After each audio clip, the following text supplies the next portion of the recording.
Welcome, everybody. It is time. That's right. A new era of Heroes of the Storm Esports is about to begin. I am Doa. With me is Grubby and Bahamut as well. And this is HeroesCCL presented by Roll20. We've got the Icebreaker tournament going this weekend because we got to get back into it. It's been a while, hasn't it, Bahamut, Grubby, since we've had some Heroes of the Storm Esports. Like, Bahamut, what does it mean to you to, be back in action? It means waking up at 6 a.m. and sitting in front of my computer, excitedly waiting for this day to begin. Sounds familiar. Grubby, how about you? You've been up for a while. Yeah, I've been casting some Warcraft today, but now we're going to be casting some Hearths. I'm so glad to get this back. You know, we all had a chance to do some reminiscing recently with the DMCA scare on Twitch. So I've been poring over Twitch VODs and seeing so many wonderful moments of Heroes of the Storm, HGC and streams and practice, and it's so nice to get this big tournament coming up once again, the HeroesCCL, prefaced by the Icebreaker tournament today, so that we all get to see how the game is meant to be played. Yes, this is going to be awesome. I've missed doing a big, long league, so I'm psyched to get this started. Let's take a look at our bracket for the weekend, because the actual league itself doesn't begin today. That's going to be in a couple weeks. But this weekend, we have something really awesome. It's the Icebreaker tournament. There are matches for today. They're going to be best of threes, and it is just kind of giving the teams a chance to sort of shake off the rust, learn more to play as a group. We just had that draft last week. I'm shaking off the rust as a caster for MOBAs, so I need the practice too. It's going to be a ton of fun, but I got to ask Bahamut, out of those 4 matches, which one stands out to you the most? Which one are you the most hyped about? I'll be honest, for me, it's 30K versus Oxygen. Oxygen Esports specifically actually has 3 really, really strong players and 3, I wouldn't say newer players, but the young blood, if you will. So I'm excited to see how they're going to be utilizing this young blood and swapping those in and out. And 30K has just got a really fun roster as well. So that's the one matchup that I'm looking forward to. But realistically, it's 4 best of 3s. I want to see all the games. I want 12 maps total today. Yeah, it's going to be a chance for teams too to kind of swap that 6th member in and out too. So we'll see some, maybe roster shuffling as well going on today. But let's take a look at the prize pool for the season at large. So this doesn't really apply to the Icebreaker tournament this weekend, but for the CCL season, 60% of the direct donations contributed go to the prize pool, and then 40% of that goes towards the production costs. So you can still contribute to it this weekend. Of course, you can type !prize pool. That'll take you to a Matcherino link, one of our wonderful partners that we're working with here at CCL. And you can actually directly support esports through that. It's awesome. It's a cool opportunity. And I want to see, what this community can do as far as supporting the players, playing the game they love to watch, because this is esports in its purest form. I tweeted this earlier. This is just simply a community getting together saying, we love this game. We want to see who the best in the world is at it. And we're going to put this on. So how awesome is that, right? Very awesome. Cool. That's right. All right. Well, another cool thing that is coming up soon is going to be Roll20Con. That's something that we get psyched about. So this weekend, actually, our partners at Roll20 are putting on a 3-day gaming event for charity over at Roll20Con. Join them for a weekend of games, entertainment, and exclusive Roll20 announcements. And you can use the command !Roll20Con in chat to learn more about all of that. So we've got a lot of Heroes of the Storm action going this weekend, but there's a lot of good stuff going in general. So if you want to go over and support a great cause, definitely type that in chat and go check it out. Yeah. Well, though I'm looking forward to the WildHearth Esports match against Crowd Control. We have WildHearth. They were recruiting every player with a message like, they're a really stand-up guy. They're a really nice guy. So we got the nice guys, and then against Crowd Control with Turk, who picked all the tanks, all the CC. So that's going to be a nice matchup. It's thematically appropriate, isn't it? I think that's actually the perfect way to put it. Yeah. Bahamut, you were going to say? I just had a quick note. WildHeart's actually one of our few all NA teams. And Crowd Control is all EU except for Heavy, which is their one North American player on their team. So little interesting fact right there. Yeah, there's been a lot of talk about, where the players are located geographically too, if that's going to affect things in the future. Like, all these players are so good, and especially on the European side, all the organizations we've talked to said we're not concerned about latency at all. I mean, SIDESTEP Kings especially not concerned about it because they've got players from Korea, Europe, and North America. but it remains to be seen how well that synergy is going to translate to in game. And I suppose that brings us to what we should talk about next, which is our very first match of the Icebreaker tournament. It's going to be Chili Mountain versus SIDESTEP Kings. And this one is going to be exciting. Let's take a look at the Chili Mountain roster first. Now, they got the first pick overall in the entire draft. They elected to choose Fury. Takes on this Grubby. Do you think Fury was a right pick for the first overall in the entire draft? I think it's probably... it's fair. There were 4 players that were seen as the highest priority picks. Fury is one of them. And then he's from North America. It could be a little bit of national pride as well. It could be also just the complete faith in him as a very experienced player that's been to all parts in the world. He's an emotionally stable player, motivated, and he's very strong as a player in game. So I think he's a great, well-rounded pick that is going to prove very, very reliable. What do you think, Bahamut? I can't. It's exactly what Grubby said. It's one of the most seasoned players in Heroes of the Storm. Also to note, though, on the other note of seasoned players, you have people like Darkmock. They played on My Insanity. They played on Misfits. Then they played on Team Liquid. They are so very, very experienced in Heroes of the Storm. And just a little fun fact, they actually didn't make it to BlizzCon. Like, this is way earlier, but it was a tiebreaker that they lost that almost got them to BlizzCon. It was like the end of the day kind of tiebreaker thing. So just a little fun fact from that one. But between Darkmock and Fury, this is a strong group of players. Well, we'll see how they perform shortly. Their opponents, though, are a team that you, Bahamut, said in a recent video, you thought this was the team that had the best chance to go all the way in the Icebreaker tournament. Now, why is that? Explain yourself. Hyde played on Tempest, literally the best support to ever exist in Heroes of the Storm. And I'm quoting Dreadnought on that one.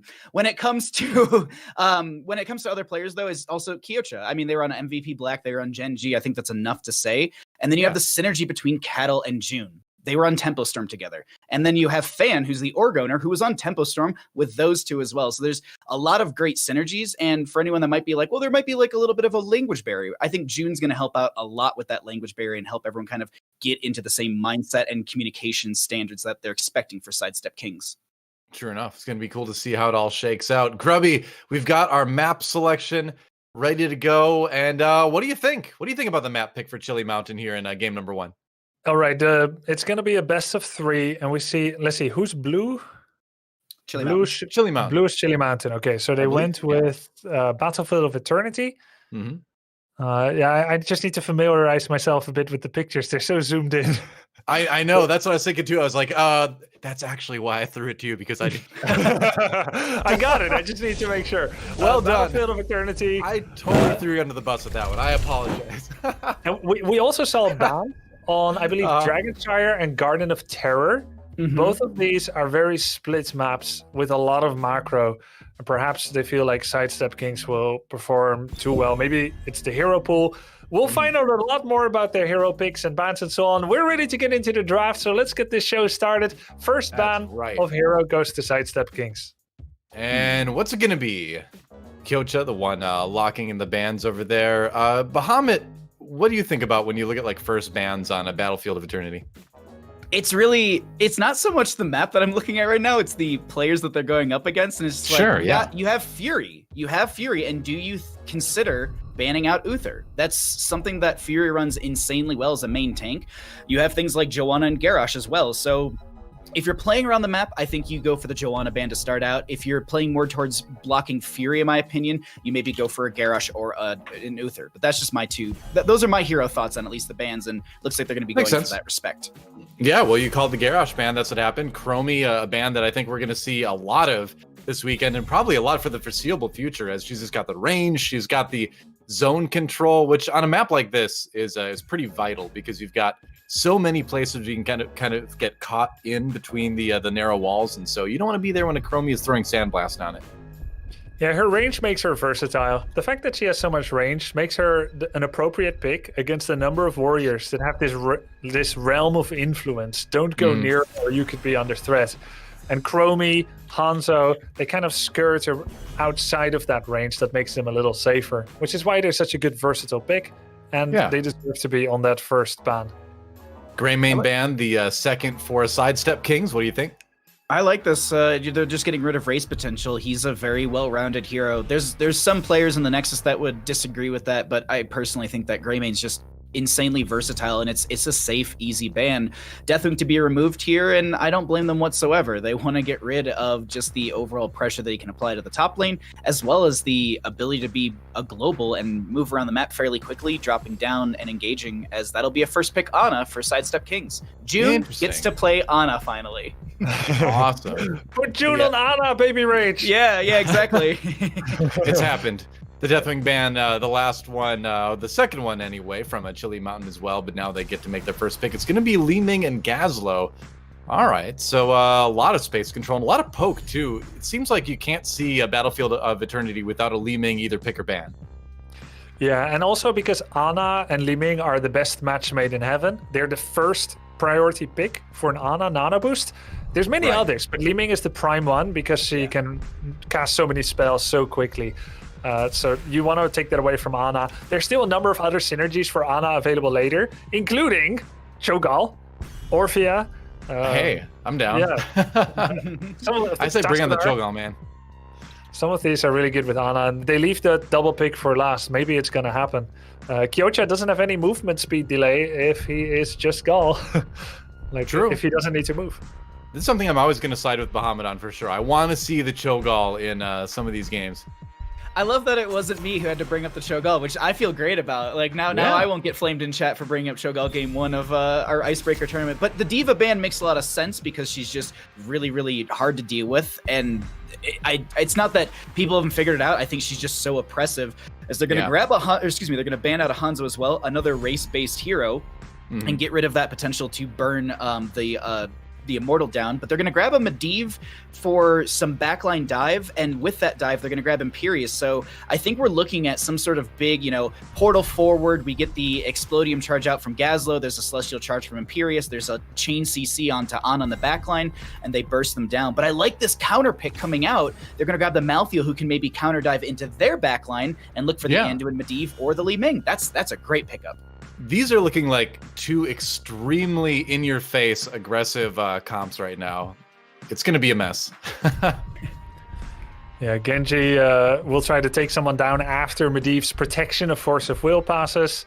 We have both teams here. There's too much to talk about, but we're going to be having a game to talk about it very soon. That's right. So we will join back with you, Bahamut, after the game. And for now, Grubby, it's time to get into the first game of the Icebreaker tournament of CCL, HeroesCCL, presented by Roll20. And what do you think? Who do you think, if you had to pick a winner for the draft, who'd you pick? Well, I really like the draft here by Chili Mountain. They have some very powerful picks in Medivh, Li Ming, Gazlo, and Imperius. But I always look at, okay, what is their plan to win the game? Is it based on macro, or do they have a better engage? And their tank, Imperius, is their main form of engage. The second engage is using a portal and sneaking up on their opponent. So Imperius' stun is a semi-telegraphed small delay initiation with a fairly large range that can stun people that are relatively far away from him. But it doesn't work if you are standing on top of him, and it doesn't work if you stun Imperius out of that stun. Indeed. Then I look at the amount of things that can actually stop him to do that engage. You've got Muradin Hammer, you've got Raynor to push him back, and you've got Ana Sleep. So I feel like the tools are there for SIDESTEP Kings to deny an Imperius engage. The key for Chili Mountain will be the Medivh portal play, if they can get the jump on Ana. Indeed. Well, here we go. Chili Mountain, our blue team. SIDESTEP Kings are going to be the red team. The gates are going down. It's time to get things going on Battlefield of Eternity. Looks like it's going to be the 4-stack in the bot lane like we normally see. Malthael and Gazlo up in the top lane. And everybody seems to want to brawl in the mid at the beginning of this map. Yeah, it's quite a Heroes of the Storm thing. And a lot of people new to Heroes ask, why is the bottom lane the 4-man? And actually, there's no real logical explanation for it. Sometimes it makes sense for one team to want to be bot, but the other team sometimes would want to be on the other side. The fact is, as we have a little bit of a pause, and it looks like we're on the wrong server. We're supposed to be on US Central. We're accidentally on West. So we'll probably have a small little restart. It is meant to be on US Central. But talking about when does it make sense for a team to want to match 4v4, and when does it make sense to want to avoid? Well, there's one team that in theory, God knows it, we may not know it, but God knows it. There's one team that has the better 4-on-4 team fight, and there's one team that has the better push power against enemy undefended towers. Right. If you have the better push power, but the worst team fight, you should want to flip the table and put your 4 on their 1 and let their 4 push your 1, because you're a better pusher. But if you have the better team fight, you would want to match. For some reason, there's a tradition in Hearts that the bottom lane on Battlefield of Eternity is the brawl lane. But if you are very honest to yourself and you look, okay, who has the better push? That may not be the correct play for the better push team. Yeah, makes sense. Bahamut, do you have any reasons why the bot lane may be it? Anything Grubby has perhaps missed? Is there a secret mystical reason that's been overlooked here? It's still muted. No, he's muted. Because Bahamut was supposed to, of course, there we go. Yes, hanging out during the game. He's back. Yeah. You're back sooner than expected. I'm learning myself. Yeah, I forgot that I have to unmute to do those things. But thank you for calling that out. The big thing that I think Grubby made a note of as well is the push potential. So at least on the blue side, the left-hand side of Battlefield of Eternity, your Shaman camp or Bruiser camp will go into bottom lane. So at least on the left-hand side, it makes sense to hard push that bottom lane here earlier, because you have that potential for siege during the objective phase. Same could be said for red, doing that in the top lane. And I feel like I do see that often. Sometimes we'll have the objective phase announced at 2:30. They grab their camp and they'll rush the top lane to push up the wave. So that way the enemy team has to kind of respond to that and maybe splits them across the map. But the same thing can be said about bottom lane with their own Bruiser camp. So it definitely, it's important to consider what lane you have priority in and what your draft is going to be. As Grubby noted, the side for I believe it's Chili Mountain has, I think, a better push potential team, especially within that Gazlo. But when we're looking at race and objective phasing, I think we're a lot stronger within SIDESTEP Kings.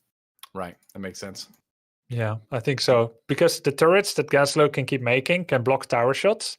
So if the Gazlo team is actually allowed to do an 4 versus 1 push, they can continually remake towers and not take any damage against the towers. So the Gazlo team would want to avoid, you would think, and should therefore be top. But here's the thing, not every team likes it when you do a base trade. Losing all your towers and Moonwell, your fountain immediately, and killing all theirs accelerates the game to a point that not every team is comfortable with. They may lack practice in it. But you will see that as the teams get more comfortable, maybe. Makes sense. So just to keep you guys updated, we're just remaking that lobby right now so we can get on the right server. That server has been chosen to kind of give everybody sort of consistent ping across games wherever you happen to be located. So we're just we've picked Central for that server. So we're getting everyone back into the game. Central's the standard for a lot of competitive, just here's the Storm events that I've ever even worked in. Makes sense. It's the more localized for everyone. Like a lot of West players, you're gonna have slightly higher ping, but I think the vast majority of our Heroes of Storm community is kind of in that central to eastern area, so it's gonna be more beneficial for them, obviously, as well as European and Korea pings are a lot more friendly on a central server, I do believe. Actually, you know what? Is there a case to say that they're stronger on West or no? Korea has a better ping on West, but Europe... Okay, that is true. Okay. And it'd be really bad on West for Europe, actually. Yeah, Europe West, you get like 220 or 200, depending where you're from. Yeah. Yeah, and then Korea gets like 250 to East. And I think everyone gets like... Maybe Korea gets 200 or almost 200 on Central, and Europe gets like... It's still going to be pretty high. Yeah, as someone who lived in Korea for a long time and played on NA servers in various games... Usually it's like 170 is like the minimum I've seen, and you get like 170, like maybe 160 on a game. You're like, oh, this is feeling pretty good, but most of the time it's like 2 to 230. A lot of it is about motivation. I was casting a tournament in China for Heroes once, and I was so motivated to play that I played on Europe from China on Wi-Fi. I had like 400 ping, but I was just having a blast. Where there's a will, there's a way. Yeah, why not? Yeah. All right. Well, we are back in game once again. I believe we're on the right server this time, so we can probably get things started. Don't think there's going to be any differences in terms of the rotations. Probably still going to see the Malthael and Gazlo go top. Everybody else go bot. Yeah. But Grubby, what are you looking at early on in some of these skirmishes? Like, what are some of the main abilities that the teams need to be worried about? Well, of course, you want Muradin to stack up his Stormbolt quest. Not only does he have a baseline quest that allows him to hit 2 people with his Stormbolt after a certain time and get cooldown for his Stormbolt, but he also has bonus stacking damage on his level 1. Might go with that Sledgehammer at level 4, so Muradin wants to hit as many bolts as possible. Everyone else doesn't really have quest talents, so it's really a story of, does Kato hit his bolt? And he's 1 for 1 for now. Hey, you know, gotta start sometime, right? Got Phil shooting a little bit here. Ooh, guess who I am? Lurking near that top lane. Thought maybe they had a gank opportunity on Gazlo, but probably not at this point. Yeah. But man, Maka and the Li Ming is going to be putting a lot of pressure on that early wall on the other side. A lot of damage with the Arcane Herbs. Meanwhile, a little bit of fight going on. Imperius loses a lot of health. Hit with the dart as well, but Fury not deterred yet. Gets him on the Genji, has to back away. Nice spear into Cattle. He's going to have to dwarf toss away. Staying safe for now, but it really is just kind of the opening shots. Like, unless you make a big mistake, nobody should really die here right now, right? Yeah, that's true. Like, damage keeps going up in relation to health as the game goes on, so dying early is almost always the sign of a pretty big mistake. As meanwhile, Gazlo and Malthael are still going toe-and-toe in the top lane as Genji, guess who I am, comes to see again, is Gazlo perhaps overextending? Will Darkmok on that Gazlo in the top lane accidentally go too far and push out? But this is not the case. So Genji takes over the push a little bit as Malthael goes for the impaling. Man, look at the damage they're able to put into the wall on the other side. 1 tower already down. The gate nearly down as well. Another Arcane Orb or 2 is going to do it from Maka. But that is that's a lot of damage to do early on before the first Immortal spawn. Yeah, and you know, with Medivh, you can count this as a double support team, so that pretty much means that Chili Mountain should not be losing anyone. It also means that... True. Oh, by the way, Medivh also has an important quest, forgot to mention, but it means that actually SIDESTEP Kings is doing correct not to do a constant 4v4. Even if they got Genji here and did a constant 4v4, they would still lose out, because it's double sustain versus single sustain healer. Right. And so they did correct to try and get something done in the other lane. And if we look at the top lane, I don't know if the observer can hear me, but if we look at the top lane, we see, I'll just tell you guys, the Impalers, Khazra are pushing onto the tower. The Darkmok is doing a great job with his turrets to buffer some of those hits. Look at his wall. He has been playing versus 2 players for half of this game so far. And he has not taken any damage at all on this tower, while his team took down the entire wall. Fantastic start for Chili Mountain. Yeah, I've been playing it safe up in the top lane. Both teams backing off to take their mercenary camps. There's a little bit of extra pressure you mentioned from Kyocha on that Malthael. We'll see how it works out. Go ahead. Now all 5 players are here at the bottom lane. They go with the engage on Kyocha on Malthael. That was close. Fury a little bit trapped now. Has to get pulled to safety by Dark Chimera on the Anduin, which is a great ability to troll your friends with in WoW, but it's actually really useful in Heroes of the Storm to genuinely save people. Yeah, you know how the Immortals are duking it out. A little bit of damage onto the holy divine one, heavenly one early on. Kyocha super low. Maka goes in for the kill. Tries to blink forward, but doesn't quite find it. Kyocha down to sub 300 HP, but he manages to get out. That was close.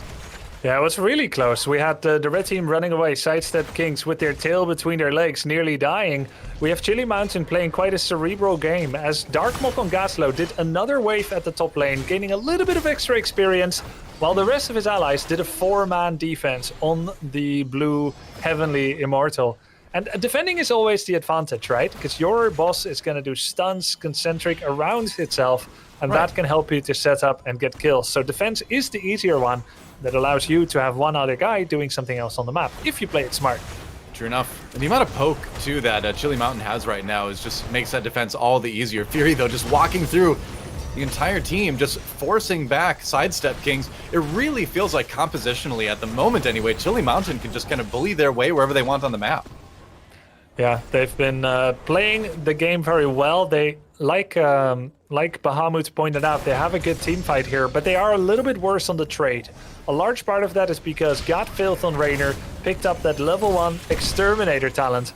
So we actually have the more health on the red Immortal because they took the blue one down so quickly. That's what Chili Mountain is trying to prevent here. They know they have the worst trade. That's why they're being proactive in the defense of this Immortal.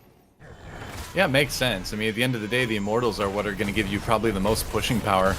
Kyocha getting jumped on by Make a little bit. Make being very aggressive with that leaving, actually getting the face of the Malfail. Meanwhile, Fury just kind of zoning a little bit here, keeping Cattle and Got Filth away, trying to preserve the health out of Immortal, but it looks pretty inevitable at this point. Red Team Immortal is definitely a lot healthier looking right now. Maybe Chili Mountain backs off and tries to burn it, but they lose theirs so fast, right? Yeah, Rainer's going for it now. It looks like they will be able to take it. Sidestep Kings gets the first Immortal despite all the best intents to defend. The Globes are getting zoned out by Chili Mountain here. They don't want to give that 40% regeneration. They actually grab a few. Very smart positional play by Chili Mountain, defending even those two little Globes. You never really see that in Storm League. Hey, I mean, it's just those little things, right, that make a difference, because if you can just reduce the HP of the incoming team and they're pushing with this Immortal by a little bit, you know, maybe you save some HP, maybe you even save one of your forts, who knows? Now we have that Immortal pushing its melee as it has already lost its shield. Yeah. Gonna get 2 towers out of that to draw even with Chili Mountain, who got that off of a standard push earlier on. You know, it's part of that thing, too, where, okay, stun onto Got Filth, he's gonna have to back away, Cattle there to zone out. But, you know, it's kind of what we were talking about earlier, where, you know, the teams need to know the strength of their comps versus the other side, right? Chili Mountain knowing that they've got that push early. So, you know, maybe even anticipating that it's going to be really tough to take that first Immortal and kind of trying to make sure that if they lose it, it's at least going to be a fairly even trade. Yeah, exactly. It's always a mistake for any player or a team to think that just because you are ahead, that you are actually ahead. Maybe you're meant to be ahead because that's how your comp works. Maybe you're not even ahead enough. That's why even when you get a wall, there's no reason to celebrate and to grow complacent. That's what your comp is meant to do, and you need to keep playing the best you can at every phase of the game. Well, getting a wall and getting complacement, like it sounds like my unranked games recently, I'm sad to say. It's good to watch some actual pros play now. Meanwhile, yeah, Cattle taking a little bit of damage early. Who I am running in with the Genji, trying to use the deflect to put a little bit of damage back onto CPX. He's going to have to back out, though. And the push still coming through. If the Immortals aren't up, Chili Mountain seems to kind of have the edge here. That said, Sidestep Kings making a little bit of a counter push here. But again, it's about the sustain that Chili Mountain has. And they're not going to back down anytime soon. In fact, aggressive again, and Cattle. Rest of Sidestep Kings can give a little bit of ground. Heroic abilities online for Chili Mountain. Interesting time to decide to fight for Sidestep Kings. Guess who I am nearly pays the ultimate price for it. But yeah, you want to play this safely. They have their level 10 now. So on a bit more of an even playing field as we're 10 seconds away from the next Immortals. Yeah, everyone now gonna go grab their Bruiser camp. Both a little bit late, both deciding it's worth it to give up the priority race on the Immortal. Going for the Immortal is a very risky play, because if the opponent chooses to defend and you attack, you could be dragged into a fight where there's enemy stuns against you. True. Engage on Cattle. Yeah, indeed. The Banshee from Rainer being a little bit annoying with the poke there. I always love the mini Banshee from Rainer. Like, who's piloting that? Like the smallest Marine ever? Tiny little Banshee. All right, meanwhile, Godfeld jumped on by Fury as well. He's the one making all the big engages, of course. I'm that Imperious. Leyline comes in, stops June for just a moment, puts him in a great spot for the first kill of the match. Meanwhile, Kyocha trying to get some revenge for his teammate here, but he finds himself a little bit isolated. Another kill comes in favor of Chili Mountain. Guess who I am? Everyone running away, and now this Immortal phase is looking very good for the blue team. Yeah, such a nice ult combination, getting their heroics in sequence. First the leyline seal on Ana, the Gaslow grab, pulling her to the center, then taking down Ana. And even though Ana was able to put the nano boost on Malthael, which is a very potent combination, he was left crucially without those healing that he needs, without that grenade build Ana, by the way. And yeah, he jumped in, he tried to make use of the nano, but he went down. Yep, certainly did. First 2 kills of the map. It was a very kind of calm, collected back and forth up until this point, but it's going to be those little things, right? It's going to be just one member of the opposing team getting caught out of position, and you got to watch out for that ley line from Medivh, because in a situation like this, you can get isolated really fast. Looks like it's a bit of a race, but I think it's going to be a race Chili Mountain can win. Yeah, indeed. This time they should be able to win. They're going slower, but they had such a lead. Man, it just shows you the amount of damage Sidestep Kings can still pump into that Immortal if they want to. That was way closer, I think, than Chili Mountain was expecting. Yeah, what do you think it was? Like 30-40% faster by Sidestep, but Chili Mountain had a 40% lead? That's damn close. Yeah. All right. Looks like CPX finishes his quest on Medivh. Oh, nice. 10 minutes and never died to get it. In fact, it's 2 takedowns versus 0. First immortal now for Chili Mountain, and it's pushing on the top gate. That's right. XP, meanwhile, still a little bit more in Chili Mountain's side, and it's going to probably increase a bit as we're going to get a little bit more objective XP out of this. Meanwhile, fighting around this top fort. The well is down, and that's nice to get that out of the way at least. Oh, meanwhile, the X-Strike, dive. Oh, they're going on to Maka. That's right. Dark Chimera pulls him out just to keep him safe, and they're going to be able to Medivh portal to safety. So important to have that exit plan, and Chili Mountain had exactly that. They're going to have to give up the mercenary camp to do it, but better than giving up a couple kills, right? Yeah, I mean... Oh, they, all right, they got Maka away with again. the portal. Now they're fighting for the camp, but the camp was already taken. It's actually helping SIDESTEP Kings here. Yeah, that was bold for them to go back in and try to contest it. They were almost certainly going to use it, and Dark Chimera, you know, doesn't have his, you know, ability to pull anyone to safety anymore. The cooldown's still going with that, so a little bit more dangerous for Maka to go in and get hyper aggressive with that, and now they may have to give up a little bit of this terrain here. Yeah, Leap of Faith is still on a 20-second cooldown at this moment, so that was risky. I mean, they just did this great disengage against Nano Boost with Portal, and then they went back in after the Khazras were already taken. A little bit ill-advised, and the first kill for SIDESTEP Gaming. Yep, indeed. Still down 1, but helped him catch up in the XP department. Pretty much dead even now in that regard. But the Immortals coming in 30. What's the rotation going to be? Do you go down and try to take the bot siege camp as well? Yeah, they want that, and they also want to see if maybe Gazlo does an unsafe rotation, but this ain't Storm League, and Fourth, though. Chili Mountain is cleverly going for the top fort as they recognize, and they warn Darkmok, and they say, hey, team missing, we're going to punish them and do a bit of damage on this fort. Well, Kyocho's still having no problem taking the bottom camp anyway, and the fort is defended. Meanwhile, the Immortals descend from the heavens. Well, I guess one of them kind of ascends from the underworld. I don't really know where they come from, but either way, it's time to fight. And are they just going to race this again?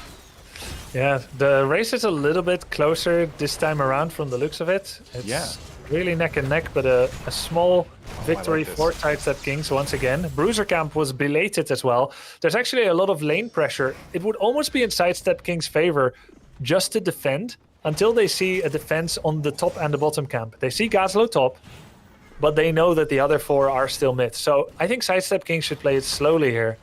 We can actually hear their comms, I believe. If we go into SIDESTEP Kings' comms, see what their plan is right now. Yeah, let's do that. Let's jump in with SIDESTEP Kings and hear what it is they're chatting about as we end this Immortals phase here. Yeah. Heroes This me race forever. Everyone else defend. Yeah. I can kind of race with Razor Yeah. here. Whenever you're safe. I will defend bottom again. I'm gonna Okay, stay on they're coming top. in. I'm staying on top side. Me and Yeah, I'm coming. wait. Bottom camp is down. I'm moving now. They're burning. Can we maybe look for Yeah, something on Liming on the backline or something? There are mouth Yeah, here. this guy. Okay, no pull. We go race, we go race. I'm fine, I'm fine. I'm Leyland, I'm Leyland. I don't think I I'm can fine as well. Yes. I have one stop here. Oh, there we go. You hear the call, go race, but it looks like Chili Mountain able to defend that in the end, turning it right around, getting the kill on the Kyocha. June on the run as well. We're running as fast as Anna can. She's older, you know, she's in good shape, but it's still tough to run away on a battlefield like this. Either way, seems like the call not working out for SIDESTEP Kings. Although, and they lost a Rainer as well. Yeah, this is looking rough, isn't it, Grubby? Yeah, Gutfeld tried to dive for the Immortal. He needed like 1 or 2 more hits. If he had got it, he would have died a hero, but he didn't quite get there. I think it was worth the sacrifice. They already lost the fight, and it was going to be hard for him to make it back home. So fair attempt, but it is Chili Mountain once again that will be taking the Immortal this time around. Right. Not a ton of extra shielding on it, as you can see. It was, once again, very close. All the Immortals have been pretty close at this map. But Chili Mountain still with the pushing advantage here. Level 16 nearly up for SIDESTEP Kings, but either way, that slight XP lead now as they push down the bot lane with the help of the Immortal.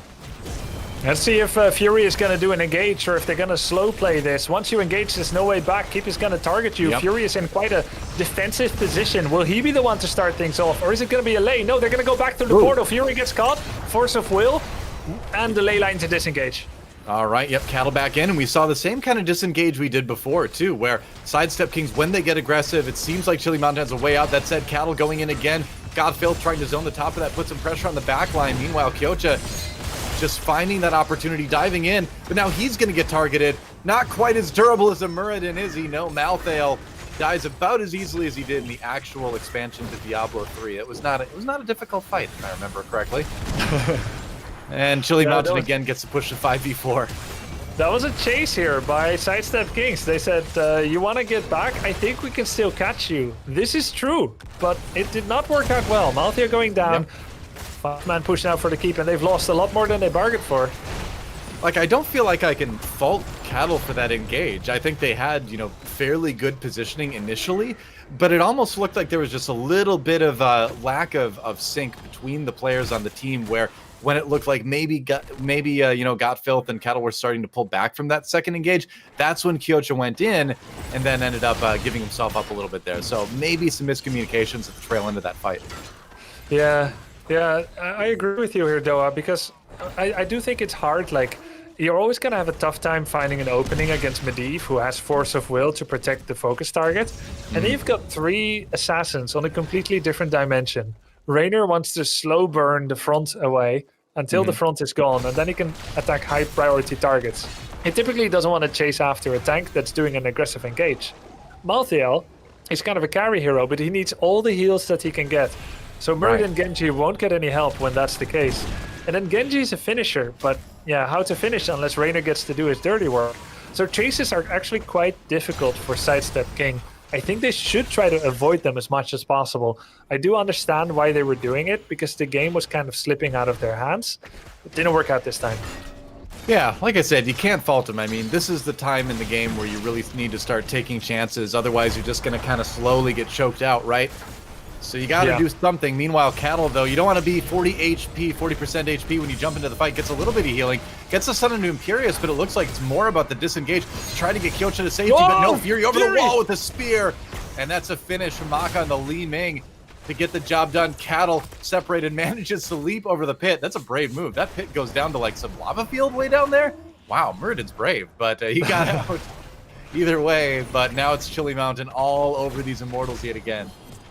Very good discipline by Fury and his team. Even though there was a Bruiser camp pushing their fort, they said, this is bad if this drags on, but if we get a good fight, a pick-off, everything will have been worth it. And Fury delivered in exactly that department. Getting that charge into the angelic armaments, all of the swords hitting, and just bursting Malthael out of nothing. But they hear the stun of the boss. We actually have Gladiator's Medallion. Gazlo survives, but Anduin gets deleted. No, not quite. And he got his ult off right before he went down, so at least getting a little bit of use out of that. But yeah, I don't think Chili Mountain was prepared for that counter engage from Sidestep Kings. That was a nice opportunity to find that unexpected thing, and this is exactly what you need to do if you want to come back in the game if you're a team like Sidestep Kings. All Medivh can do is just watch in sadness as the Immortal probably taken with the most HP remaining yet that we've seen. Yeah, 4.5 bars. Not a lot, but it's still the most, I think. Yeah, I think you're right. So you've got level 20 and Storm tier talent, but there's a push against you. What is going through the minds of Chili Mountain right now? How are they going to approach this? Can we listen to their comms to find out? Well, let's find out. Let's send it over to the comms for Chili Mountain and hear how they defend this push. Hey, nice. Yeah, I'm up. Yep. Now we can look for Leyland if you want to. I want the globe here. I don't think they'll play out. We want top fort here after. We clear one more bottom wave, and then we get top fort. They might push top a bit. Yeah, I'll see you go top up. Yeah, we go top 6. Careful bushes here. They're not 20, so they gotta be scared a bit. Yeah, we got top fort for this. I'm looking here. I'm just looking for anybody, even Mura. I'm gonna say a bit out of vision. They're probably just doing both camps here. Yeah, probably. We want top fort here though, so... You're actually taking yeah, it's clear. I'm looking for them. I'm I trying think to look for them. they're just dodging us until 20. They're getting. Yeah, there you go. I mean, in the end, it was like you mentioned earlier, where they knew they had the Storm talent. They knew that they had the advantage level-wise, and they just kind of played it safe. But I think SIDESTEP Kings did very well. Top 4 was an easy, low-hanging fruit. We now see a development of those ambitions and going for the top wall as well. And I do think that was the minimum requirement. But at the same time, SIDESTEP Kings avoided them in a fight, which could have been catastrophic. Nice sleep there on... Oh, wow, she teleported away. Maka. And there's a push by Murden and Impaler Camp on the bottom wall. Maybe Murden and that Impaler Camp will actually have done almost the same damage by the time Chili Mountain finally gets home. I'll see what the Impalers can do. Muradin back to help try to get set up for his team's Immortal play. That's going to be up in 20 seconds, it looks like. Meanwhile, Dark Mach, of course, on the Gazlo going down to push back the Impalers. Going to be another Siege Camp, or Bruiser Camp, rather. Grabbed by SIDESTEP Kings. Other camp getting taken at the same time. So teams just kind of doing their regular due diligence, getting ready for the Immortals here. Anduin picked his Storm Tier talent, going for the second charge of Leap of Faith. That pullback. Medivh cheats So now. useful. He can redirect that ley line. It's going to be so important. Fury actually really far ahead of his team as he goes in with the engage. Yeah, he tries for it at least. Doesn't quite work out. Meanwhile, Fury back to the Immortal. They're going to play the defense, it looks like. Kyocha on the side, though. Malthael looking for a possible dive onto either the squishy healer or maybe the lead Ming in the back. Whoa, Cattle getting aggressive on the Maka. There's another Leap of Faith to bring Maka to safety. They're going to turn the damage right around onto Guess Who I Am on the Genji. He's going to back away. Oh, the stop the ley line hits them. The Muradin mid-leap. That's going to open up the kill onto June. And oh no, that Avatar not going to good use at all for Cattle, unfortunately. Great ley line to set that all up. Great game by Chili Mountain so far. The way that they've been isolating Ana, stopping Muradin in his tracks, right up in the air and getting the kills. The angelic armament. Chili Mountain, I think, I wouldn't have said they were the favorite in this match, but they're getting probably the first map right now with really good CC synergy. Boy. Chimera though, Anduin goes down. Ultralisk on Genji, taking down 2 people with his deflect. I was going to say, SIDESTEP Kings not quite dead yet. Maybe they are now. All right. Well, it was a valiant last-ditch effort here, but as Malthael falls, as Kyocha goes down. Or Death Kyocha returns. back up again, actually. That's right. He's back up, so he's got a chance. There's a lot of low-health members. This is Malthael's playground here. Can Kyocha capitalize? Fury extremely low. Can he get one? But no, they turn onto Kyocha. Take him out. It was close. He did get the kill on Namaka. That, you think it's enough to save the core? I don't know. Yeah, I think close. maybe. I think June maybe, back yes. up on the Ana. This is why you take Eye of Horus. I'm just calling it right now. Oh, June the trying to defend your catapults. Cattle there. Oh, but the core goes down, and Chili Mountain take what was a very calm, calculated game through the most of that. That was really impressive, wasn't it? Yeah, I felt myself going into meditative state just listening to their comms. Really close finish as well here. Gazlo 1% life, everyone else dead. 2 catapults remaining. It was by the smallest margins. Now, I do think maybe they could have won the next fight as well, and it's not like they would have lost if they hadn't made it. But damn, that was really, really nice. Yeah, that's right. So let's take a look at some of those post-game stats. And what jumps out to you here? I would say the siege damage from Gazlo, but that's kind of to be expected, isn't it? Yeah, it is to be expected. But I think anytime you look at the solo laner like Darkmog, 0 death is a very important statistic. It means good communication, awareness, and just really mastery of the lane. Another thing that stands out is Imperius. Imperius was released by Blizzard as a bruiser. It's classified by the community as a tank, but hits like an assassin. Well, a little bit of everything there. Nothing wrong with that. Yeah, a lot of damage. Right. Well, in the end, what seemed impressive to me is just Chili Mountain's ability to fight off all that aggression while at the same time just being bullies on the map. Bahamut, what do you think of that game? I think it shows Fury's still going to be playing these non-standard tanks. Like Fury was one of the few people that made main tank Uther a big thing. There's many other players of it, but like Fury, he really likes to experiment with these different off tanks. And I think Grubby said it best. Imperius, he's a bruiser. He's a tank by our standards, but plays like an assassin. And dear Lord, did it showcase here. I think this is a great game, number 1. Amazing back and forths. But overall, I think a little bit of just overwhelming pressure coming out from Chili Mountain with their lane pushing build. Now we see a lot of Medivh bans across a lot of maps right now. Grubby, do you think they should have shut down the Medivh before it had a chance to happen? Was it okay to let the Medivh through? I mean, hindsight's 20/20, but Yeah. you know, what do you think? Well, that's natural to feel this way after the fact, but Sure. who knows what would have happened had they allowed a diva to come into play, right?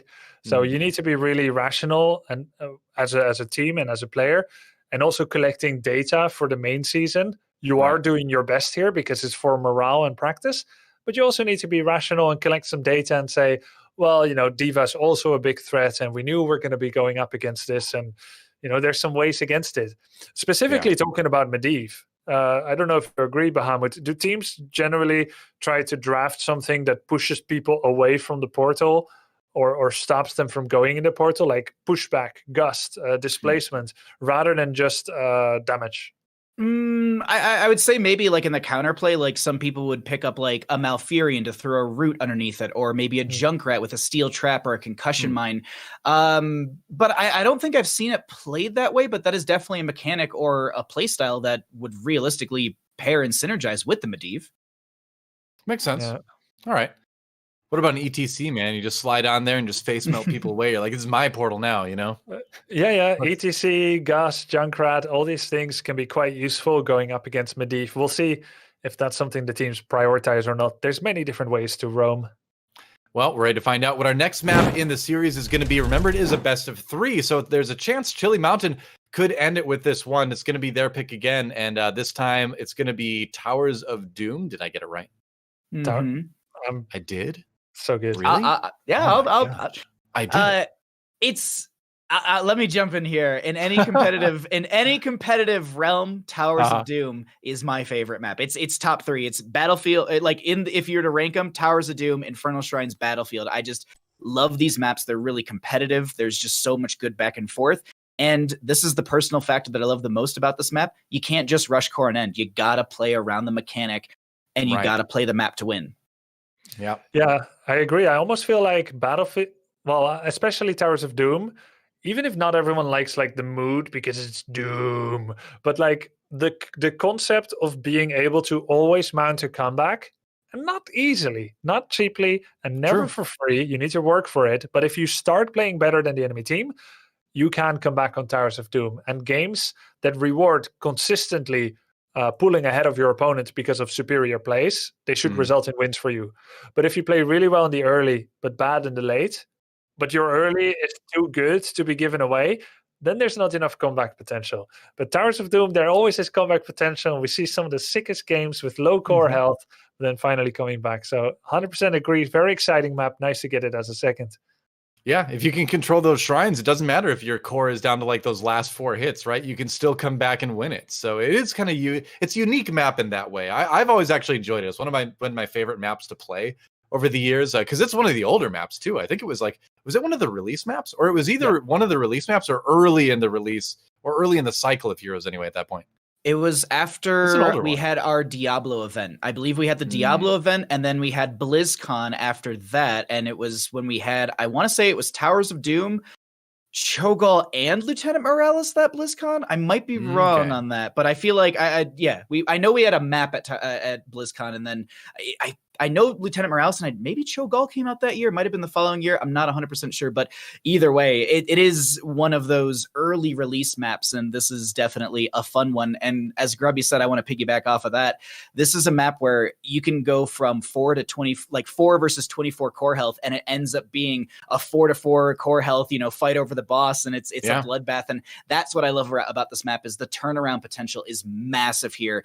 And if the last game is any evidence, I think we're in for a treat for this game number 2 on Towers of Doom. These players are hungry for a win, and they're looking to take us to a game number 3, at least on the side of SIDESTEP Kings. One of the things I really loved with watching SIDESTEP Kings on the last map is that their engages seemed really crisp. Like their calls seemed, for the most part, good. There are a couple little missteps, but for the most part, the calls seemed really good. Everybody seemed to be on the same page for the majority of their engages.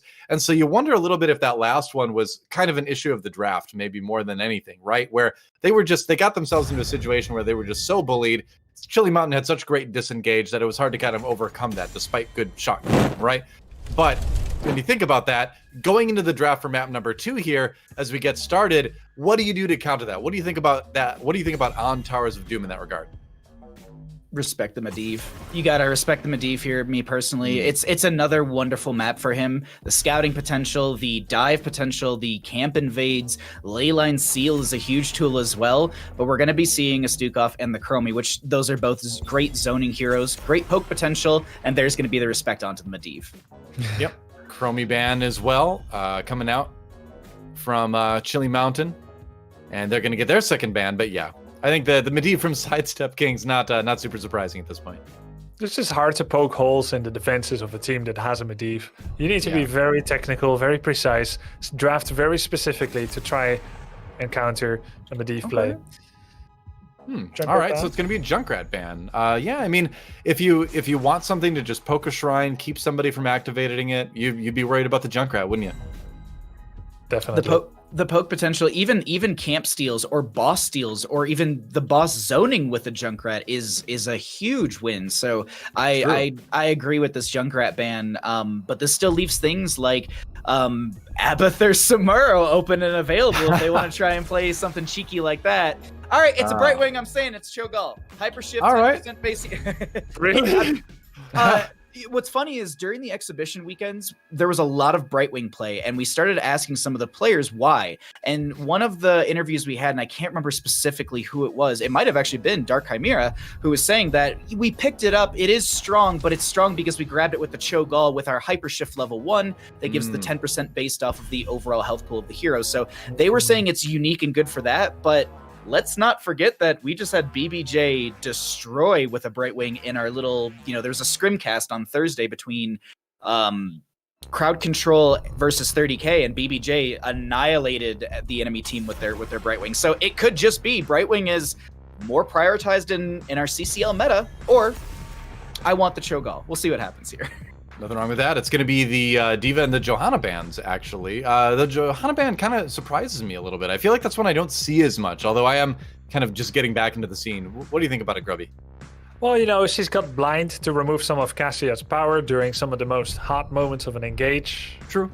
Blind, Condemn, Blessed Shield, some repeated shutdown of Cassia, but it's also because Brightwing Sylvanas are so good at wave clear already that SIDESTEP Kings, I think they want to avoid getting washed down by the macro pressure of Chili Mountain. But here's two other heroes that do a very good job of that. 100% of Chili Mountain is amazing push power potential.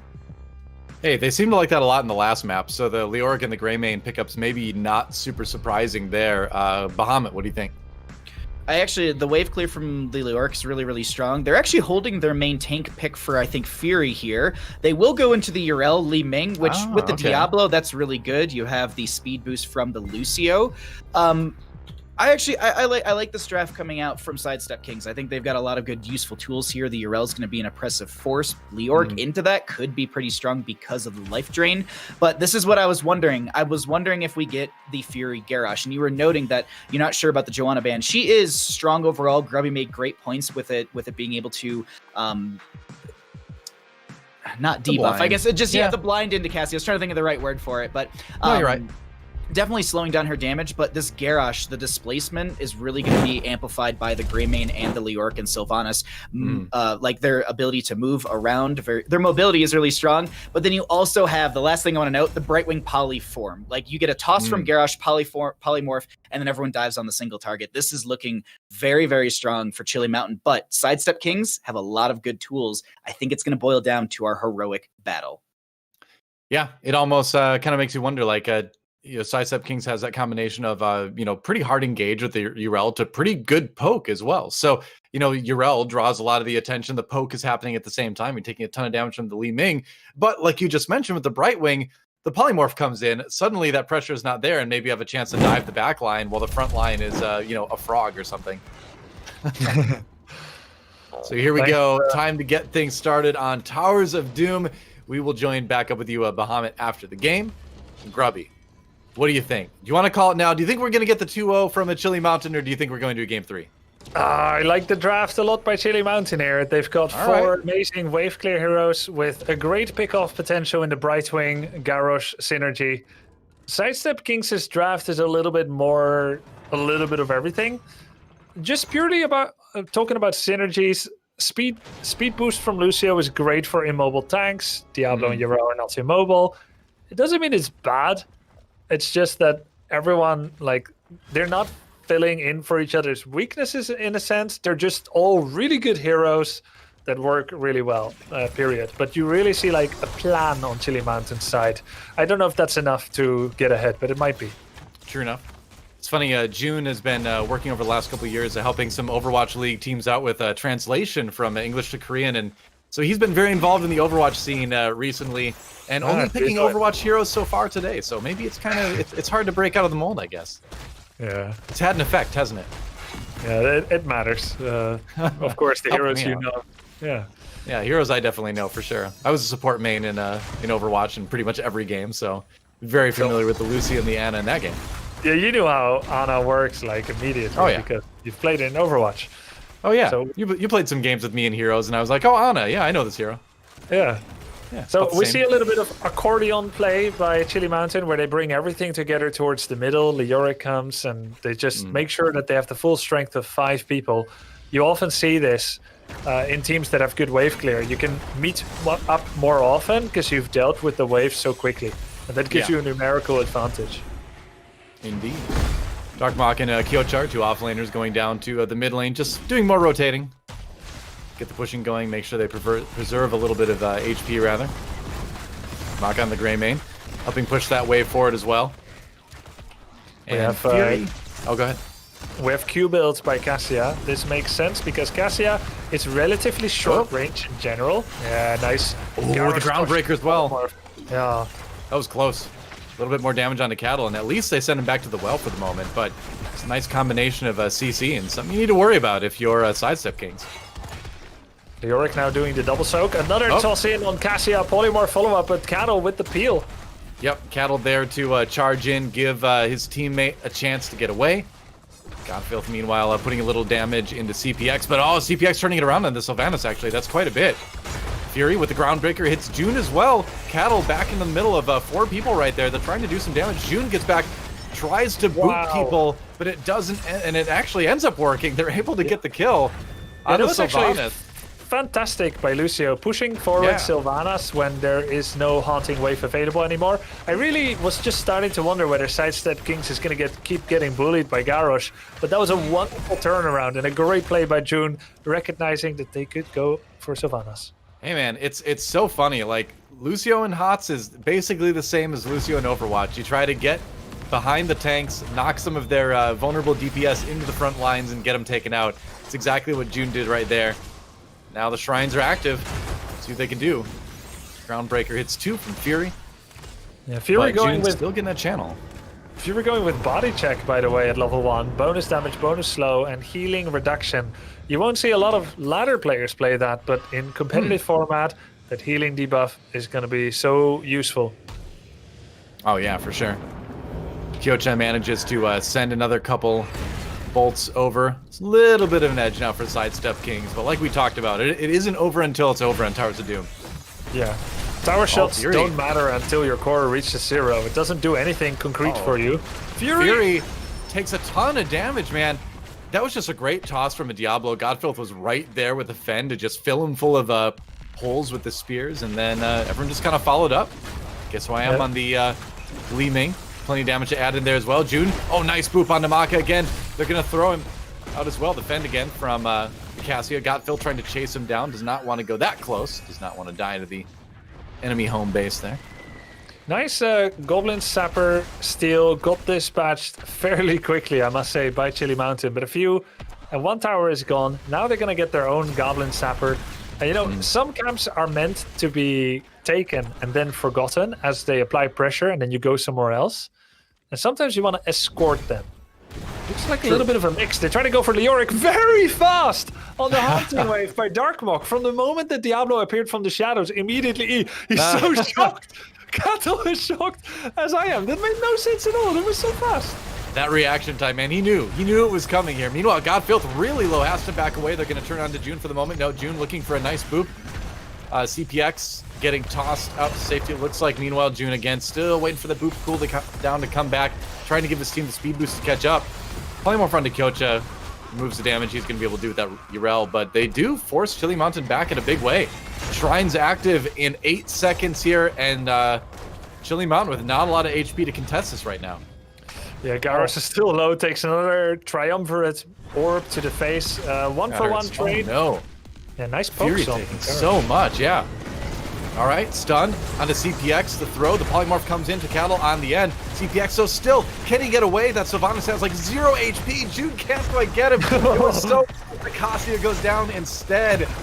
And Chili Mountain ready to try to turn this one around. Oh, June trying to go for the sound wave over the wall to get the Sylvanas that got away with 10 life. Sylvanas, by the way, haunting waved away, but because of the stun chain by Sidestep Kings, she could no longer teleport towards it. Then it was just running time. And it seems like Sidestep King was unable to let it go. And they just really wanted to follow up, but instead nearly lost everyone. There was a very close battle under enemy gate. Let's forget that ever happened. We have level 10 versus 10, all chances to play for. Yeah, and as far as the core damage goes, too, it's still a little bit of a lead for Sidestep King, so at least they've got that. This game is extremely close right now, though. Yeah. We have June there providing vision and pushback on Garrosh if he wanted to move closer.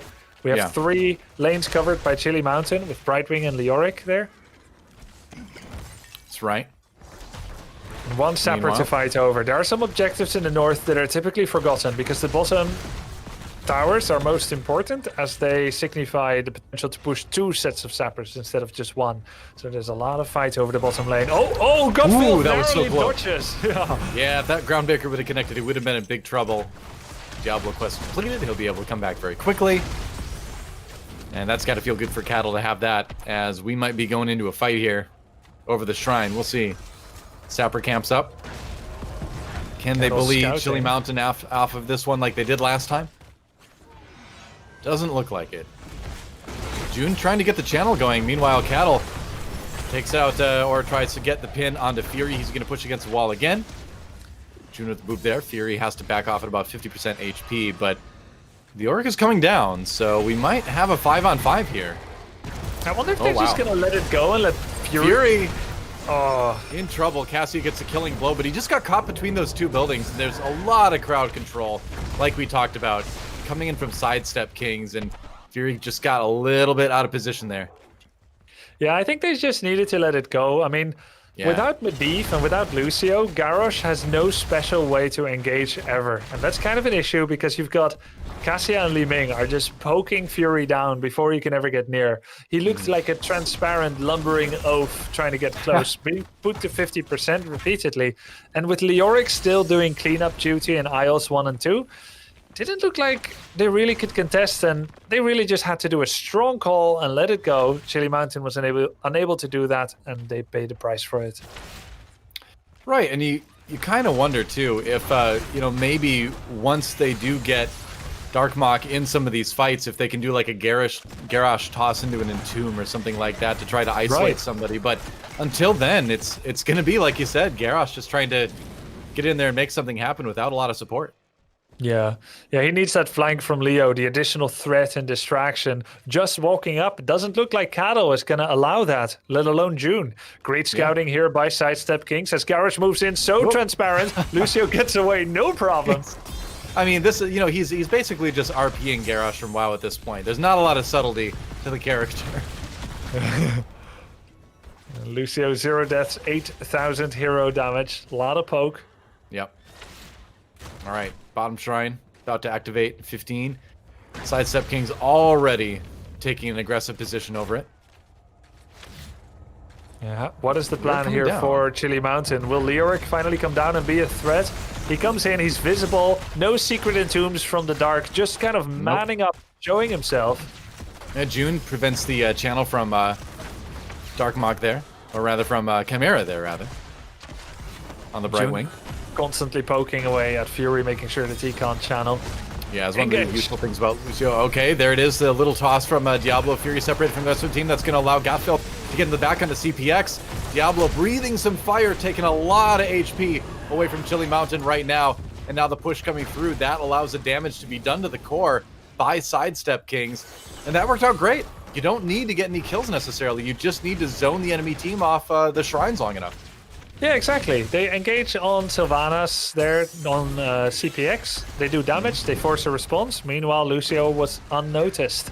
Diablo is full on souls, so he isn't too scared about getting attacked. No. With that Firestone. Oh, Diablo! Uh-oh. Yeah. Might have to use that quest up right there. Jinx! Souls come in handy sometimes. He was just way out of place with that one. Now Godfield getting jumped down. The Groundbreaker connects with the knockup. Godfield trying to push people away. Doesn't end up working out. No, that was June actually. Can't save his Cassia though. And guess who I am has to blink over the wall. Parting Arcane Orb as a gift for Chili Mountain, but they will take it as they will take out the towers and do a lot of damage here. Let's go take a look at the team to see what they are planning to... which comps are we going to? Not sure. Either way, let's hold off on that for a second. There is a fight as Kyocha comes back in. Gets tossed immediately by the Garrosh. But then Urel might be okay for the moment. Finds the shield to stay alive. There's a knockup from the end of the Groundbreaker anyway. June there to push the enemy team away to keep his Urel safe. Maka getting targeted by the core. He has to back off for now. Yeah, June again, just zoning, but they can't save the core. And now with the backing away, let's actually jump on board with Chili Mountain. What do you think, Grubby, to see how they want to handle the shrine phase? Yeah, let's see. They just got that bell tower, triple altar. There's a lot of ways to play this. Let's see how they plan to do it. Leo plays top left. Do we defend that? Here, I'm getting you vision. No. We wanna. Can we come with Leo after we take top? Yeah, they're heavy here. They're heavy here. Yeah, Leo takes top left. Ming might be fucking with him, but then we look for him. Look for it. Look for it. Yeah, get him. We get him through it. I'm shooting forward. Yeah. Stunning him. Yeah, I need to get out. Don't I'm block me on cap. Chill a bit. I'll be fine. I should be fine. Airing backline. We got cap. Yeah, we got cap. Oh, yeah, you're out. Yeah, top left. No, chill Okay. now. Top left. Yeah, I'm gonna tap left. Bottom left. I'm gonna defend bottom. We defend bottom now. We never want to leave bottom. Yeah, I want to tap. I'm kinda in the between if they fuck I need with help them, here. They can dive me. Wow, talk about knowing your limits, huh, Grubby? Saying, I'm okay, even though it looked like he was in trouble, but the ability to get out of the fight anyway. And they zoned him off long enough to take the shrine. Meanwhile, right into another fight already, though. June getting really aggressive at Bloodthirsty support on the Lucio, just trying to reposition the enemies in a place that helps Gottfield get a little bit more damage in, but they escaped. I love the aggression from June, though, but what do you think about those comms? Yeah, that was pretty sick, though. I couldn't believe that Fury said he was fine. He was 20% life, dropped to 4%. Got some unstoppability. I don't know exactly what the source was. Took a bit of healing and he survived. But I'm very impressed with the quick turnaround. They sent Leo to cap top, and then they wanted Leo to join while defending the middle bottom altar. But then with Diablo, when Diablo got out of position, they say, hey, we can go for cattle. Everyone piled on. And after that, it kind of got quiet. They didn't want to hog comms, and they went for Diablo. Everyone kind of went their own way, and they said, okay, I got a stun. And then once they got the kill, all of them vouched for a pullback so that they could gradually, slowly, just safely take the other one. Right. Oh, no, Cattle goes in. Thought he had an opportunity maybe, but he himself just... Oh, wow, never mind. The damage from Cassie is crazy. Another follow-up from Li Ming. Guess who I am? You don't have to guess anymore. The answer is Damage. I don't care what his other name is. He's just wrecking people, and that was a huge fight for Sidestep Kings. No, Grubby, it's not Ultralisk anymore. It's just Damage. That's it. They're going to finish it up. That's who he is. That was filthy. Diablo dies instantly, and they do not have the benefit of his help. And Godfield, just 1 versus 5s, everyone. And with Ultralisk helping there on the Li Ming, gonna get the triple kill, the blinds, the self-heals. How did he do that? Well, Cassia's level 4 talent. Activate to heal 25% of your maximum health. Then he did the blind, he did the Surge of Light. So he's healing, he's damaging everyone in a circle around him. But that was crazy. Then a little bit of healing from Lucio, and what a turnaround. Suddenly, level 19 v17. This was supposed to be a happy occasion for Chili Mountain. I mean, now they're way down. I mean, 2 levels down. The level 20 Storm talent going to come up way sooner for Sidestep Kings, and they've got the core down to 7 HP. Yeah, you got to respect the ball lightning from that Cassia. That can do a good amount of damage. That was ridiculous. Seriously. And now the sappers are coming in. That represents 3 tower shots. If all 3 make it in, the boss is a win condition. So we need Chili Mountain to defend this. The sappers are here. They're killing the minions. They're getting closer and closer. Savannah's with the black arrow, trying to shut them down, but they're not dead yet. Yeah, trying to cross that line. They're so close. Another stun. Sylvanas may just be able to do it. And yeah, denies all that damage. Close call, but nice play by CPX to make that happen. Okay, Storm Tier talents are here. Diablo went for Hellgate. We have Lucio going for Summer Anthem. Cassia with Rockstopper. Fully charged avoidance to have more armor. And then Repulsion for Liming and Seraphim. Unstoppability for Urel. Okay. Oh, going right for the Headless Horseman. So Sidestep King says, hey, you know what? We didn't need those sappers anyway. We're just going to do the damage this way. And there's not a lot that Chili Mountain can do. And now combined with the Shrine, ooh, that's enough to end the game, isn't it? Yeah, you know what? Well, if they can get the Shrine. Yeah, even if they don't get this bell tower, they just need 3. So we have this uncomfortable position where Chili Mountain needs to get both. They have to fight. They need both. They have to fight. Yeah. There's no choice here, and you can see Darkmok trying to reposition. Oh, the Entomb doesn't really catch anybody. It does keep Urel in the fight a little bit, but now they turn it around. Cattle down, so early advantage, but no, it's a trade. As Liming gets another one, gets who I am, putting the damage onto Fury as well. Fury on the Garrosh trying to stay alive, under 200 HP. He is eliminated, and June just trying to chase for the follow-up. They can go for the channel soon. Chimera on the Brightwing, though, trying to keep CPX alive. Doesn't end up working, and it looks like that is going to be it. 1 shrine away from the win here on Towers of Doom for Sidestep Kings. June with the activation, striking the death blow for Sidestep Kings, and that's going to do it. Close map early on, but man, Sidestep Kings really coming alive in the second half there. Yeah, that was just great play. Getting the boss forced Chili Mountain to fight in hostile territory. Under the towers, telegraphed because they had to. So you have a prepared enemy that is spread across all directions of the wind, with Chili Mountain being forced to funnel into that. It didn't help that Darkmok kind of didn't connect with his Entomb and missed his Drain Hope, sadly. Well, you see the stats here. The result of that game, Kato got bullied around a bit, but Lucio, Ming, and Urel, Kyocha, Ultralisk, and June, they were untouched. Wow, what can you say? Bahamut, you back with us? I'm here, and I'm what a game. I'm honestly like a little. I'm gonna toot my own horn a little bit. I was kind of doing some predictions on who was going to be winning, and I was saying that this is going to be a 3-1 matchup, or excuse me, 2-1 matchup in favor for Sidestep Kings, that they need to watch out for some cheeky plays. And I was reading the YouTube comments, and someone was like, and because I said it for both matchups, and I mean, I might be right. Like the Medivh in game 1 might have been cheeky enough to catch them off guard, but this game number 2, June and Cattle show that they want to be aggressive, but like Grubby said during that big team fight that had the massive 5-member kill in the bottom lane, that level 4 inner light turned things around. The moment I saw that go off, I was like, this fight is just theirs. It was so well played from Sidestep Kings on Towers of Doom. So that means we are all tied up in the series. 1-1 Chili Mountain versus Sidestep Kings. We are taking a quick break, guys, but don't go anywhere. The final game in our first series here at the Icebreaker tournament from HeroesCCL, brought to you by Roll20, will return in just a few moments. Don't go anywhere. We'll be back.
Hey, welcome back, everybody, to the Heroes CCL Icebreaker tournament presented by Roll20. I am Doa. With me are Grubby and Bahamut. 2 games down, and it is a 1-1 tie right now between Chili Mountain and SIDESTEP Kings.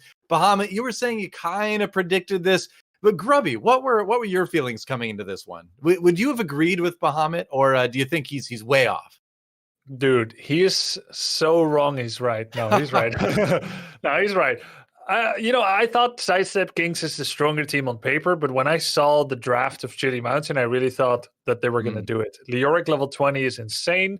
I feel like they had the team to slow down any deficit with that kind of wave clear and pressure. And to be fair, they were kind of leading for a while. There's just 1 or 2 bad things that happened. Like, they 5-man surrounded a Cassie and died to her. Like, who can predict that? Ball lightning, everyone blinded. Maybe it's just a little bit too much like grouping up. They killed Diablo. They got overconfident. It's a mistake that they're not likely to make again. A lot of this is learning about the level of play that your opponents are bringing on certain heroes. They don't all have that like competitive recent experience after all the new hero rework. So I think both of them have been acquainted to one another. The third game might be the hypest yet. Yep, that's right. Well, it's time to find out what the map is going to be for our third game here between Chili Mountain and SIDESTEP Kings, and it will be Volskaya. Okay, pretty exciting. I like this map a lot. This is it's a map that's new to me, not new to the Heroes scene, but one that didn't exist back when I was really into the game. Yeah, Volskaya, go ahead, Bahamut. I was just going to say, I like this. I mean, we were talking about people stacking up and, 5v1ing a Cassia. This is definitely a map where we could see the exact same thing happen. This is control point, come and fight 5v5 every 3 to 4 minutes. I'm ecstatic for this one. And I think there's a lot of unique heroes that we don't see on some maps, but are more powerful here. A good example, in my opinion, is Mephisto. He's awesome here. Yeah, I suppose. I mean, there's a lot of AoE damage you can throw onto the point if you need to. But what do you think, Grubby?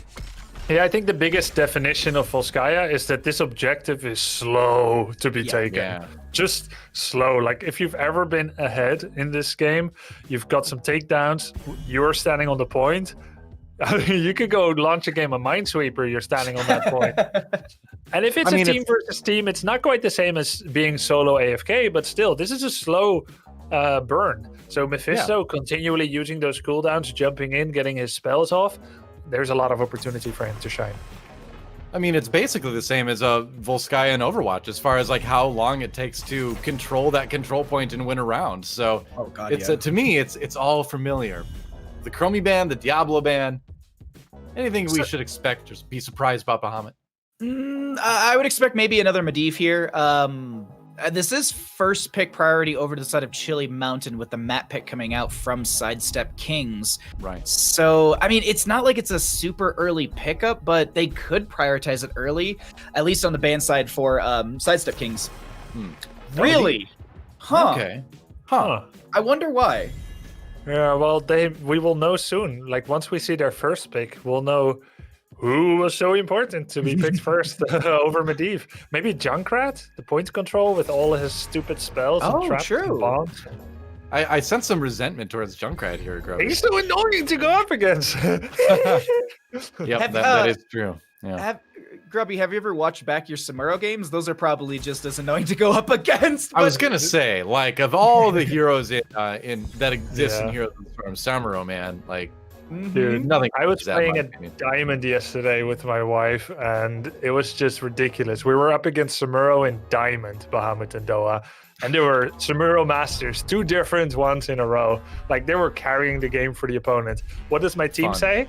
Wow, that Samuro is good. He's winning the game for them? No. They're like, Deathwing, it's your fault. Deathwing, it's your fault. What else did you expect from Heroes of the Storm? As you were correct, though, the Junkrat was something they were going to prioritize early, and that's why they got rid of the Medivh. But this is a Gazlo Garrosh. Gazlo had that rework, had a big buff as well, and on a zone control based map, it's a great hero as long as they set up all their turrets and get there first, kind of sort of deal. Yeah, Garrosh as well. The pickup, denying that one from Fury perhaps. For Cattle, Anna and Urel, the next couple pickups there. So we've got long range assassin, long range support. I call them artillery class range. Another long range gets removed, Hanzo. And then we have unkillable frontliner. So far it's quite difficult to get a grip on how to take down Chili Mountain. When you're Sidestep Kings, you've got two very strong heroes in Garrosh and Gaslow, but they don't have any bonus mobility. Lucio could help with that. Is that a reason enough for Chili Mountain to ban Lucio now? Are you worried about them counterpicking the Li Ming away from you if you're Chili Mountain? Yeah, I think you're worried about Li Ming too. Yeah. Deathwing is going to be the choice. All right. So what's the pick's going to be for Sidestep Kings now? I actually do like the Lucio idea from all of you, because you have the whole ability to walk the Garrosh, if you will. You utilize the speed boost with Garrosh, and they can pop Indomitable and run in there super quick, and then be able to throw like the Ana from the backline in. But we're gonna see another pickup on Cassia for the side of Sidestep Kings, and why not? I mean, I actually saw, I think it was Make who actually like all chatted or broadcast after that game and just banned Got-Phil's Cassia. They're not going to ban it, but they're going to grab themselves a Vala, and there's the Uther I have been talking about so much. But I want to note this. This is Uther Ana, so you have the Hammer of Justice, Sleep Dart, and this Mass Burst from Vala. This will, though, give Li Ming over to the opposing side. I personally love both of these drafts. I just think it's going to be, I think, between the Junkrat and the Garrosh for the displacement. I think that's really like the two harassment heroes that really need to play their role in this game. Be able to throw someone from the backlines to set up Li Ming, or even Junkrat to be able to displace them with the Concussion Mine, and Uther being able to find a Hammer of Justice afterwards. I'm going to lean a little Sidestep King on this one, personally. It's a good draft for them. All right, fits your predictions. I understand that. You don't want to back away from that either. The draft probably plays a part of it too. But Grubby, what do you think? Well, I don't see a traditional draft on the side of Chili Mountain. It's not something I normally look at and say it is strong. But I see an engage issue here on the right side for Sidestep Kings. They have no mobility increase and a slow tank. They're up against double support. You don't have engage and you don't have silence. Well, actually, Stukov has silence. So I'm thinking, okay, if they out-sustain you with double support against one, and you don't have a very powerful engage, how do you win? You let them come at you. Ganslow, Garrosh are very good defensively. Maybe that's good enough, but only because it's Volskaya. Normally, on a quick, like, bob and weave map, I think Sidestep Kings will have a neutered draft. They don't have initiative. But maybe on Volskaya, that's just good enough. Set up, camp the objective, let them come at you. Indeed. Well, here we go. Sidestep Kings on the right. They are the red team, Chili Mountain, the blue team. The final game in this best of 3 in our first match here in the new era of Heroes of the Storm Esports Icebreaker tournament. Kind of everybody's shaking the rust off. It's kind of this giant that's been like buried in a mountain for thousands of years, and it's finally standing up and shaking all the rock and debris away. And it's a powerful giant. Oh, that's a powerful satchel charge, actually. Bringing Cattle into the middle of the team from Chili Mountain. But no, it's going to be Ana that goes down early. So they had you right where they want you. Thanks, Mr. Junkrat. I don't know. Yeah, I don't know how you feel bad about that one? Jumped in like that, so close to Kato after Kato basically got catapulted in by a sleep dart of her own making. It was an Ana Junkrat play. And she just got a little bit too close and got tossed in. Hey, that happens. I get that, you know? You take that sleep dart talent first, who doesn't, you know? You want to put it to good use. You want to try. Well, the first blood goes to Sidestep Kings. No problem getting kills so far, even against the double support of Uther and Ana. And of course, Uther is semi-support, semi-tank. He will never heal as much as another healer. He does give armor and he plays a bit like a tank. Bahamut was talking already about Fury's Uther solo tank. Now we're kind of going to get that. Yrel fulfills a little bit of that duty as well. But still, it's without a traditional tank. You might get flamed for this in Storm League. Yeah, but if you're as good as Fury, then you pretty much have the last say, I would imagine. Yeah, that's true. The 4 stacks going up to top lane now. A lot of this early game on Volskaya is fighting over the support camp here. We'll see if Sidestep Kings can zone people off long enough to do that. They do hit the next tier of talents right before Chili Mountain does. They've got this small window to maybe go in. There's a flip onto Fury. Fury trying to back away with that. Uther taking a lot of damage. Oh, that Arcane Orb connecting with Chimera there. And that's a lot of damage. Oh no. Vala deleted. And that's what you gotta watch out for. There's a lot of poke. That's what I'm trying to say. A lot of poke between the Cassia and the Li Ming on this team to create some pick. These double assassins did so well last game, and they've got the same two again. That bodes well for sidestep kings. I like that move by Kettle, actually tossing Fury out of the point to secure the support camp there. Yeah, exactly. He was getting pretty low himself, but so long as they got the heal token, they were able to get that for the very important first objective phase. That begins in 5 seconds. They're trying to get all the elements to make the best possible preparation for it. Healing token for sidestep, turret. There's one turret for Chili Mountain. They're both getting the siege camp at the top lane. The question is, who will get the first control of the point? It is sidestep kings. That's right. And once you step on it, you cannot actually get it robbed. You need to step off for like 5 seconds for an opponent to rob it. So this will head inexorably towards 99%, so long as Kyocha and his friends can defend this. That's right, Fury tossing the team. They try to get the body block. They do get the body block, and Uther goes down early. Couldn't really be going much better for Sidestep Kings right now as far as getting control of the point, and the first, engage from Chili Mountain slapped away easily. Yeah, and we're gonna have to wait and see how well Vala does here for Chili Mountain. They've got Maka on Vala with the multi-shot build. That's decent burst and spread damage. Spread damage is not the best thing in the world against Stukov. It punishes a solo support Uther or solo support Ana more, but still, all around pretty good purpose for Maka. Until maybe like level 10 where she gets strafe, Vala is not that much of a beast yet. Right. Let's see how she does. He goes here in with the flank.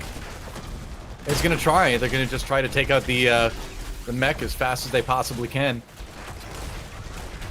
Li Ming and Garrosh piloting a mech. That's Heroes of the Storm for sure.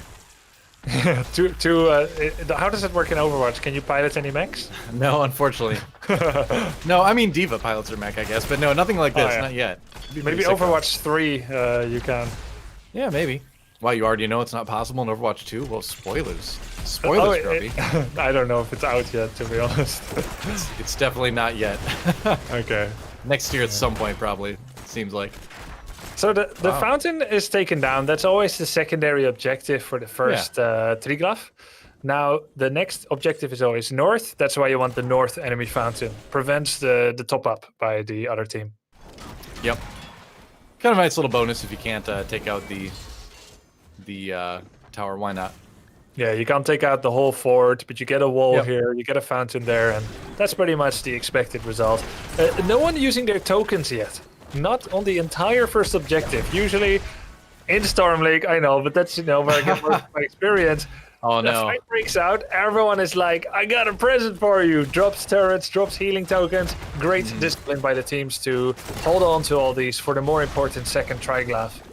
Yeah, and honestly, like, you and Bahamut were mentioning with the draft going into this one, with not a lot of, maybe a little bit less support for Garrosh, a little bit slower moving engage. You kind of need that extra healing sometimes, but now they may go in. Dark Mach dropped low, a little bit low, has to back away. Stormtown's being picked up by everybody on Chili Mountain. Now they're going to go back in. Dark Mach throws June over to the side. Make has to back away on the Vala, but maybe they've isolated this Cassia. No, not enough. She's able to get out. Dark Mach tries to re-engage. Another shot, but doesn't look like there's going to be any kills going down here. They're just trying to zone out Sidestep Kings for now as B... Well, I suppose it'll be a little while until B comes online, won't it? Yeah, it will still take a little bit of time for B to come online. I think maybe we're like 45 seconds out. Might get the announcement in the next 15. But what do you think about Ultralisk on Li Ming spending his time in top lane during that entire fight? They were so unafraid by the engages that they fought 4v5 and lived. Yeah, I think maybe that was a call, right? Play safer in the mid, let Li Ming get the push in top lane. You've already taken out the wall, you've already taken out the well, so getting a little bit more damage on that fort is going to benefit you later. Makes a lot of sense, doesn't it? Yeah, but it's always you're playing with fire. If you get it wrong, if the engage actually catches someone, It could just be bad. Oh, got Phil. Get knocked back by the satchel charge, but gonna be able to board his magic carpet and fly to a whole new world. Well, really not that new. It's just his side of the map, but you get the idea. I get that it's shining, shimmering, and splendid. Yes. Oh, absolutely, yeah. Tell me, Grubby, now when did you last let your heart decide? Every day when I launch a game. Oh, that's great. What does your heart tell you in Heroes of the Storm? Be kind to my teammates. Play Samuro? Oh, okay. Be kind to your teammates. I get it. Yeah, whatever happens. Dude, yesterday. But anyway, enough of that. You're a saint. You're a saint, Grubby. I can't think of it again, what happened yesterday. I won't bring that up. All right, so Siege Camp taken by Chili Mountain. Meanwhile, Point A coming online now. SIDESTEP Kings there to take it early, as they also grab this other Siege Camp. Darkmok not able to deny that. Yeah, he's scouting. He sees it's two people, then it doesn't work. Right. Level 13 needs to be reached. Darkmok will be late. SIDESTEP Kings knows this. For this reason, they could try to quickly go for the token, but because Urel has that mounting talent, Divine Steed at 7, it just makes it so that he can join in just a jiffy. And so that makes it risky to go for the healing token just because she showed what a moment ago. Indeed. So it looks like Chili Mountain says, all right, we're going to take the support camp first. Maybe they can use that to try to push in and get B. But let's see find what the out. plan Let's let's jump in with Chili Mountain, see what the plan is as they go into B here. Delay it, we delay it. I think we're gonna give this unless we get a really good fight. Keep pushing. Just keep poking. Keep poking him. You can't. Push out the. I'm gonna hit turrets. Sweeping him. Yeah, it's good. Push a little bit. Bring the Can I chat get down. On points in. Yeah, a bit. I think we leave it. Leave it now. They put up turret as well. Go Darkmok soak. Slipping I'm gonna hit it right away. Wait, look for 16. Well, 16, 20. We become very strong. Okay. Garage and Cassie are in it. Yep.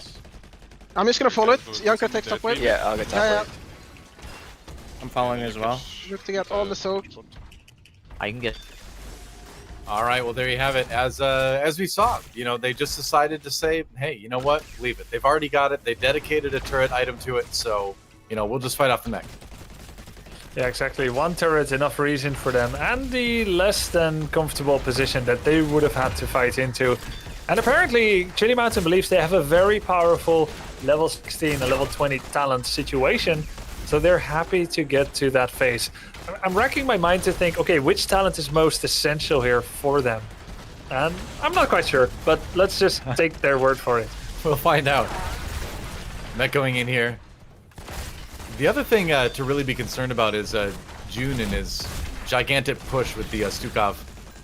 Something you always have to be aware of course. Try to jump onto Fury, but this mech doesn't have a lot of HP yet. Yeah, it's time to kind of back off here. Maka poking away at the mech as well. Chili Mountain already sending their offlaner back up to the top to just soak a bit more. 0 versus 3 in takedowns. Our double support team by Chili Mountain is yet to secure a kill. Even though it looked like they were quite close at some point. So they really are hashtag late game comp. Yeah, pretty much. Just hashtag scaling. Scaling. Just have to believe in it. If you're not winning now, then you must be winning later, right? It's karma. Right. Exactly, yep. And I mean, they can do a lot of damage, right? I mean, they've got the nano boost, they've got the, Riptire obviously can do quite a bit of damage and displacement. You can send Urel in with the Argent Defender, so they've got the tools to get aggressive, but they've got to wait, like you said. The late camp. Yeah, I was gonna say. Yeah, of course, for point C, the Siege Camp will do best when it is hitting simultaneously as point C. It's risky. If Darkmok on Urel just goes there, he can plant his flag and steal it. But it's rare for that to happen. Right. You have to really be aware of the timings for the camps and like what a team's tendencies are to know to call that, Try to sneak in there and ninja steal it. Urel now grabs Templar's Verdict, 20 armor reduction and bonus damage when she hits someone with her hammer.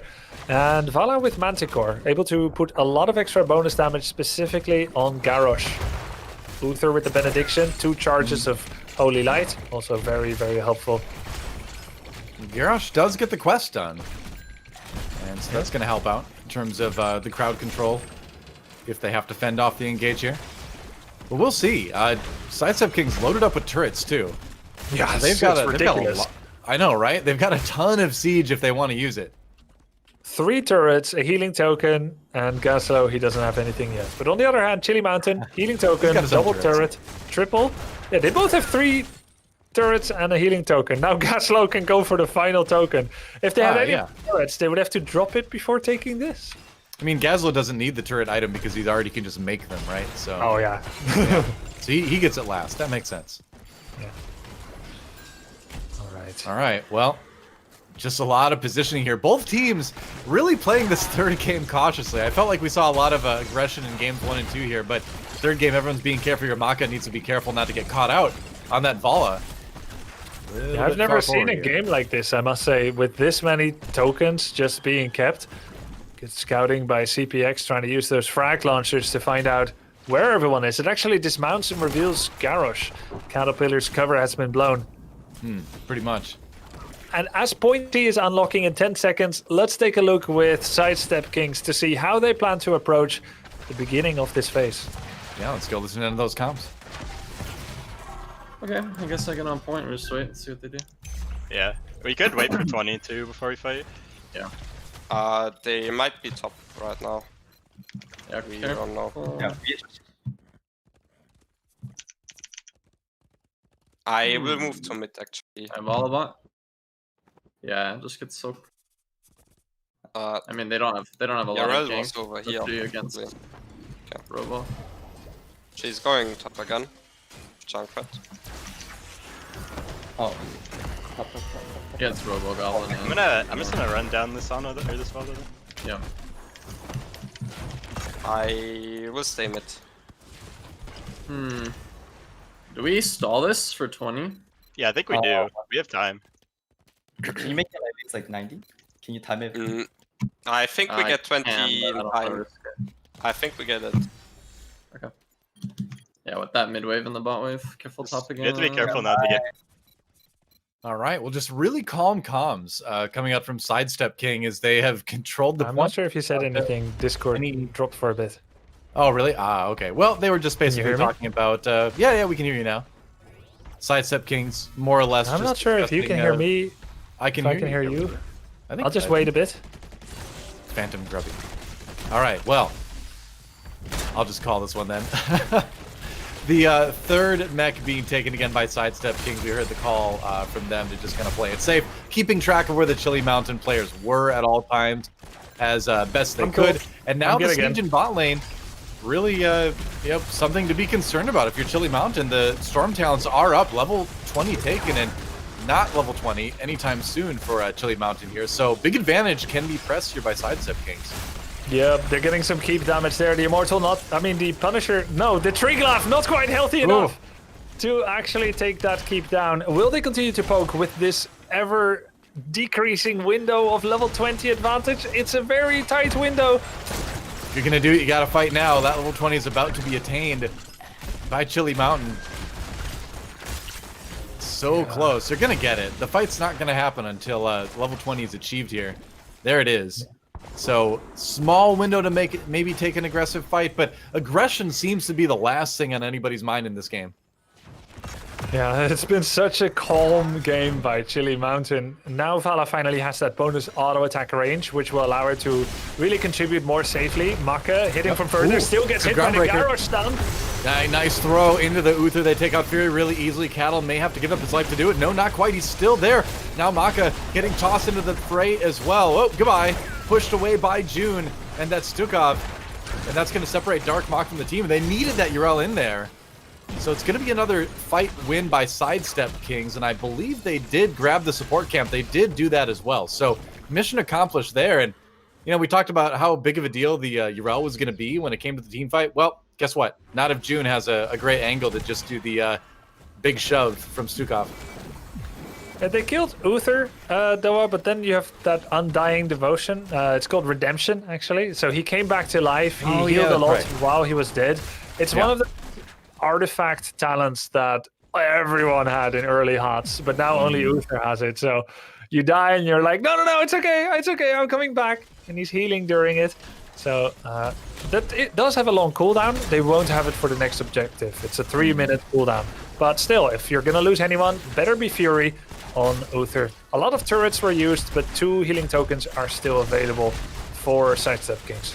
Yeah, a lot of sustain in the pockets of Sidestep Kings as they slowly look to try to push this one. It is probably going to be our longest map of the series so far. Yeah, with the lowest amount of takedowns. Yeah. Not one yet. I thought that there was going to be an engage issue for Sidestep, but the reverse actually seems to be true. Yrel and Junkrat have some reach in their engage, but when that doesn't work out, it's just Vala poking, really. Well, the isolation that the combo of Garrosh and Stukov gives you, in that you can push away someone you don't want to fight and bring someone you want to kill closer, is really concerning for Chili Mountain, and that does make it scary to kind of think about engaging this. Yeah, that's true. Kato has been doing a great job getting the angle on people. Whoa. That's a double stun on Junkrat, but the Divine Storm saves Junkrat for now, but he does go down. Uther too. That Junkrat dropped so fast, and indeed, Fury taken out again. And like you mentioned, he doesn't have the talent to come back at this point. And that's going to be, looks like another point, the 4th one in a row taken for Sidestep Kings. So although this game has been, you know, very close fight-wise, very low kills overall, it has always kind of gone Sidestep Kings' way. And now they're managing to isolate this Yrel here. Has to pop the ultimate, Dark Mach getting out of there, but that's a long cooldown to not have available. You're gonna have to play without the Ardent Defender for a while. Yrel doesn't get isolated. She dances in your company. Sure. She will survive. But yeah, they did get her. They did force a few really big cooldowns. That's a 2-minute cooldown on her ult, Ardent Defender. I feel like those 2 kills were probably the beginning of the end. Triglove Protector at level 22, 20 minutes, when you had 2 kills in front of an open core now. I feel like that's gonna probably be it. We see a little bit of... Yeah, it's probably it. There's so many tokens here. The Triglove is just a monster at this point, though. I'll tell you what, if Chili Mountain stops this, it's gonna require Herculean powers. pretty much. See if they can do it. They're gonna swap spots. Cattle's gonna jump in there. Kyocha jumping out to put on a little bit more turret pressure. Turrets everywhere. Wow, look at all the damage on Namaka. Has to run away on the Vala. Now Fury just trying to zone. There's the big charge coming in from the mech. CPX gonna be the target here. And he's just gonna muscle his way in there. That's gonna leave Fury taking a lot of damage actually from Godfilth on that Cassie. We've seen what she can do, but you can see that mech going right for the core. They are gonna try to end this series right here. Core shields down, the mech dropping really fast. That was a good Riptire to try to keep Sidestep Kings at bay. Whoa, Godfilth jumps in with a big hammer. CPX is gonna get him before he gets back to the home base. No, he can't quite do it. Cattle out now, and that core is getting really low. Can Chili Mountain hold on with that kill from Li Ming coming in? It does not look like it. That said, Chili Mountain defending, yeah, they've got all the zoning to try to keep it working, but they keep walking forward. The core cannot stay alive, and Sidestep Kings are going to take the series 2-1. Chili Mountain did their best. That game 3 seemed to be all Sidestep Kings from start to finish. Really? That core was so close. Like, God, the first takedowns finally happened for Chili Mountain, and yeah, they win, and I expected it, but it was so close. Yeah. Well, it was kind of crazy too, because it just seemed like Chili Mountain was like one small play away from seizing control of the game for themselves. We've got Bahamut back with us again. Bahamut, what do you think? What's your take on game 3? Game 3, they woke up. I'll be honest, like game 1, I think the Medivh really caught them off guard. They weren't expecting the Medivh dive and all of that, but going into game 2, they really had some momentum built. And this game number 3, Sidestep Kings was firing on all cylinders here. And while their comms were super calm while we were in there, I bet in some of those team fights, it's very, very well elevated in the communication, especially coming out from Cattle. There was actually a flank over, it was the control point A the second time, where there's a massive wraparound flank coming out from Cattle. And I was just watching, I was like, oh, I bet those comms are just like, we're looking for this fight. And it was really well played, really well telegraphed from them. And I gotta say, Guess Who I Am / Ultralisk or Godfilth, both of those players, you can't give them Li Ming and Cassie. Like both of them are just insane on those two heroes. Well, I mean, I think I mentioned in the draft, I was kind of concerned about the Li Ming going over to that side, and I didn't expect to be right. I never expect that, but the Li Ming is a big concern. What do you think, Grubby? You never expect to be right. Not when it comes to predicting Heroes of the Storms draft. Come on, man. Okay, Last time I was like really into this game, like really watching the pro scene was like 2016. You know, I watched a lot, but still. Well, I'm congratulations. catching up. You're starting to learn that sometimes you're right. I'm starting to learn the opposite. When I grew up, I never expected to be wrong. So we make a good match. But yeah, Bahamut, is one of those two players also your MVP for this game, Ultralisk and Godfilth? Or do you think maybe it could even be Caterpillar? It's such a toss-up, honestly, but I think I would lean more into Got Filth here. Like, guess who I am? Ultralisk is like there. It's a hair in between which one's MVP here. But I mean, I also want to note too, June had some insane plays on the Towers of Doom game, and I think that was a big anchor and a big factor for them to do so well on that map and bring the momentum that they took from that game into game number 3. Yeah, as a support player, I'm always going to be watching, you know, the healers, I guess, in this game. There's a difference between healer and support, and the hero classifications, apparently, they're all just supports to me. I don't know. But June definitely making the plays. Yeah. But that's the end of our first series, guys. We're going to take a quick break, but when we come back, the second best of 3 here at CCL Icebreaker Tournament presented by Roll20. It's going to be Wildheart Esports versus Crowd Control. It is going to be another awesome series. We're going to get to see all 8 teams in the league today, so you don't want to miss any of it. Don't go anywhere, guys. We'll be right back after this. Roll20 lets you build maps, drag and drop tokens, and other features that your kitchen table just can't do. My table can't do any of those things. No. Also, Roll20's video and voice feature let you connect with more people. So if you wanted to invite Lucas and Ariel... Hey guys. Hello. What's going on? That's no problem at all. Ready to play? Your friends, your games, your table, Roll20.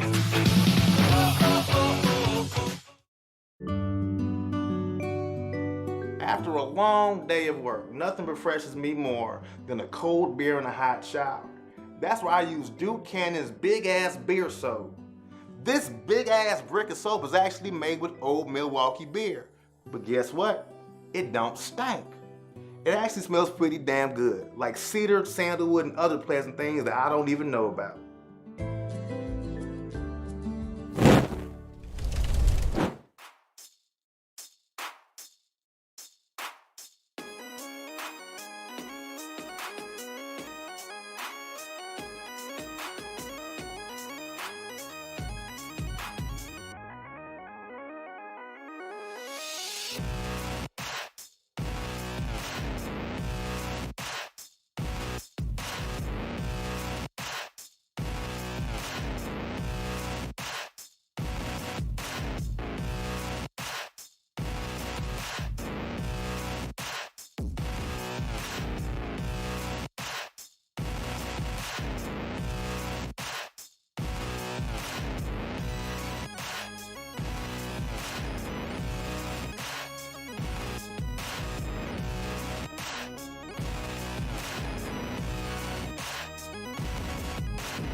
Welcome back, everybody, to Heroes CCL, presented by Roll20. This weekend, we have the Icebreaker tournament, breaking the ice, seeing what the teams look like. The draft was last week. They've had some time to practice.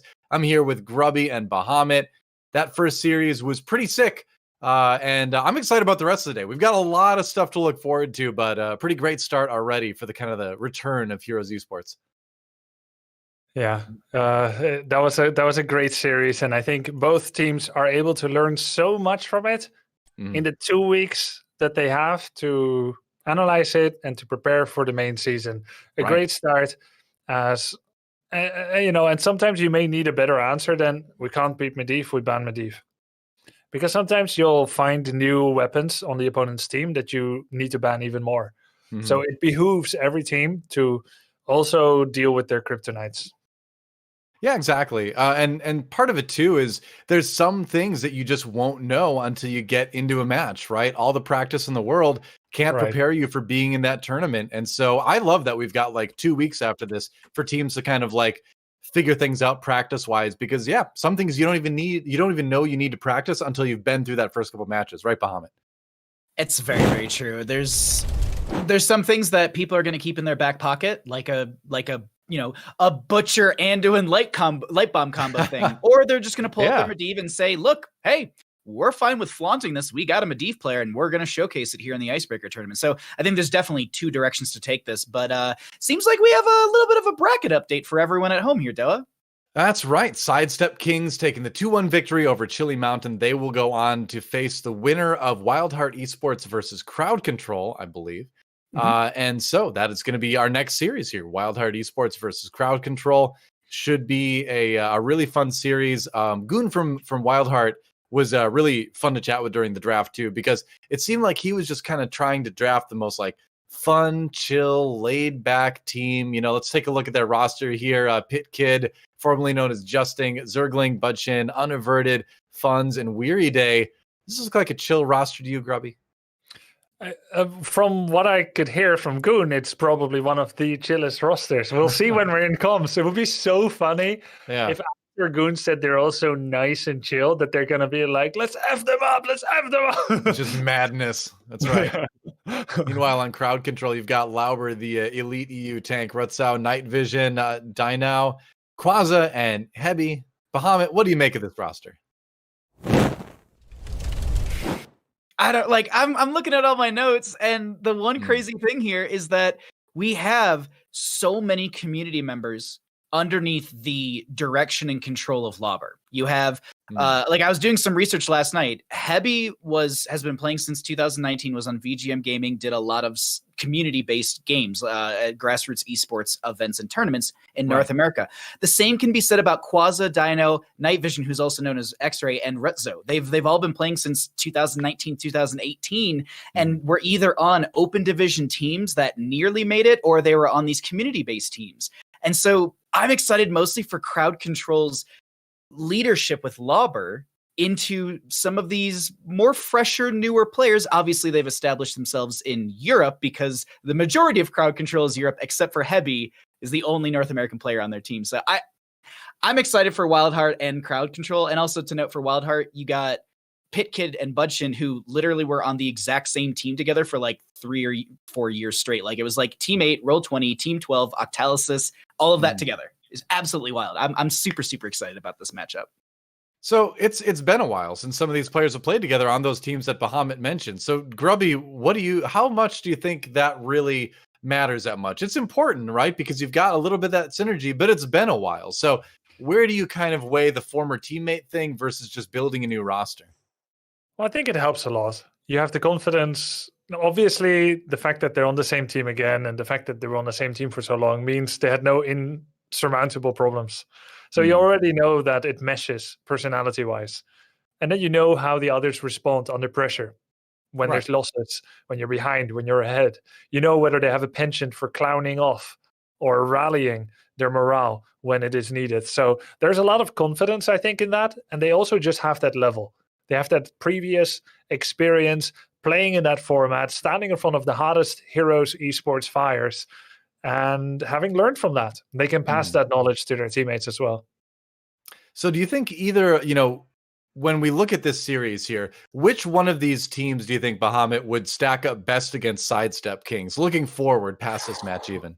Oh man, I'm asking to make the hard predictions now. Yeah, I know these are the harder predictions that I feel like I'm gonna get flamed for still. But no, looking at the two teams between WildHeart and Crowd Control going into SIDESTEP Kings potentially later on, actually tomorrow in the next best of 3, I would say that WildHeart might have the edge because of the 2 North American players in Budgeon and PitKid, because I think they played in the scene long enough and they might have some little background information against June, against Cattle, maybe even against some of these European and Korean players. So maybe that experience might be able to, they can utilize that experience to tilt or beat out the enemy team, or maybe find some weaknesses within their own hero pools. Wow, you brought up the just tilt them strategy. It some teams want to do it. Yeah, some teams like to do it. Interesting. All right. Well, Grubby, looking at this match specifically, going into this best of 3, who do you think is going to take it? Well, Doa, I have a lot of positive experiences from Lauber. He was involved in something I casted a lot, the HGC Open Division, and he was always one of the most standout players there. It does mean that he was in Open Division, which means he wasn't in one of the top 8 teams, but I would say he could have been. It just depends sometimes on luck, early adoption, being there, being qualified already. I think he had that level. So he had a really good level. They were always top 3 in Open Division, and I think he'll be a pivotal player. I also have had the displeasure to play against many of the other players on the roster because they're so good. And somehow the system thinks I am equal to them, and it match makes us. And when we're against Greymane from Dequaza, it's just he just 1v5s. So I'm really curious to see Quaza and Dino, who are 2 great damage-dealing players, to see how they're doing here for Crowd Control. Interesting. All right. Well, we are getting all the players into the lobby right now. Going to jump into draft very, very soon and see what they're going to pick. But Grubby, you're specifically worried about the Greymane, huh? Yeah, I mean, I don't know, like, if I'm putting too much weight on it. That's just my trauma. Sure. So, it's hard to let go.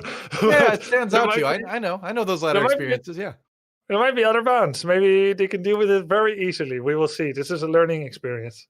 If memory serves me correct, there actually might be a bit of a race to see who's able to grab Greymane first, because on the opposing side for WildHeart, Unaverted, who was an Open Division player as well for Team Good Guys, if memory serves me right, they actually played a lot of Greymane as well. So I think there might be a bit of a race to see who can grab it first for their team here.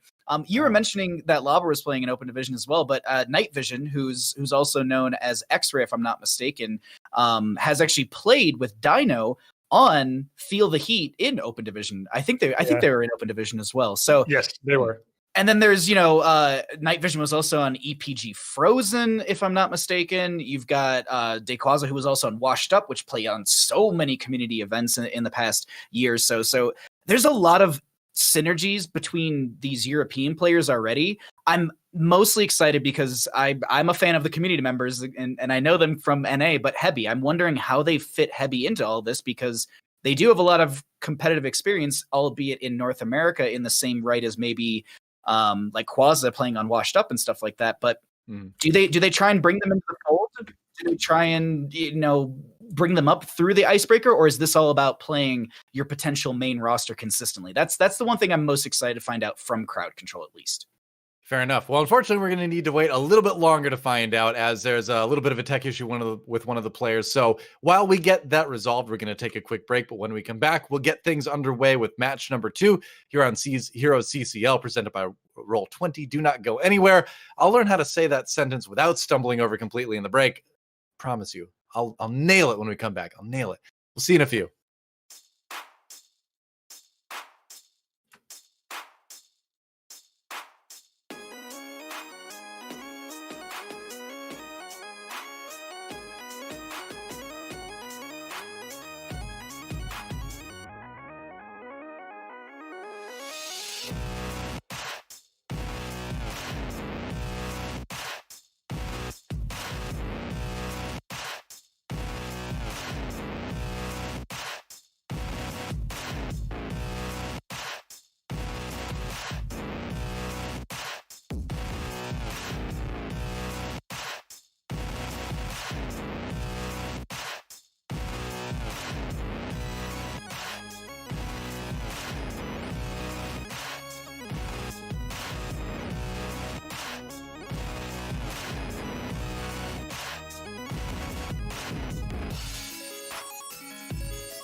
Hey, we are back, ladies and gentlemen, to Heroes CCL here, presented by Roll20, Doa, Grubby, and Bahamut with you. Tech issue solved. Time to get into the map bans, map picks.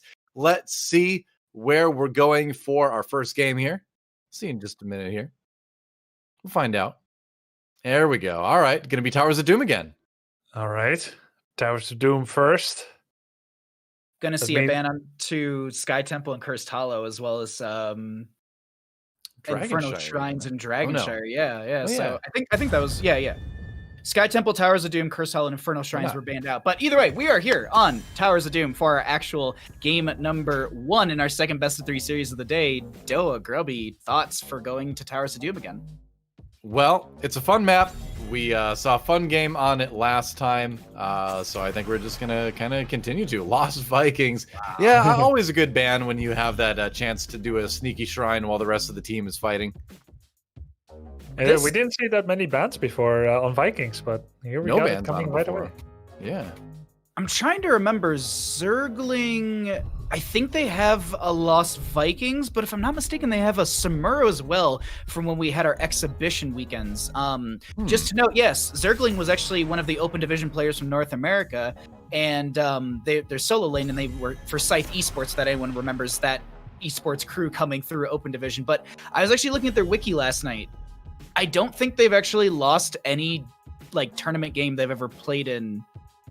It's just wild. They're probably one of the most winning solo laners in North America right now, or at least from their previous experience when they were doing Open Division stuff. So I'm really, really excited about this. But same thing, I hope we kind of get a little bit of Samuro Abathur action. I think they actually do play that. But either way, that's gonna be a Junkrat to round out our bans. Yeah, I have the other ban over on the crowd control side of things. Junkrat as well. So first pick. What do you think it's gonna be, Grubby? Any predictions? I have no idea. Yeah, it's difficult to say. There's a lot of good choices right now. Deathwing is good here, but you can't first pick him. You usually go for a generalist. It's going to be Cassia. Yep, fits into what you were saying pretty well. A couple picks now over to Wildheart. It's going to be Gazlo and Medivh. This is so weird. I'm sorry, what? It's so weird. What? Wildheart? Wildheart just became one of my favorite teams. You're going to pick a Gazlo and a Medivh in your 1-2? Hello? Yeah. They're strong heroes, and I guess both of them. One is a solo laner, the other is a flex. So you have 3. You haven't said anything yet about how you're going to engage, how you're going to deal damage. So it's just quite mysterious, the final 3. Yeah, all right. So we have the Malfurion and the ETC being picked up over on the crowd control side of things. Definitely a lot of crowd control in those 2 picks. Very classical team so far. Power slide into root. Yep. Malfurion, also, ETC, and Cassia.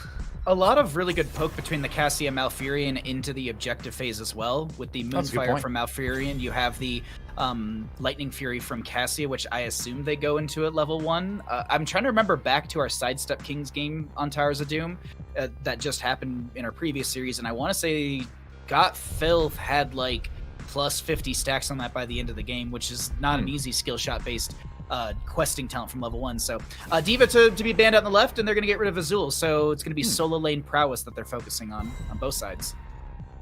Indeed. The picks now going over to Wildheart. What is it going to be? Yeah, maybe you want Johanna to neuter Cassia a bit to be able to escape the kind of CC chain that Malfurion and ETC offer. But it's really about the general plan. It's going to be Diablo and Gul'dan. Interesting. A lot of AoE damage, area of effect, crowd control, ultimate abilities as well. This so what is it? Oh, go ahead. No, this is just so much insane backline dive between the Diablo and just the Medivh. The damage over time from the Gul'dan is massive, and the control you get with Gazlo is huge here. This is... Yeah. Oh, God, I'm sorry. I'm just realizing what I'm seeing. We have Leyline Seal into Apocalypse into Grab-A-Bomb. Yeah. Oh, it's so gross. Yeah, it's gross. And a little bit of extra protection from Zarya. Rudso, quite known for his Zarya play. He's going to try to say, okay, you guys are going to stasis all of us, then Apok, then stun us, and we need a little bit of extra protection. Well, how about being silenced on top of all that when you get caught in the coming out of the ley line? The stick out pickup. That's pretty scary too. Yeah.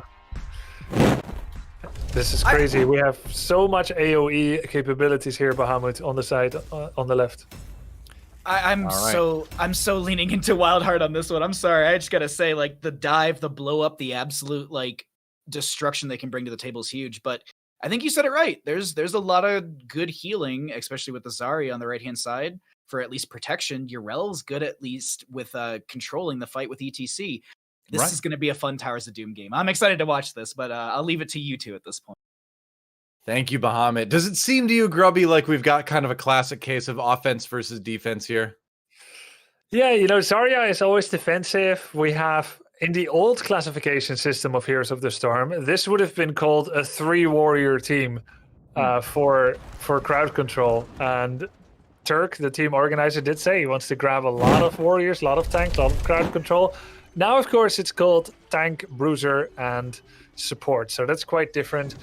But it is true that crowd control does have a very chunky team of defense. And that's the way to play it. Against so much control on the left side of Wildheart Esports, that's how crowd control has to do it.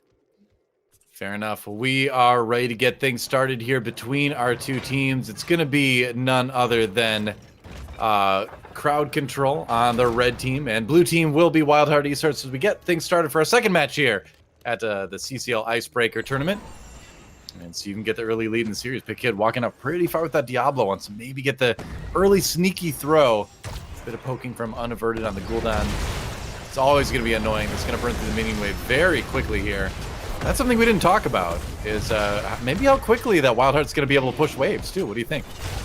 Oh, yeah. I actually think there's a lot of damage onto this Gul'dan. You're unaverted, trying to get away. They jumped right on the portal. Man. The wave clear is good. When you have Gul'dan, especially if he goes spell power at 7, when you have Gul'dan, it will never take you more than 3 seconds to clear a wave.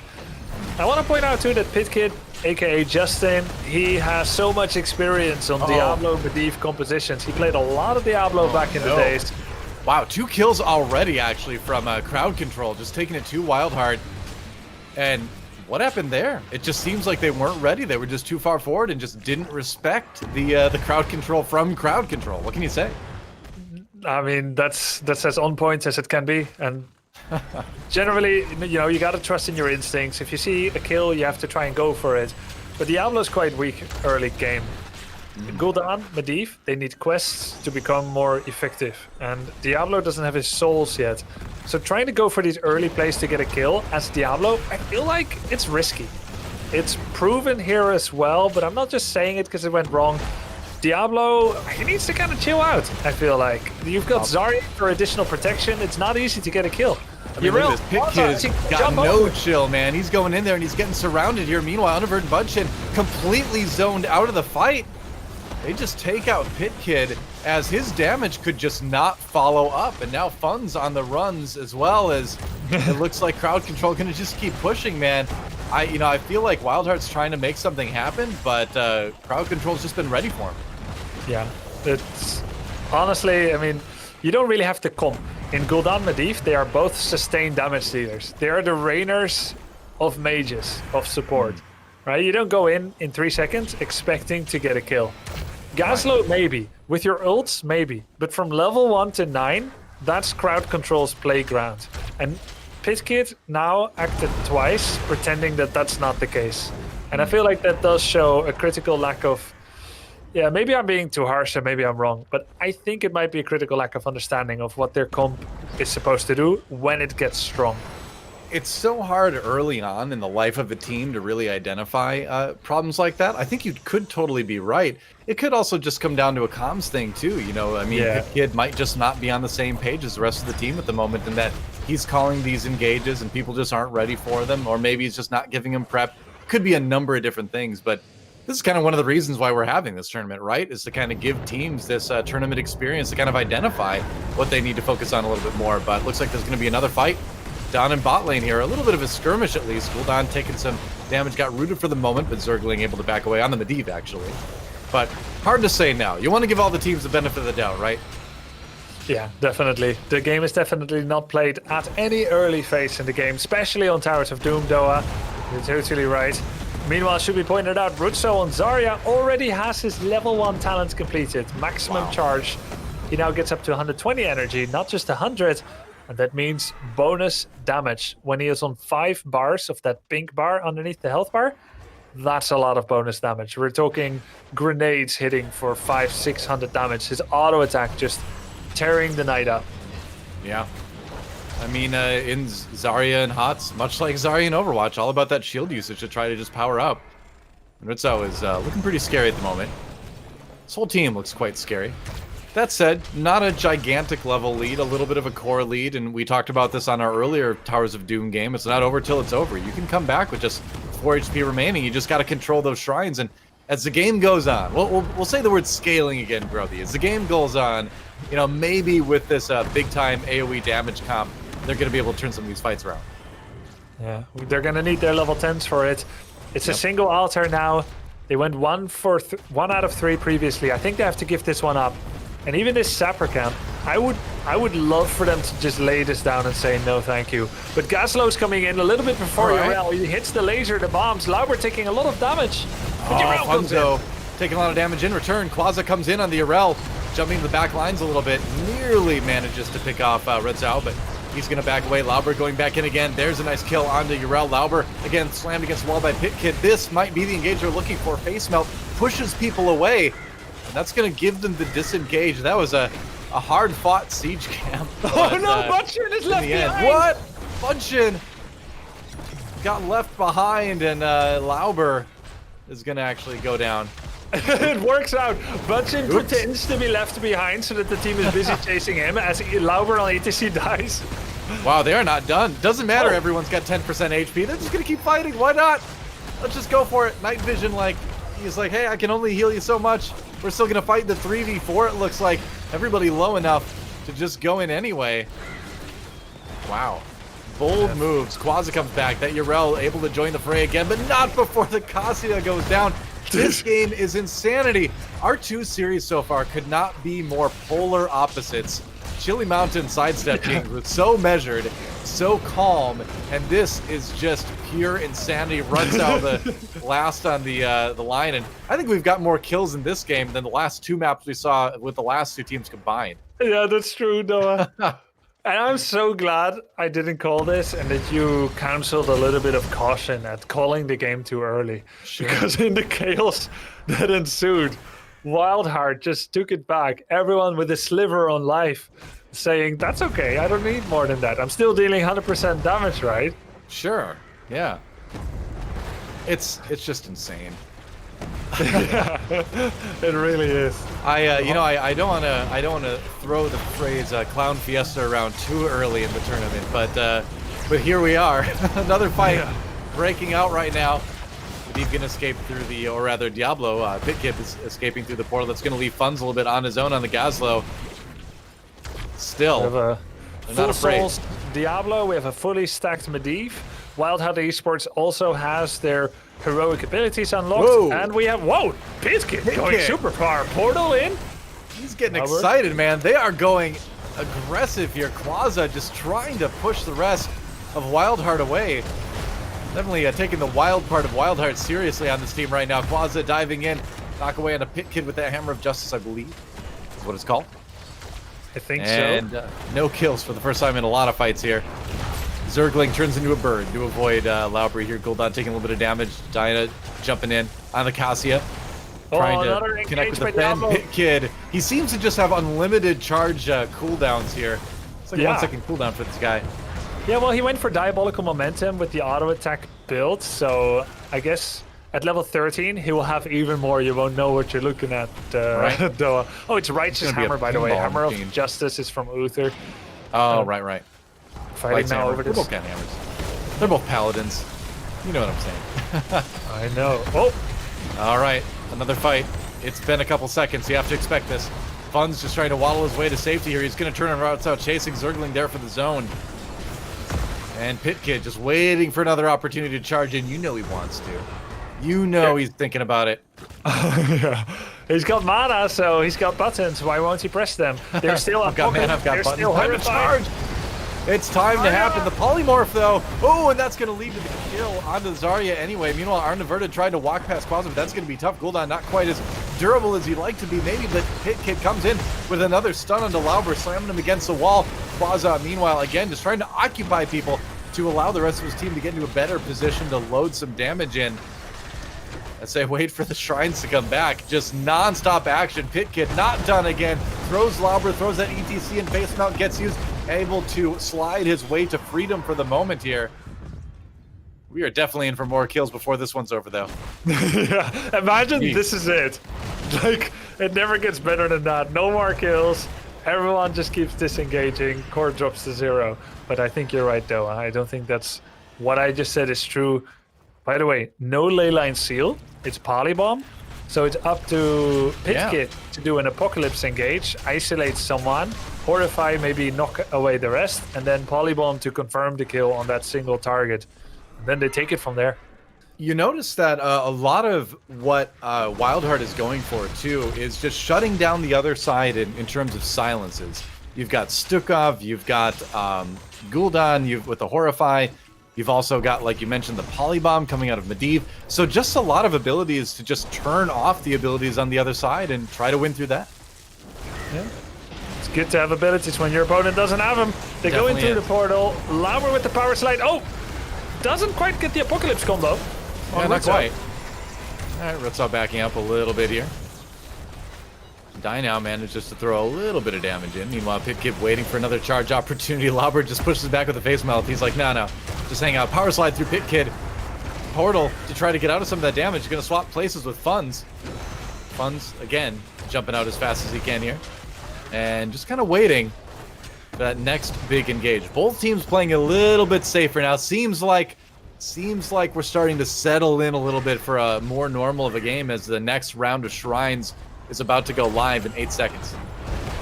Sometimes they go through the portal just to proc the level 4 Raven familiar talent. Like you've got Gaslo saying hi and just going back.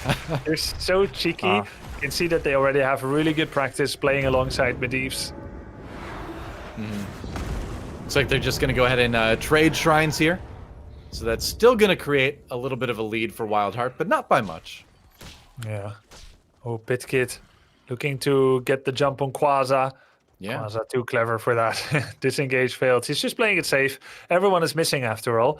I don't think they showed on that minion wave, so suddenly 5 versus 4 at the bottom. Quasar's still there. They go in with the portal mastery. Pitkid. Gotta be aggressive here, yeah. Meanwhile, Retzo pops the ability to run out unopposed. Just gonna bomb to push Funds back a little bit. So they do disengage pretty easily from that. It's a short cooldown. Expulsion zone, 45 seconds. He used it to cover the only remaining area where Diablo might have found an engage against him. First, he ran away with Unstoppable. Then he's like, all right, I'm almost home. Just drop this under my feet. It'll be back soon. But it's not back yet. Oh, Pitkid jumping in. There's a Polymorph Bomb. There's a Fear as well. All the ults being used here. And that's going to leave Lauber a little bit on his own the front line, trying to stay alive with a guitar solo, but he's going to walk away. He's so low, he gets taken out by Unaverted. They find the kill, and now Wildheart getting aggressive. Pitkid goes in. Another talk. Nice pull in.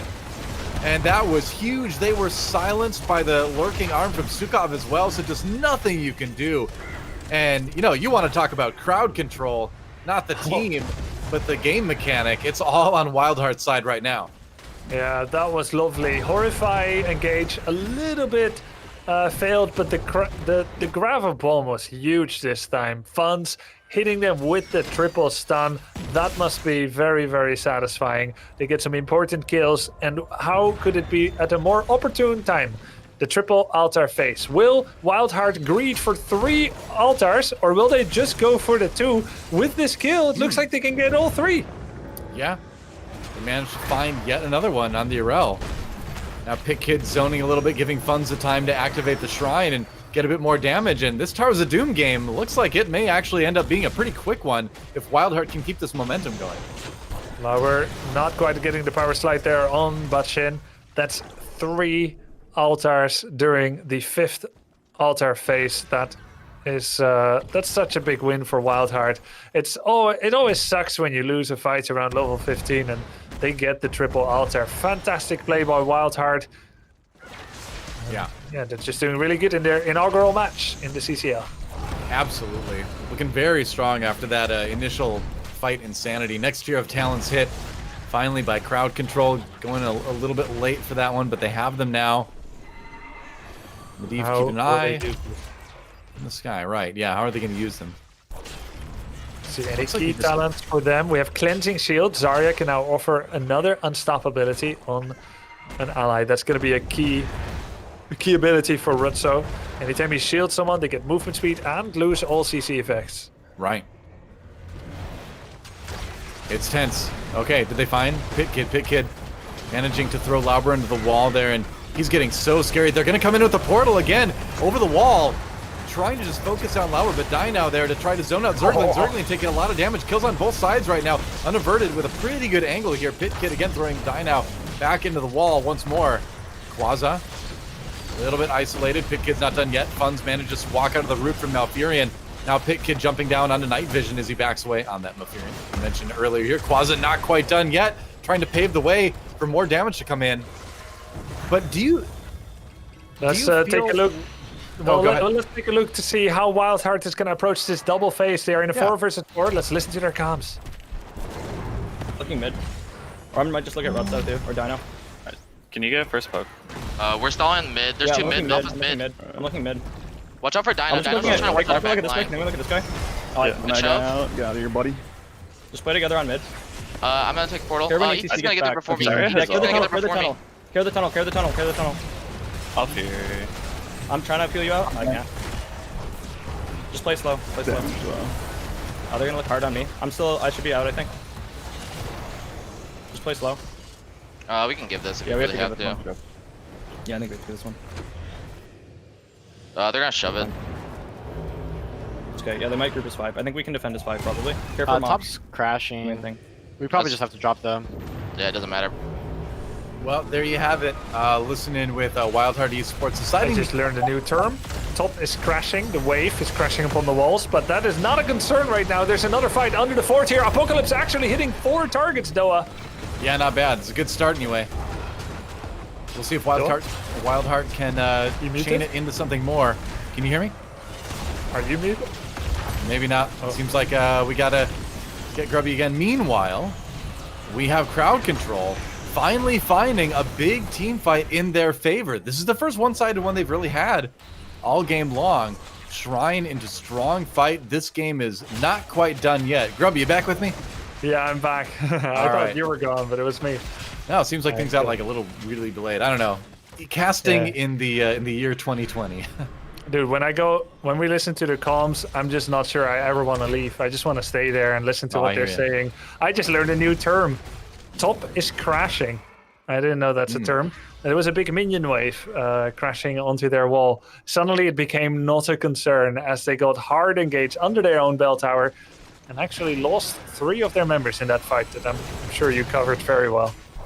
Yeah, well, it was a situation where they had to kind of play a little bit more passively. They gave up that shrine, like we heard them say, just give it up, and then lost the ensuing fight. So now WildHearth suddenly put on the defensive a little bit.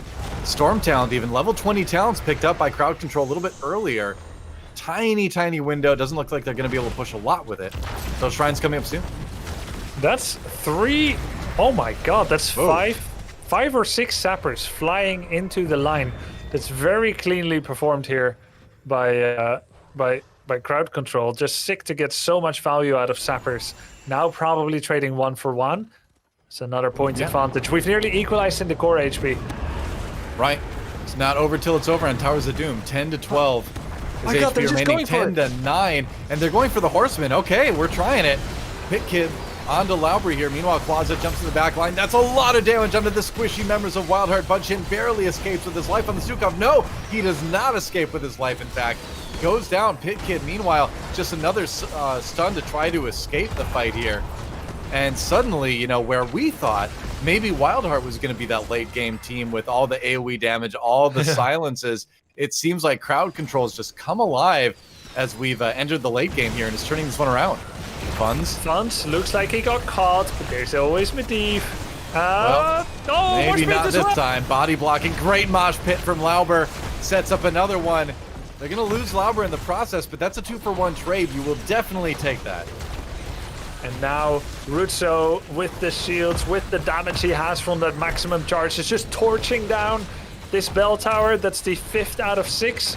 If you have all 6, you start to channel a shot on enemy core every 7 seconds. Will they go terrifying. top?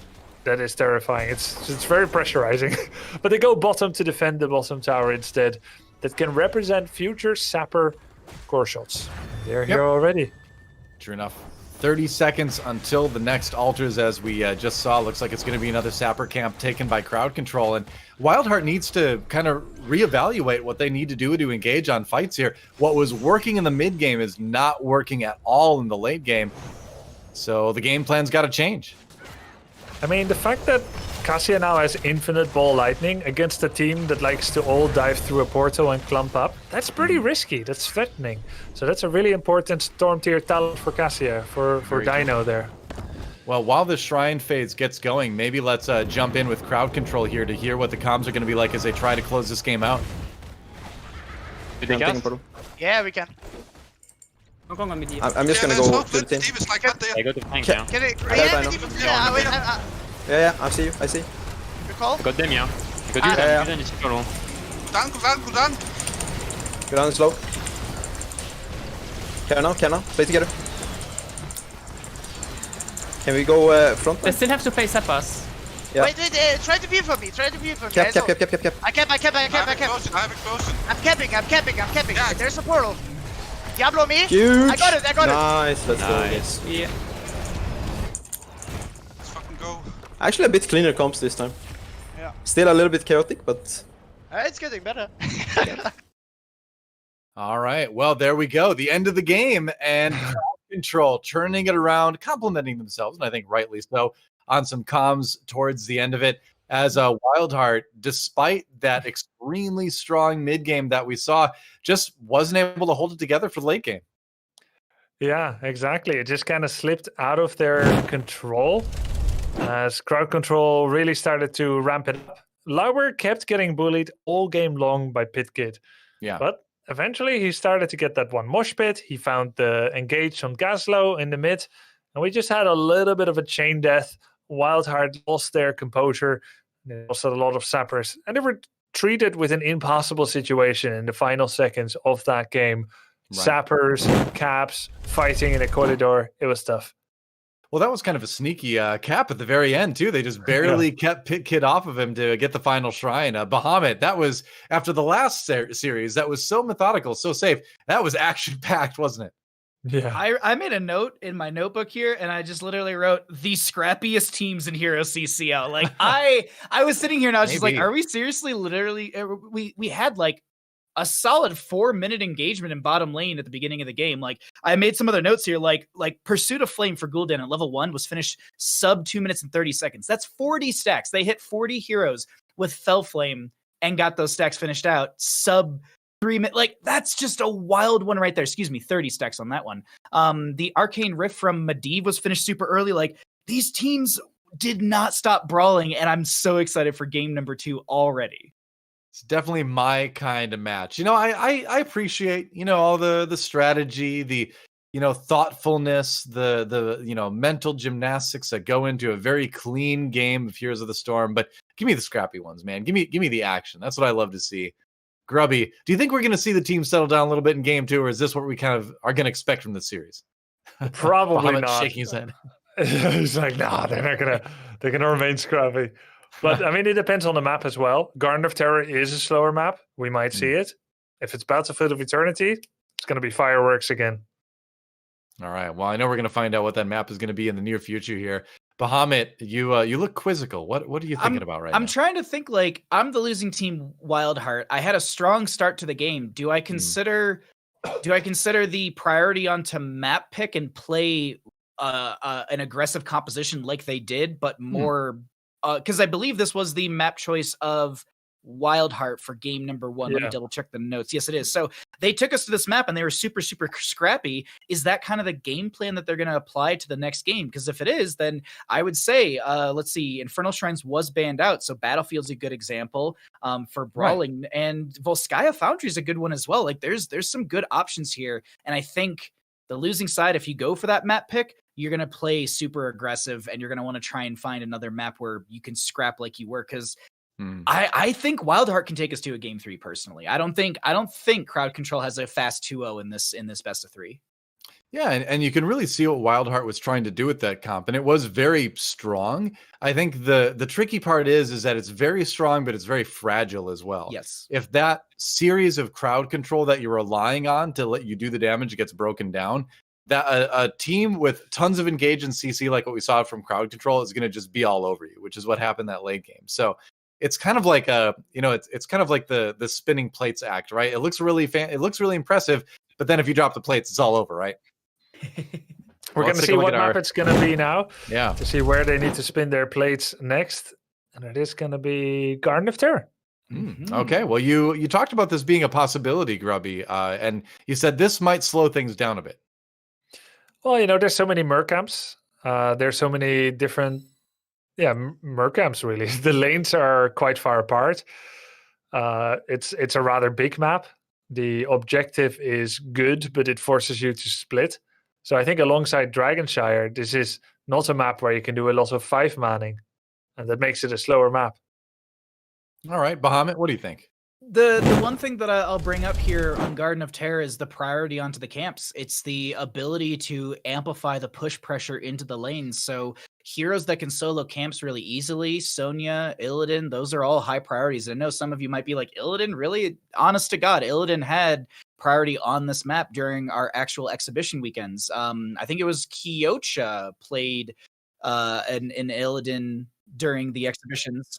But we also had a Mene Zagara as well. So while we see that legitimately, like Mene actually was like, they picked Zagara into an Abathur and they went Abathur hunting. And Mene in an interview was literally like, if I see an Abathur, all I want to do is hunt them. So it's exciting for those kind of things. So we might see these more unique styled heroes because, as you're mentioning, it's a bit of a slower map. So maybe we look into some of these heroes that win out overall with long-term pressure.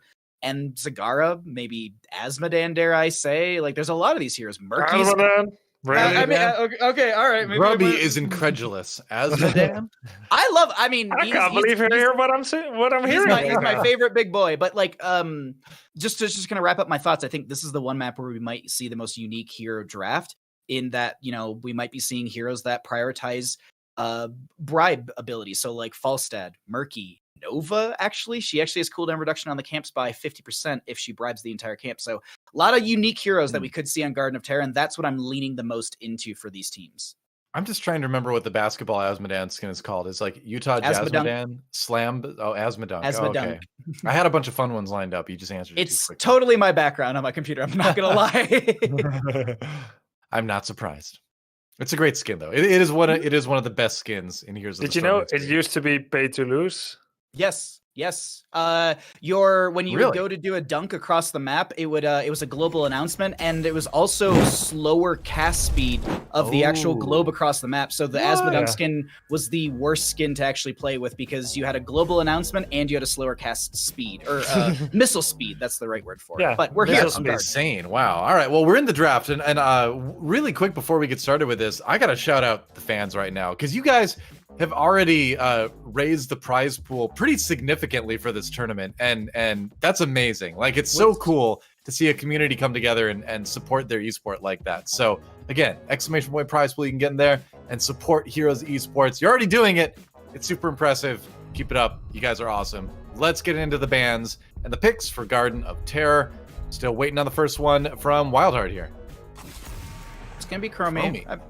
Poke potential's massive. You still have the objective phase, which everyone has to group up and stand around, and that's where Chromie really makes the best plays, is when everyone stacks and is in these corridors. So yeah, unfortunately, no Chromie play, as I don't think she has 100% ban rate, but she's up there at this point for our Icebreaker weekend.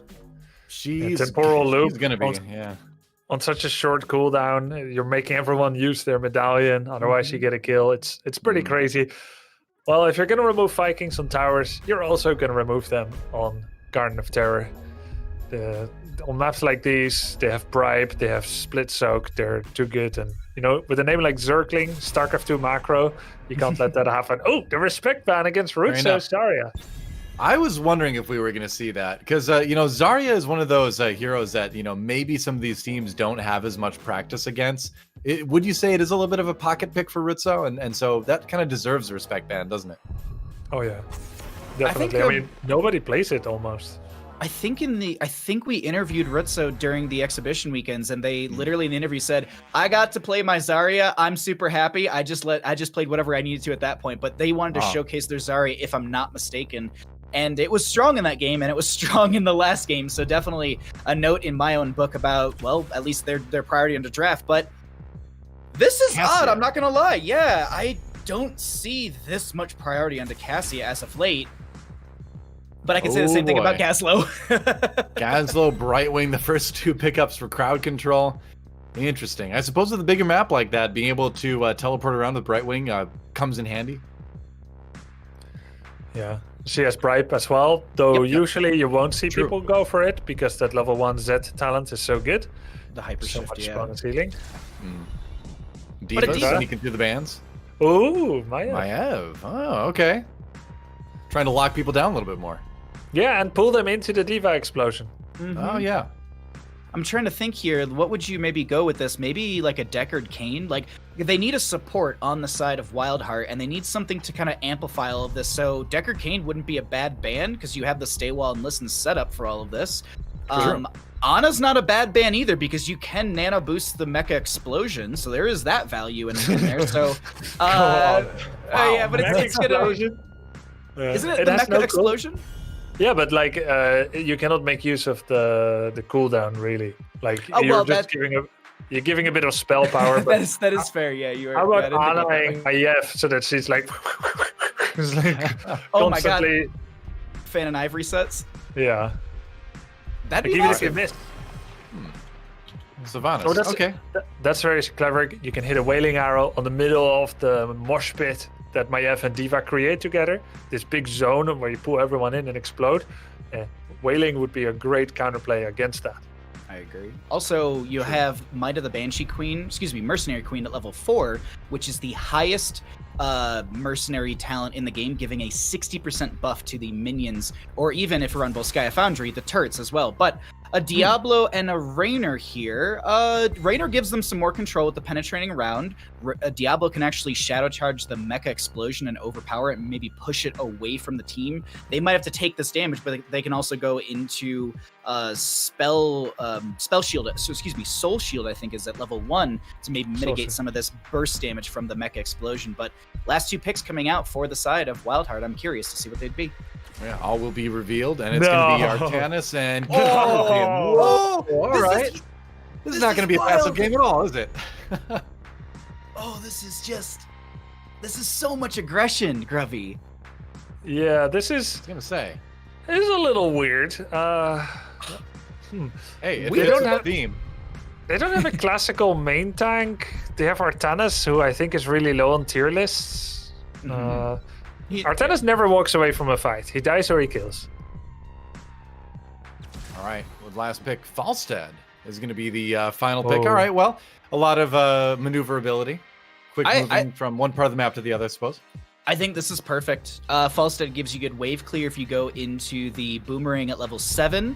You also have the Gust, which is a good tool to disengage the Mecha Explosion or the massive dive that's coming out from Wildheart. I mean, Cassia dives in with Fend.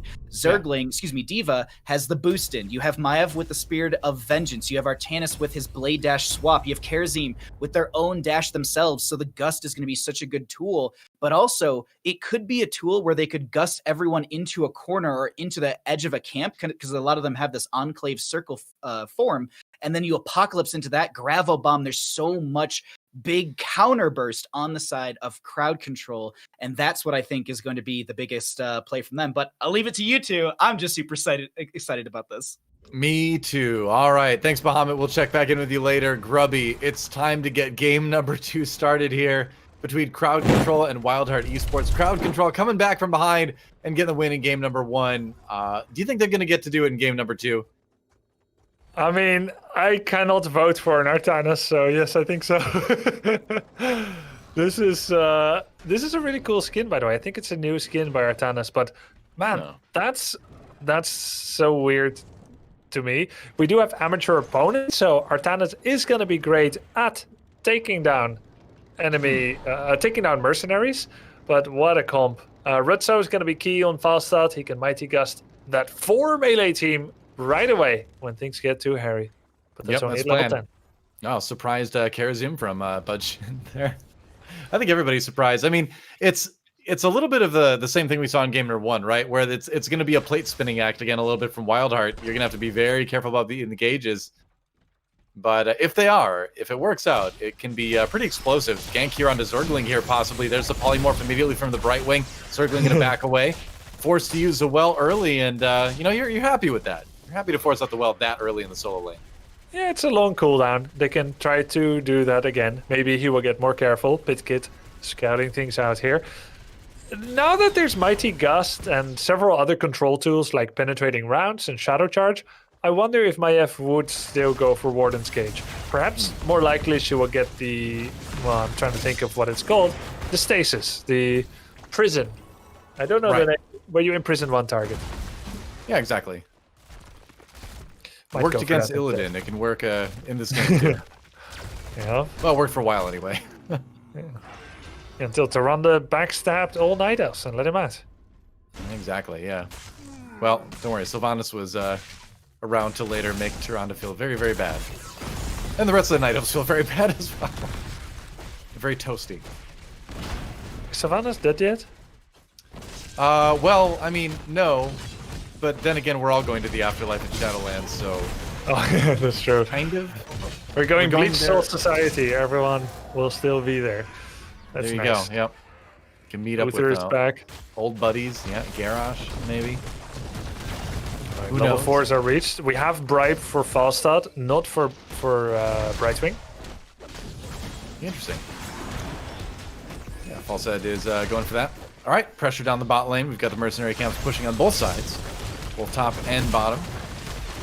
Seeds are spawning. Gonna have to start thinking about that pretty soon.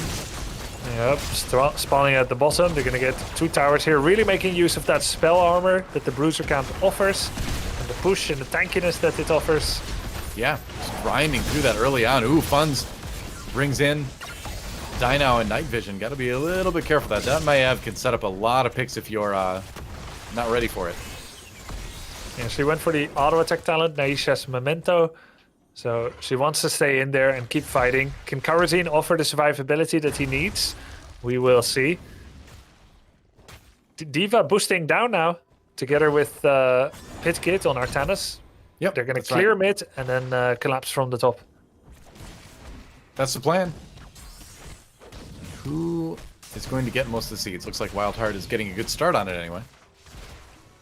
Lauber with 1 interrupt with the Fire Stomp. Yep. That'll work. Pit Kid, well familiar with the tricks of Diablos. He did play that game last time.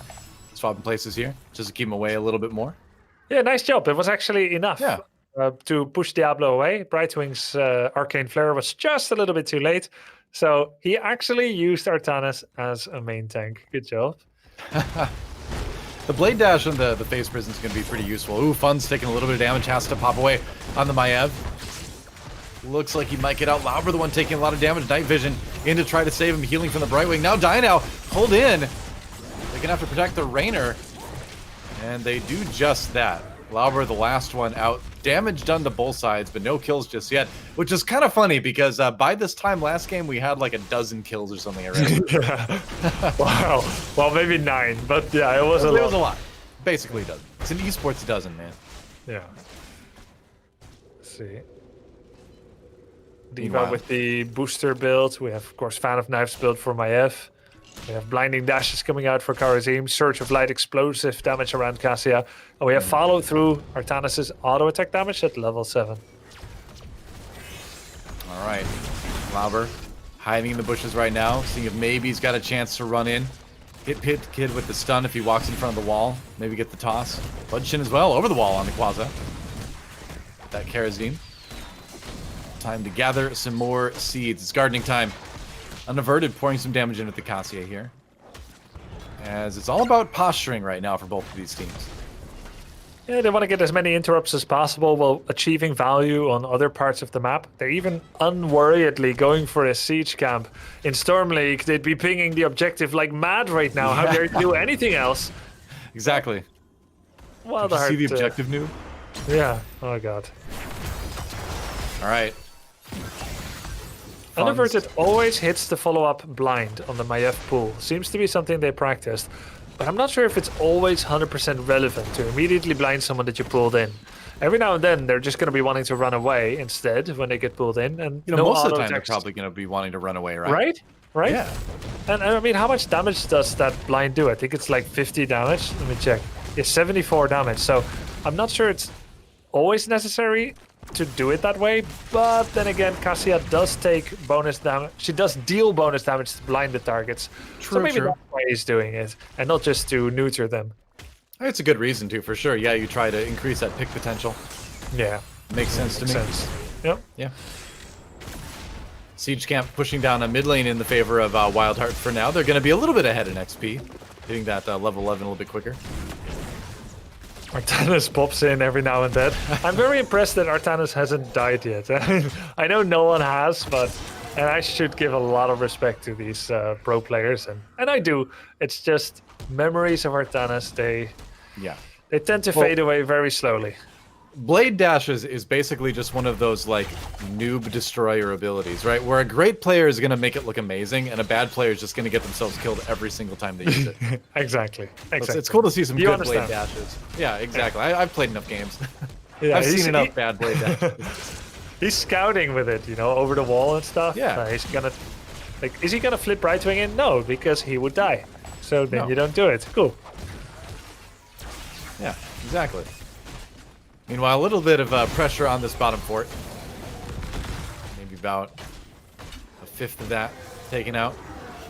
But it's a much, much more passive game than we saw in game number 1. That's for sure. Everybody playing it a little bit safer here. And just kind of playing the objective game at this point. Playing the map. Yeah, exactly. There's just so many camps. Let's take a quick look at the alts. We have Suppression Pulse, Ball Lightning, 7-sided Strike, Containment Disc, and Micro Missiles. And on crowd control side, Blink Heal, Rainer's Raider, we have Robo Goblin, Mighty Gust, and Apocalypse. The big combo, of course, is Mighty Gusting a team into a wall and then hitting them with Apocalypse. This gets even more powerful at level 20 with the, I don't know what it's called, Billowing Winds, Mighty Gust, Everlasting Wind, something. But you get so many waves, you apoc, and it's a win condition on the whole team. That's going to be a key move, potentially. I mean, A Mighty Wind was one of my favorite Christopher Guest mockumentaries, but I don't know if it's the name of the talent, so I'm not sure. I'm more familiar with Christopher Guest at this point. Wind Tunnel, I believe. Oh, there you go. All right. Nailed it. Meanwhile, Auburn nailing Zerling to the wall here. He manages to boost his way to freedom. He's going to be okay. Artanis Blind also works on turrets. Okay, pretty cool. So you hit the suppression pulse, you neuter Gaslow's turrets. Yeah, makes sense. Nice Twitch chat. Makes sense. Meanwhile, we were all excited about how action-packed the first game was, and now this is just yeah, we'll fast forward. Yeah, it's exactly. Like, hit the 1.5 speed button here. But the top lane, though, they're going for Gaslow. Under the fort, 7-sided strike. That's 49% damage. Brightwing coming in. Containment Disc doesn't stop Brightwing's healing, apparently. I guess not. Yeah, Maiev trying to go for the contain to set up that kill when Quasar pops out, but doesn't end up working out. Night Vision pops out. The teleport anyway. Funds pulls in Night Vision. Ooh, Diablo with a lot of damage coming in now onto WildHearth. They have to back away. Polymorph onto Funds as well. And that was handled pretty well. That was a short-handed defense on the side of crowd control, but they managed to fend off the attackers without losing anybody.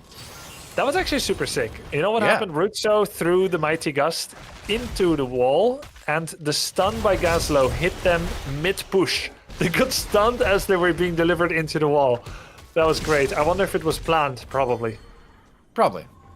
You would assume. All right, it's seed time once again. Both teams in position to try to fight for this one. Zergling a little bit low health, but if he has the stuff to start cooldown, he can zone quite well and get back into a full health mech. Banshee out of commission. Pit Kid finishes that one out. Polymorph, Polymorph onto Funds. He has to be really careful here. Meanwhile, Lauber blinded. They're going to get that extra damage in. They do get the kill here. Zergling's mech nearly taken out, but it doesn't matter. Oh, Raynor does get the kill on the mech. Well, that's just fine. They're going to back off anyway here. Oh, runs out with the kill on the Funds. Maybe sub 100 health. Pit Kid trying to stop him. Can he chase him down? Yes, it seems that way. Meanwhile, Night Vision on the Brightwing manages to blink heal over to Quaza to get out. God, this was a really, really cool sick fight. You had the containment disc to isolate one person away, which meant that 7-sided strike went nearly entirely to Diablo, which made it enough to kill him. He lost his souls. And then the Artanis save, and then there was just so much cool stuff going on in that fight. They didn't even use the Diva Explosion yet. Artanis just working like a charm for now. Suppression Pulse also boosting the damage that Cassia deals to everyone. Right. And you also have that amateur opponent to kill turrets very easily.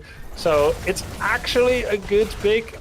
I feel guilty having Artanis in tier 3 on the tier list. There is definitely a place and time, even if he's not a versatile first pick. But this is great. Wildheart Esports gets their triple seeds. It was in contested 2 versus 2 situation, and now they got the objective pushing. Yep, that's right. And they've got the Bruiser camp following that up too. So a lot of pressure here in the spot lane. Meanwhile, in the top lane, nobody there to defend.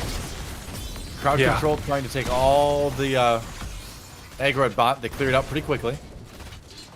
Rotation to top now. It's late. They lose the whole wall, but not much of the keep, if anything. Yep. True enough. All right, well. Looks like the action has kind of shifted to mid lane at this point, where it seems like Wildheart, they're going to find another pick onto the Diablo, chasing down now. The Cassia manages to help Karazim find the pick.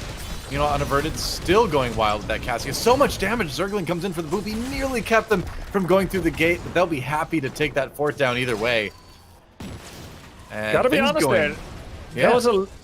Let's go to comps and find out how Wildheart Esports is planning to finish this, maybe. Sure, let's do it. I think we just get cams. There's a mid wave too. I don't know if or the lobsters. Do those matter? this quick too? So. No, the tower's already gone. That includes. So they're up in 2. We get all their top camps. They're gonna get their lobsters out afterwards. Probably Zerg. You can get healthy now, buds. I think. I'm gonna do ours. We just play 20s at this point now. I can probably back. Yeah. Next cap is top 2. We're gonna freeze the shit out of that. Are we contesting? We want to put pressure on bot side if we can. I think we should consider giving it. We just give it, yeah. We just put pressure on bot then. Yeah. We could just hide. Since we see them on top half. Diablo still only has 40 souls, so he's still squishy. We could look for pick bot side if anyone exists at all. They'd be in that bush if they were. Probably Gazlo. We're close. Yeah, we just look for pick maybe. Close. Chill in lane. Are we going up for this position or are we just running it down? I don't think we give it to him. What are you gonna do? Can we stall it and let you get value? I'm not sure. I mean, yeah, Gazlo's top. Gazlo's top. Well, we have one stall with blind, right? I can stall it once with all.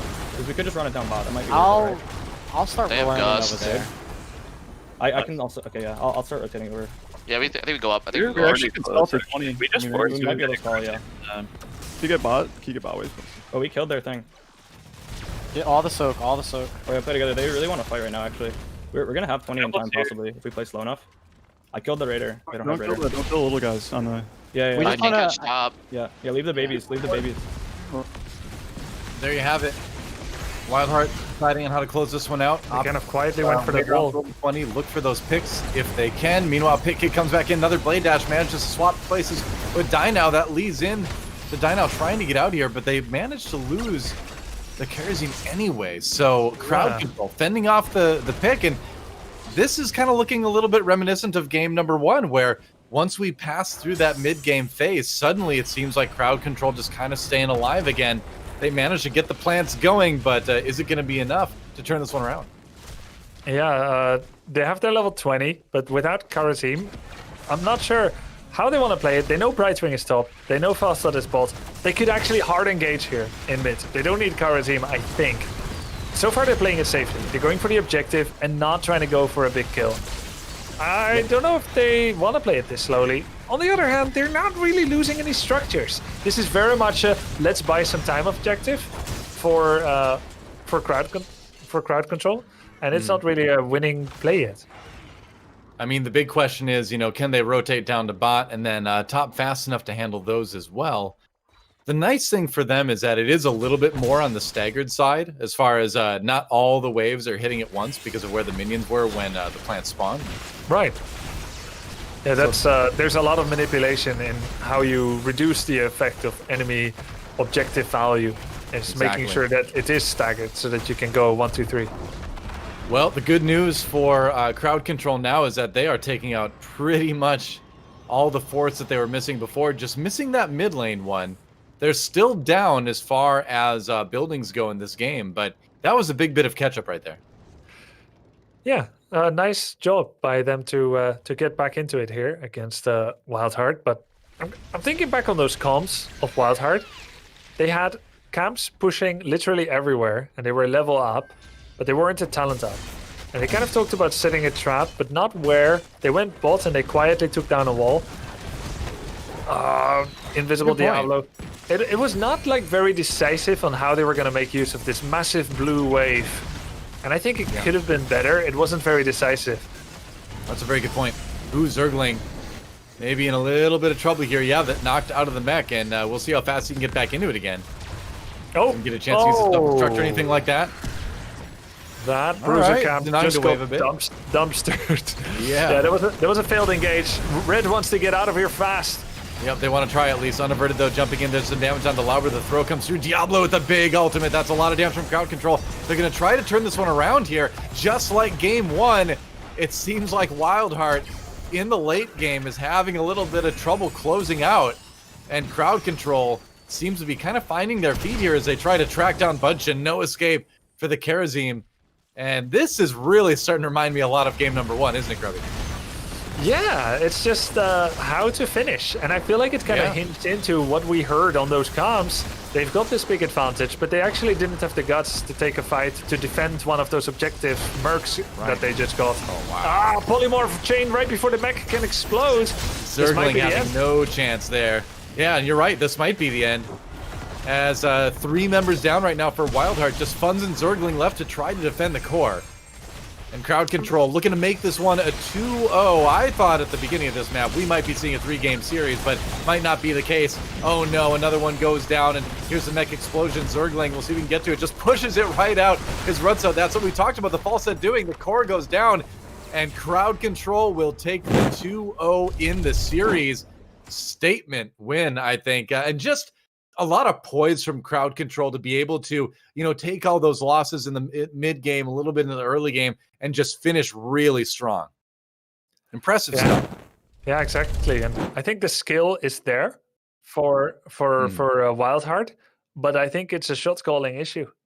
When you look at it, like they had a massive advantage, and it actually just seeped through their fingers while they watched. I think you're absolutely right. I want to get Bahamut's take on all this. That was a pretty wild series there in that, we had it really kind of swing both directions in both of those games. WildHearth looking strong early and mid, crowd control finishing it late in their favor. Bahamut, what's your take on all this? I got to say, X-Ray, who's also known as Night Vision, MVP of the series right now. I mean, I'm looking at just the raw Brightwing 63,000 rounding up compared to Bud's 40,000. I understand this is damage-based Karazim versus a Brightwing, but X-Ray has been so on point in game number 1 and game number 2 to keep everyone up and alive. Lauber's leadership showcased in this game as well. There was a lot of we're losing, but we have to be able to play off that loss, and they managed to do that in the later half of the game with the initiations from Diablo as well as just the synergistic plays from Quaza and Rutzo. I gotta say, crowd control's looking strong. Don't want to take anything away from WildHearth. They had some amazing plays. I think it's just the momentum gets a little bit lost for the members of WildHearth, where a crowd control was literally able to control the enemy team's aggression. And it's just their name showcases what they like to do. And hey, this is what we wanted to see out of the Icebreaker tournament, right? We want to see what teams are strong at. Teams want to play these matches to find out what they need to focus on practice-wise over the next couple weeks before the regular season begins. So far, so good. 2 matches down here already on the day. I'm kind of shocked, actually. It's moving quick, isn't it? But we're going to take a quick break, guys. When we come back, yet another match. We're going to see all the teams in CCL. So if you haven't seen the one you want to cheer for yet, don't worry. It's coming up soon. We'll be back with match number 3 right after this.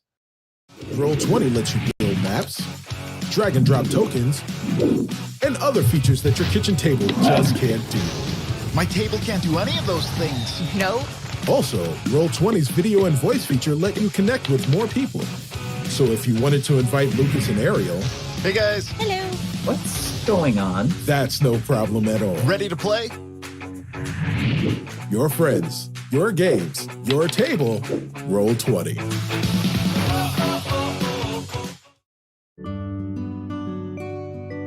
After a long day of work, nothing refreshes me more than a cold beer and a hot shower.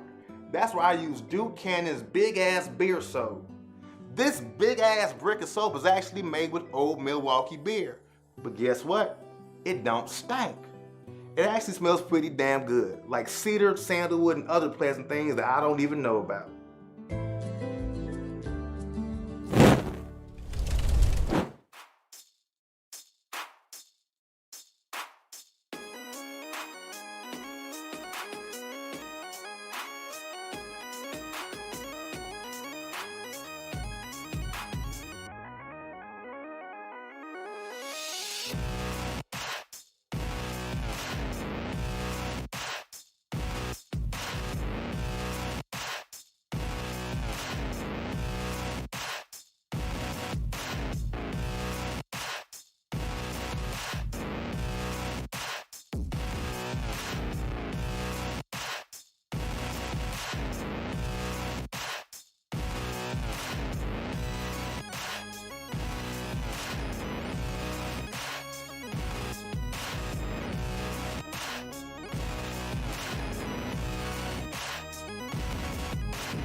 We are back, everybody, on Heroes CCL, presented by Roll20. It's the Icebreaker tournament this weekend in Grubby, Bahamut. We are halfway done with the day already. It's moving right along. 2 best-of-3s out of the way. 2 more to go. The next one we have to look forward to is going to be Oxygen versus Granite Gaming. But feelings on the day so far, Grubby?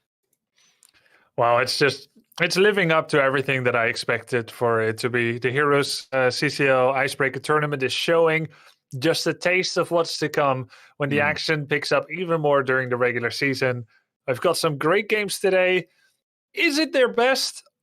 Maybe it's not gonna be anybody's best today. Yeah, it's not anybody's best, of course. Yeah, exactly. No, there you go. That's it. Bahamut. I think Sidestep Kings look perfect, and they're just going to take. No, it's it is. There's a little bit of growing pains here today, but I think we are also seeing some fun pickups as well from all these players. And I will say this: we're halfway through, and we have no Cho'Gall involvement, and that's upsetting for me. So that's my 2 cents on the day so far. We have at the most 6 more games. Let's take a look at the bracket to see what we've had happen so far. As you can see, our semifinal tomorrow. First one's going to be Sidestep Kings versus Crowd Control. That is going to be a great series based on what we just saw as Crowd Control with 2 game wins in a row over WildHearth Esports. WildHearth looking pretty strong early in both of those games, but Crowd Control just kind of living up to the control part of the name and just holding it together until they got their comps online and did it well. But let's move on to our next series. It's going to be Oxygen versus Granite, and the Oxygen roster is as follows. Check it out. What do you think? Bahamut, what jumps out at you on the scene? Prismaticism. We got to talk about it. They played on Team 8. They played on Roll20. They played on Simplicity. They played on Autolysis, and this is all professional play. They're known for their non-standard drafts, and that is one of the biggest things that stand out for me for Oxygen Esports. Exciting. Grubby, anything jump out on this roster to you? Or I should say, what jumps out the most with this roster? This one, the Granite Gaming. Oh yeah, let's talk about Granite now. Actually, it's on the screen here. Granite, our EU powerhouse, I suppose we could say. What do you think? We've got Nick as the first pick. They wanted Lauber. They kind of insinuated that in the draft, but here we are. I think Swamp Grotta is a great offlaner, and I think Nick is a great range damage dealer. Henning is a great support. There's just some really skilled players here that I have watched a lot. I think they're gonna do great together if they can bring their team together 5 fingers to a fist. There's something to be said within this synergy that was built with Granite Gaming during draft day. The actual you have Nick, who played on Team Expert, but then you are also going to be having you have just so many people who are literally played on Granite Gaming beforehand. From Grata played on Granite Gaming, Henning played on Granite Gaming. We have Berger, who played with Skoog beforehand. So there's just players kind of know each other in all different ways. And obviously we have to talk about the fact that, everyone but Nick is Swedish when it comes to our Europeans. But we have Nintori, who is actually a Scythe Esports Open Division player. And they are our lone NA player on this Granite Gaming roster. It's a lot like Crowd Control. Crowd Control's just got Hebby, the one lone North American boy. So Granite Gaming's got a lot of synergy, and I think that's the big thing that stands out for at least their team that was put together during the live draft show. It did seem like a lot of the effort was to sort of rebuild kind of the Granite Gaming of old, as we talked to Joy from Granite and kind of got her thoughts on throughout the process. But I think we're ready to take a look at the map that we're going to start the series out on, and it will be none other than Infernal Shrine. Did I get that one right? Yeah, yes. I'm nailing these pictures. Yeah. Yeah, you are. I just look forward to you trying to call it based off this tiny zoomed in picture every time.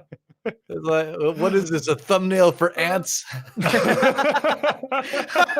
It works. We know what we're going. We're going to Infernal Shrines. Bahamut, what are your first thoughts on this as we head into the draft? An amazing map where you can brawl so much, and with both of these teams, they're gonna want to brawl. Like, there's just between Swamp Grata and Madara. Sorry, I have to make sure. Madara. That's how you properly say it. Madara. I have to make sure I get it right. But between both of those players, they're high tier, high execution players, and that's what I'm excited. So Nick versus Madara is going to be a big one for me. But It's also going to be Banana versus Henning. These two supports are just outstanding, and I'm ecstatic for Infernal Shrines because we should see a lot of fighting over these shrine phases. It's kind of the point. Well, here we go. Infernal Shrines, first ban. You know, you want to have a lot of poke type heroes. It makes sense, I suppose, to ban the Ana out as well because you know, Ana's strong. I'm a big Ana fan. I always have been for years and years before she was even in this game. We've seen a few drafts on Infernal Shrines during the times of HGC where the Punisher was not prioritized at all by one of the teams. Some of those solo Abathur heal comps with Greymane on the side, or we have like Greymane Rhaegar constantly side pushing. And we'll see, you know, a lot changed, patches changed. You can't just rely on old strategy, nor do I think we will see Juice Pirates, Morales. And we got the new suspects here, Gazlo, Junkrat, D.Va. Well, the picks and bans are going really, really fast. Both of these teams knowing exactly what they want. It doesn't seem like either one of them have been kind of thrown off their plan yet. These are really good drafts for this map so far. Junkrat displacement and poke potential on the shrines can be absolutely like it's just horrendous the amount of harassment you can have from that hero. Same can be said about D.Va with her zone control, sustained damage, mecha explosion, bunny hop if we see it, but it's probably micro missiles because it's hard to argue against the 35% slow that micro missiles applies. Raynor, good sustained damage, and Anduin to be picked up here for their support. Good leap of faith to maybe save someone who gets displaced by a Junkrat grenade. The one thing I do want to note here for anyone in chat, Kerrigan is not allowed currently due to some unique features with her, so we're currently just pushing her to the side a little bit. We'll leave it at that. We'll say unique features. Okay, Blizzard. Yeah. Oh, all right. Yeah, it's nothing to worry about, just some unique features going on. I just want to make that note because if anyone's sitting here like, oh, we're on Infernal Shrines, this is a great map for Kerrigan, and it absolutely is. Unfortunately, we're not going to see it because we have to keep competitive integrity at its fullest, and that's the goal right now. As an ETC ban comes out from the left, probably a tank ban here as well, right? Well, as Queen of Blades, Kerrigan killed billions in the StarCraft storyline. So, you know, I think it's finally time we punish her for that and not let her get played. Yeah, she had it coming. But Decker, agreement. See, ETC ban, which would be a great light bomb target. Stun everyone, then stun everyone, then stun them again. Yrel would still be a good light bomb target. Gazlo can, of course, be that person. You want to have someone that can get in the midst of everyone, don't die immediately, and allow the light bomb to proc. Of course, there is going to be a tank, so that person will exist. I'm wondering, the tank will be. Could it be Muradin here?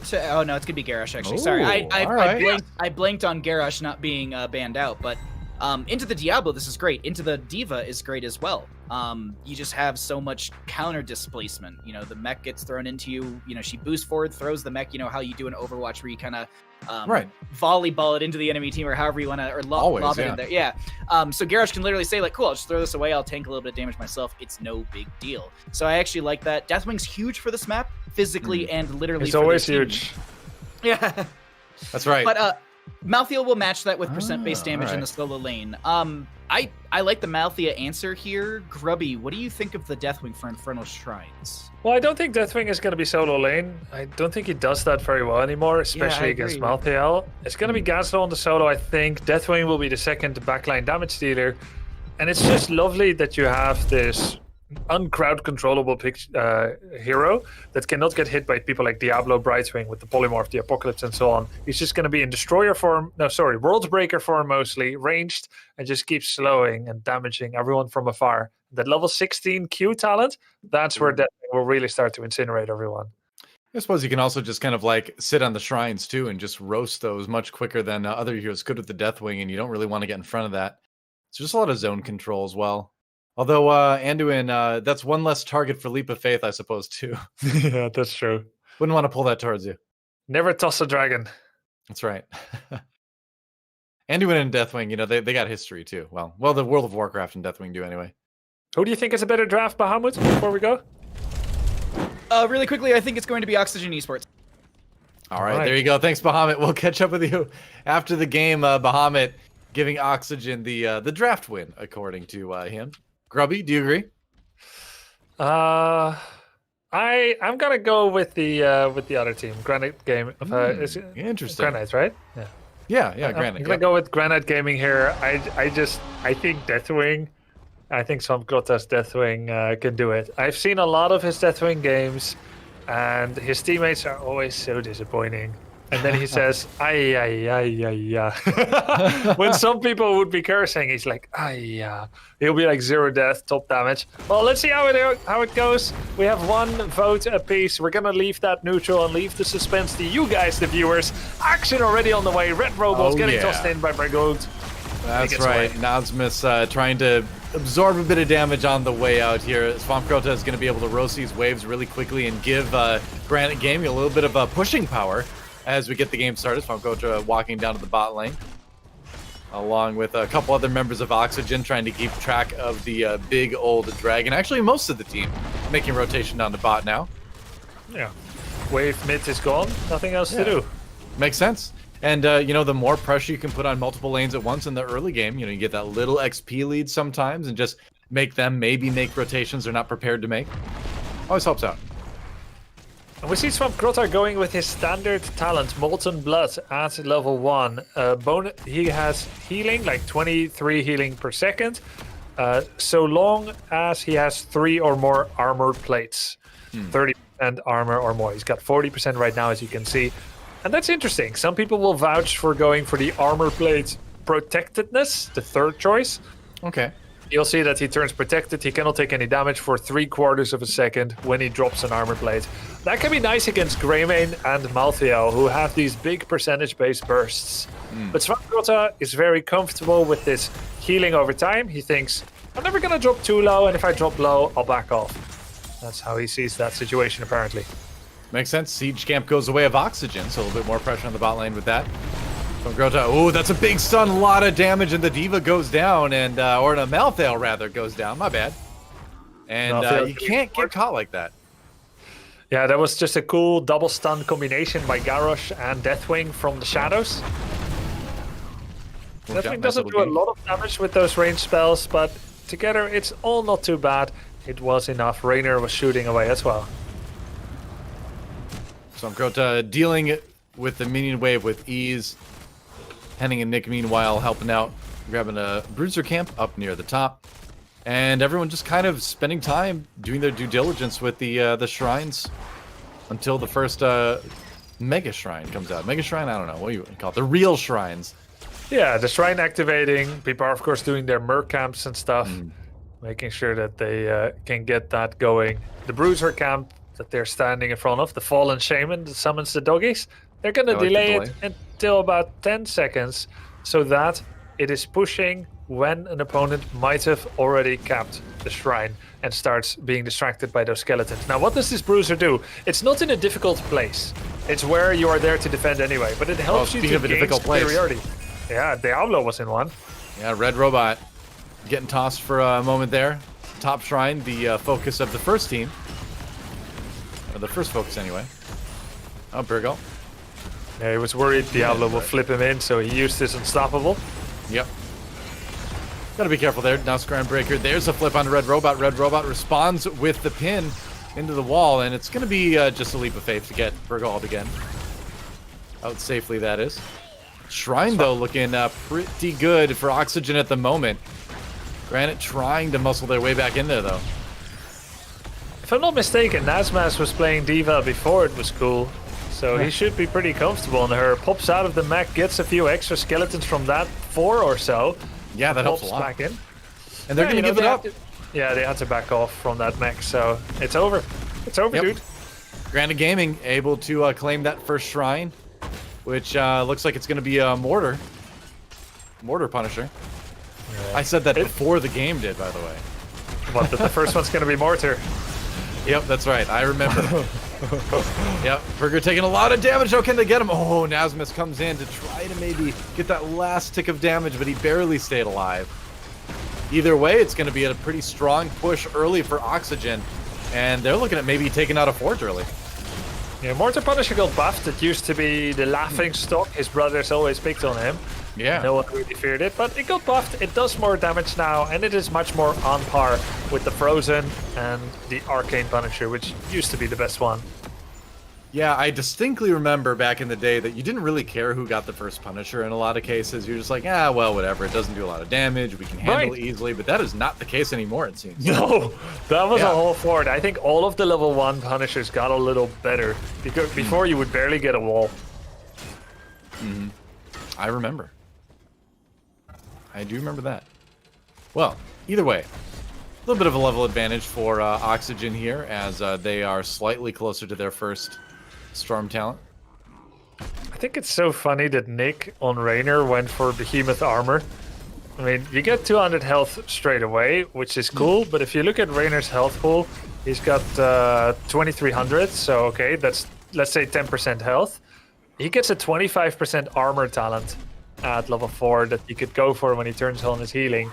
That seems better. But then again, there's also Malthael, who ignores armor for the most part, so I guess that's maybe why health is a little better. And then there's the dream of stacking your quest on enemy heroes, but pros aren't going to give you that many auto attacks, so he's at a very low, modest 8 stack count at the moment. Hey, perhaps some confidence from Nick here, but either way, they're going to need a little bit more. They're about to lose another turret. More wall damage being done by Oxygen right now. Oxygen's just looking really methodical here. Yeah. So far in the game. Haven't doved into any bad fight. Yeah, haven't dove into any bad fight yet. Level 10 talents online now for Granite Gaming. So they've got those. They've got that even fight at least. A little bit of damage on the Nasmus. And Banana's been so on point with these polymorphs so far. Every time Burger tries to get close with the Garrosh for the throw, they hit it immediately. Oh, that was a nice save by Henning there onto Nick. He was in a little bit of trouble. Red Robot, though, trying to set up Burger for one. Ooh, Gazlo is in trouble here, but now it's Diablo that needs to worry. Burger trying to back away. And Red Robot deciding to take matters into his own hand. Sets up the kill for Prismaticism on the Malthael. And they're going to keep pushing here. Nice throw onto Nick as Red Robot goes in. Prismaticism all over that Raynor, and Nick just trying to escape. There is no way you're getting out of that. No, he got one more stack during that, but that's about it. Wow, Swampcruth now coming in with his Cataclysm. Yeah. That's pretty sick. Burn Beneath My Shadow, bonus damage. He does a lot of damage on Nazmas as well, who for some reason is taking it. Well, hey, they just wanted to get that forward, I suppose. And look at the mech back soon enough, you would have to assume. Either way, it's successful pressure being put on by Oxygen right now. As the next shrine, 4 seconds away. I feel like this is the first game that we see today where we have a methodical deconstruction of people's forts with 5-man people grouping up, taking down a fort and backing off. This is neither passive nor is it overly aggressive. It's just smart structural play, and I love it. Well, speaking of hearing a little bit more about this, let's actually jump into Oxygen's comms right now and hear how they're handling the shrine. We can catch up even though we're down a bit. Yeah, we are catching they're up. completely zoned. They're getting zoned out now. They're getting zoned out now. Good G, good G. Hold these chokes. I'm gonna try to W Nick right here. I got him. All good. Keep playing Pumpkin for winning. I'm gonna keep pressuring the Deathwing too. Like I'm playing. There's a mine on right their in their flank. entranceway. I'm pushing them so hard on this flank right now. Okay, I'm looking Like for I can keep taking away their space. They're looking for a play. I'm just ripping tire on their backline. Okay. Oh, look at Gazlo. Yeah, Gazlo. I'm just ulting him, kill him. I'm lightning breathing him. Nice. He's dead. Garrosh next. Garrosh next. Garrosh I need is some dead. heals if There's nothing possible. you can do. We get all third nice. Nice. Chase, good. up here. Grab no building. If you can slow I him have at Q all. in 2 seconds. I got him. I can Q Qing him. looking at E. I got rooted. I'm chasing. He's We still can should chase. die. We can chase. I have bodies. You can kill everybody. And he's dead. Everyone should die here. Alright, Body block him if possible. I am. Perfect. Yep, he used his ult already. He can't get away. Top keep. Yeah, let's We can go try and through double mid keep here. Try and double keep here. Yep. I'm gonna get the mid soak from the Punisher. Sounds good. Wow, what a fight from Oxygen. Yeah. And that was just an amazing fight. I mean, they got everybody, and the calms were so clean, so collected, and I had the opportunity slash pleasure of getting to sit in on some of their scrims this week, and that's the thing that really stood out more than anything, is just how good their comms are for a team that has not spent a lot of time practicing together yet. Very good communication, a lot of call-outs, Prismaticism constantly saying, I've got them threatened on the flank. I even heard the surprising, we're winning the shrine. I look at the numbers. They didn't have the numbers, but they did have the position. Fewer skeleton defenders, but they were slated to get more. And then the sudden turnaround on Gaslow, and then everyone was just piling in. And yeah, it was really communicative, a very positively charged environment where they led it all the way to the 5 kills, and they even remembered Deathwing didn't have his ult anymore from before. So lovely, they got the keep. They backed off. Again, extremely methodical. And they are dominating this game right now. 3 levels up over Granite Gaming. All the pressure in the world. Even Brightwing kind of solo pushing in bot along with some of those siege minions. And, you know, I think right now Granite's going to have to look for a big mistake because it's going to be hard to fight this one toe-to-toe. Yep, they just need everyone to line up, please, in Deathwing's Flame Breath. And then everything is going to be fine. But maybe if they ask really nicely, I guess. I don't know. Might work. I mean, I asked nicely once if people could line up, please, for my Uther W heal. Everyone did. Then Falstad, Hinterlands blast all 5 of us on the bridge of Dragonshire. It's like, okay, don't line up for my W anymore. I'll try to aim it myself. Yeah. Granite in the position now to have to use things like Hyperion just to clear waves. That's how much pressure they're kind of feeling right now, and Oxygen adding to it, just going up and grabbing another siege camp from the top. Grota trying to do what he can to protect this bottom lane, but he is a little bit on his own. No, now his team comes down to join a little bit. Burger taking the Vanguard position here, gets knocked back though by that Shackled charge, and here comes a Riptire, just zoning a little bit. He's gonna find some damage, yeah, just throws it into the fort. Why not? Put more pressure on the last outer fort here. Wow, he's just so good for Oxygen. He's out. Yeah, he's out. You cannot stop him once he starts flying. He just cannot have fought in the last 5 seconds when he starts the flight. So that looks kind of funny. I guess they're all familiar with that animation, so they didn't try to kill him. Yeah. It's like, I must go. My people need me. My people need me. I'm leaving. That's the kind of scumlord he is. Shrine in 30 now. Oxygen just cleaning up the last couple camps before they get down to that.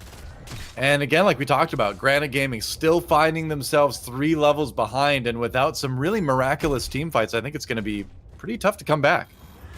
Key talent level 16 for Rainier to do armor debuff, for Deathwing to get massive explosions a la Kael'thas Ignite. That's where Deathwing starts to shine. Those are key talents, but getting level 16 when your opponent has 9% more ability power and health due to the 2-level lead, it's tough to make it put to good use, especially when you look at them losing another objective phase. It's going to be a free shrine. That's right. No contest at all for Nasmus to take this one out. I wonder if they'll 39 it in order to inch ever closer to level 20 before they grab the final Skelly. Yeah. You called it, man. Backing off at 39, letting Granite get a little bit of action going with that as they reposition here. Try to get close to that level 20 like you were talking about. If they know they're going to need to fight, they want to fight when they have the biggest advantage possible. Exactly. And then they can actually go all the way to core. If they grab it now, they only get a keep. They're close to 20. They don't need to be 20 when they cap it, but they want to be close. And Brightwing is bringing up the extra XP at the top lane. The way to counterplay this is to quickly grab as many Skellies as you can if you're Granite Gaming, but you know you'll never get 39. It's kind of a wasted effort as well to a degree, so it's tough. Yeah, you want to try to accelerate the timeline, but all they need is just one more, to close it out. Yeah, that's the hard part. Well, Granite's still doing what you got to do. You have to try to do just that. But that last one taken, here comes the Arcane Punisher. Meanwhile, Banana has pushed the top lane in all the way to the core pretty much at this point. Yeah, ridiculous. And we may be looking at Oxygen ending this one cleanly here if this next fight goes their way with this Arcane Punisher. They don't have a whole lot more to chew through before they're on the core and the bot either. It's not how Swamp Grotta wanted to use his Burn Beneath My Shadow either. Not That's exactly. good damage on Diva and Junkrat on Madara, but it's not going to be enough yet. Yep, Hyperion gets used by the Rainer, but they can just kind of walk through it at this point. They're not too worried. They've got that big 4-level advantage here. Level 20 talents online. Arcane Punisher, all of the Deathwing in the back doing a little bit of damage anyway, but still a lot of armor remaining. That core actually doing some work here, and maybe this is an opportunity for Granite. Burger walking forward, gets polymorphed though by the Brightwing, and he's gonna have to back off away. Again, we talked about this in the draft. It's difficult for Granite to engage quickly with this comp, it feels like. Yeah, that's true. They could try to set it up with Deathwing, but he doesn't have his ult right now. It's 34 seconds out. You did see a little bit of a taste of that Deathwing damage. The constant explosions was taking everyone to 30% life. Oh, he turns on the D.Va mech. He pushes people back. Nazma survives. They do indeed. Banana on him to keep him alive. Gets back into the mech again. There's a kill onto Garrosh. That's going to be the tank out of the way. Nasmith just blocking the damage as they finish off this core. Meanwhile, remember, the other two lanes are still pushing at this point. Top especially is a big concern for Granite. But the bigger concern now is that Oxygen is on the core. Riptire comes in right now. Red Robot gets the throw. Henning has to use the ability to get him out, that I can't remember the name of for some reason right now. Yeah, I can't remember it too now. What is going on? Meanwhile, it looks like it's going to be... Leap of faith, leap of faith. Leap of faith, there it is. But you're not really leaping, it's more like a pull of faith. Yeah. Well, you got faith in your teammate, I guess. Meanwhile, Nick needs a lot of faith in his teammates if he's going to live on his walk back to the core. So Grota diving down, just trying to take out minions here. But again, Oxygen, just look at this. So methodical, so careful as they just push in every lane, choking out Granite Gaming here in Game 1. This is one of the most technical games I've seen so far. Oxygen Esports is playing really, really nicely. Yeah. Just Very take force and go back. And none of that maybe throw potential a little bit that we saw from Wildheart. Though I'm sure they'll get better at that as well. But just the shot calling looks really clean here. Not just in contrast too, but just great. Yeah, and you know, we heard it in the comms when we checked in earlier with that. It's just, the comms were so clean as well. Nobody talking over anybody else. That positive attitude, the really clean calls. Uh-oh. He's got to get out. And, you know, that's a win. They get him to use that ult. Yeah. 90 seconds cooldown. Absolutely a win there. Nasmus absorbing a little bit of damage as he took about a third in his life as he backed away. But again, the lanes just keep pushing right now. Nick takes a little bit of damage there. He gets a leap of faith to safety from Henning. This is so crazy how Deathwing's cube causes people to explode over the course of 3 times. It's just, it's forcing a lot of splits from enemy players. If you hit one, it's tough. If you hit everyone, it's just bananas. Right. You got to respect the Deathwing, even at this point in the game here, because the levels are starting to kind of equalize, and that's going to happen the longer the game goes on. They're going to try to pile the Empyrean onto the damage from some Grota already on that Deathwing. Going to keep chasing here. Riptire goes in. Nice disengage, but also a lot of damage. We'll see if Oxygen wants to turn this around. They do chase down Gazlo in the meantime, and yeah, now you turn this into a 5v4 as the lanes keep pushing. But do you need to? They've got that shrine. They can just close it out with the next Punisher, I suppose. Yeah, I think they'll poke down the keep, and then they just go for the objective. And then you've got all kinds of different win conditions. They've been poking down this keep for a while, never overextending too much. Is this going to be it? I don't know. Red Robot goes back in anyway.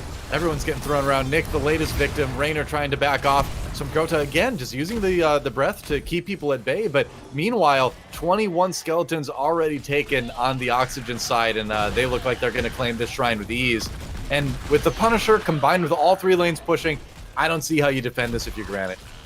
Yeah, it's, I mean, yeah, there's nothing in your hands anymore. You would just need it. No, you don't defend this. Never mind. We're not gonna, we're not gonna do this, Noah. Not today. No, sometimes you just gotta call it the way it is, and it is looking pretty over in game number 1 in the favor of Oxygen Esports. Madara even checking for the flank by Garrosh. They will not be surprised. We have an invisible Brightwing casting invisibility on people. I mean, this Punisher is just going to be too strong. Let's face it. Grota doing everything he can to try to just slow down the push here by putting the Cataclysm out, but yeah, that's about it, right? Here comes Riptire once again, self-destruct to use. Maybe they can. No, who are we kidding, man?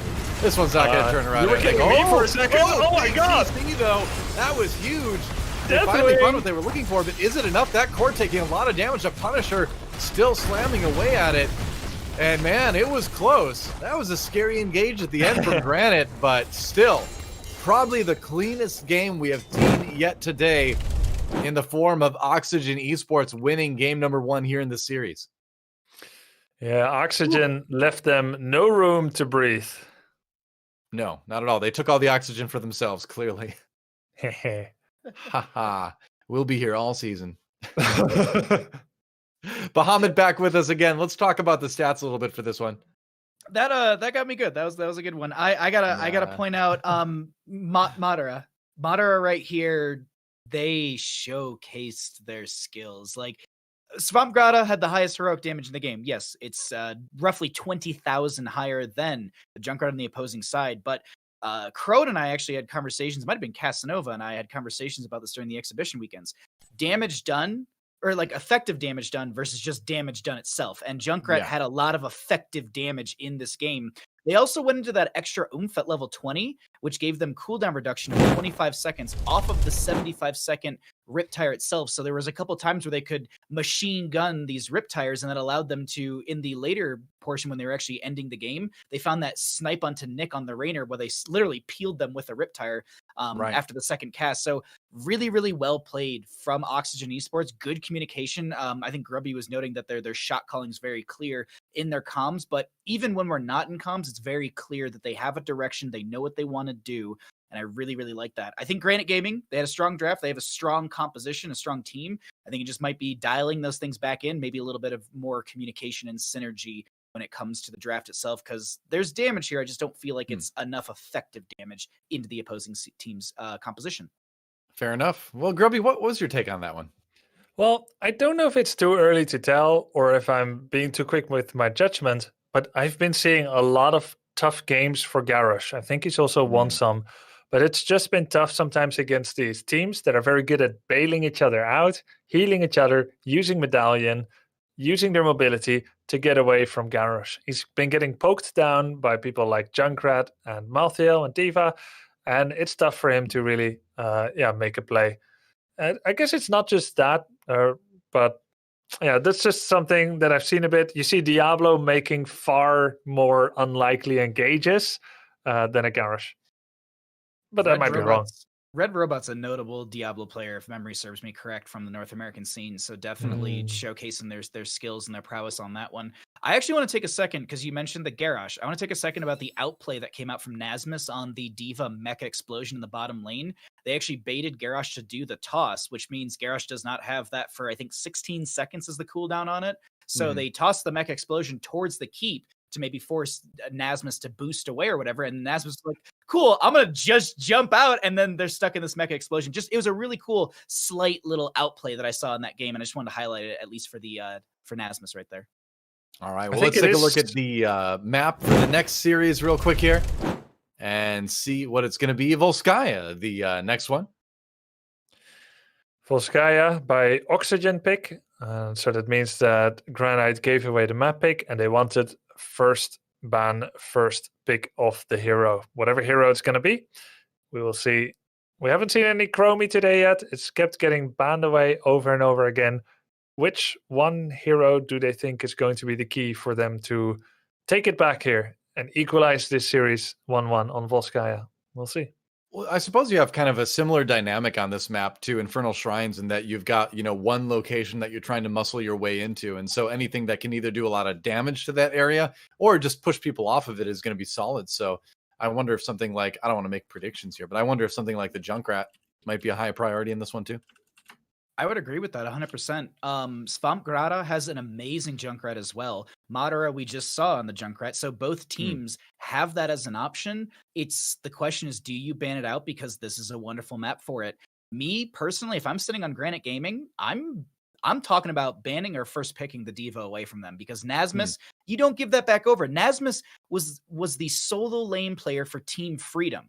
And they had some of the most outstanding Dahaka plays during the HGC and solo lane plays in general. Like there was, I think I was talking with Gilly yesterday, and they were saying that like anytime Nasmus got Dahaka, they were going to land their tongue drags, and they were going to land some of the most insane tongue drags. So if they take away the Diva, that's we'll get to see Nasmus on something different, which is what I'm really, really looking forward to on this Volskaya Foundry game. Joa, I'm excited for this one. This is going to be a good one here. Same here. Let's see what the first picks and bans are going to be as we get into the, well, picks and bans from Wolf Sky. It's going to be a Gazlo ban. Okay. That's one we haven't seen as much. There's the Chromie again. Chromie, Yeah, that's so what we see all the time. Yeah. All right. So what do you think the next ban is going to be? You've taken away the Gazlo from Oxygen. Either you ban Well- Diva now, or you pick it first, as if you're Granite. I think I agree with Bahamut there. Okay. She's for anyone that doesn't know, Exhibition Weekends was 3-game series. So we had 36 maps total over 3 weekends, and in those 36 maps, Diva had 100% involvement rate. She was either banned or picked, and if we're talking about picks, she was literally like first picked in most games if she was available. So I'm not surprised that there wouldn't be a priority here, and I hope to see it actually coming out from Granite Gaming. Otherwise, I think that's an easy snag immediately for Oxygen for that Diva, because Nasmus showed insane prowess in the last game. Okay. First pick is going to be that Diva. So clearly prioritizing that as well.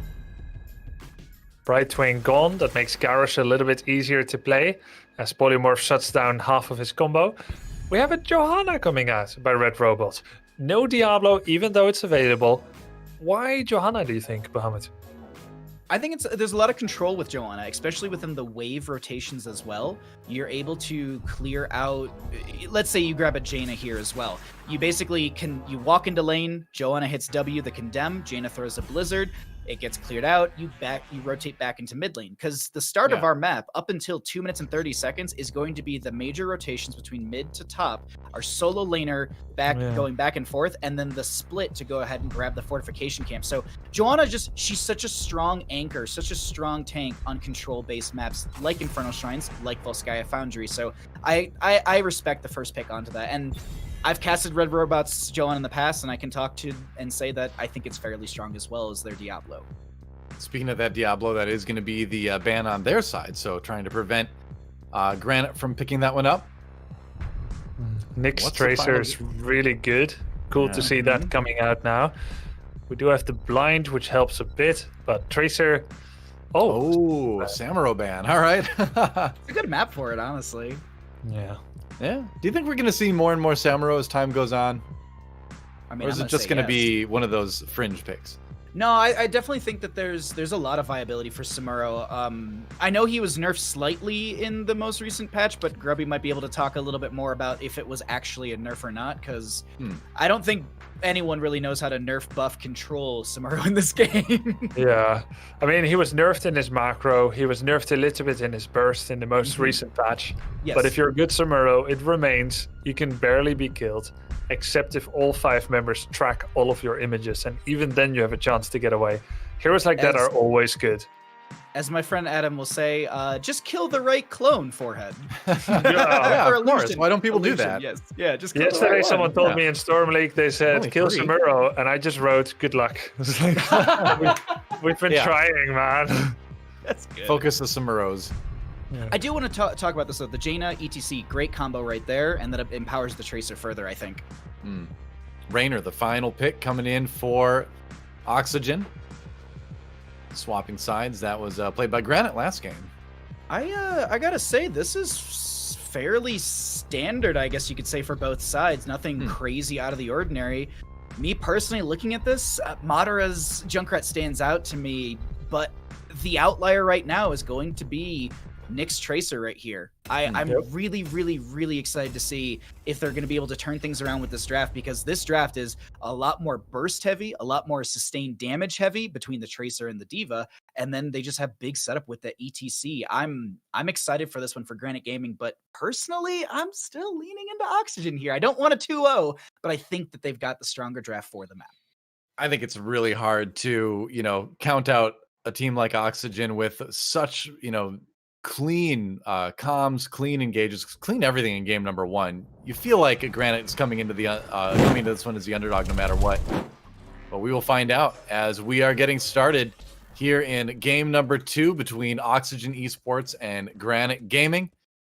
Looking at Oxygen right now, and what do you think, Grubby? We've got the Johanna with the blind, and that might be pretty decent into the Tracer, preventing a lot of that damage possibly.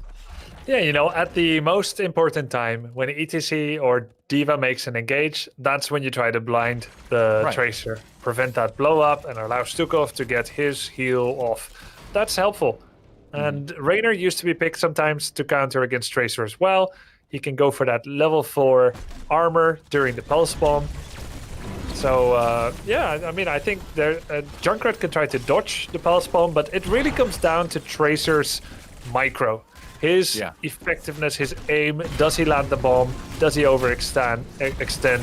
You can grab all the counters in the world, but I feel like there's only really Uther and Brightwing that take down Tracer so easily. I think Uther, Brightwing, Diablo, and Varian, those 4 are most effective. And everything else, you're trying to patch up and trying to neuter her a bit, but it's not as reliable. And it comes down to the Tracer skill.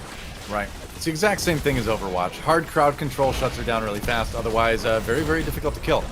Red Robot, a little bit of damage on the Nick there on that Tracer anyway, but it's Burger who really takes the biggest loss of HP early on as they rotate up the top. Prismaticism and the rest rotating down to bottom now, possibly. By the way, it's time to do the Merc camps.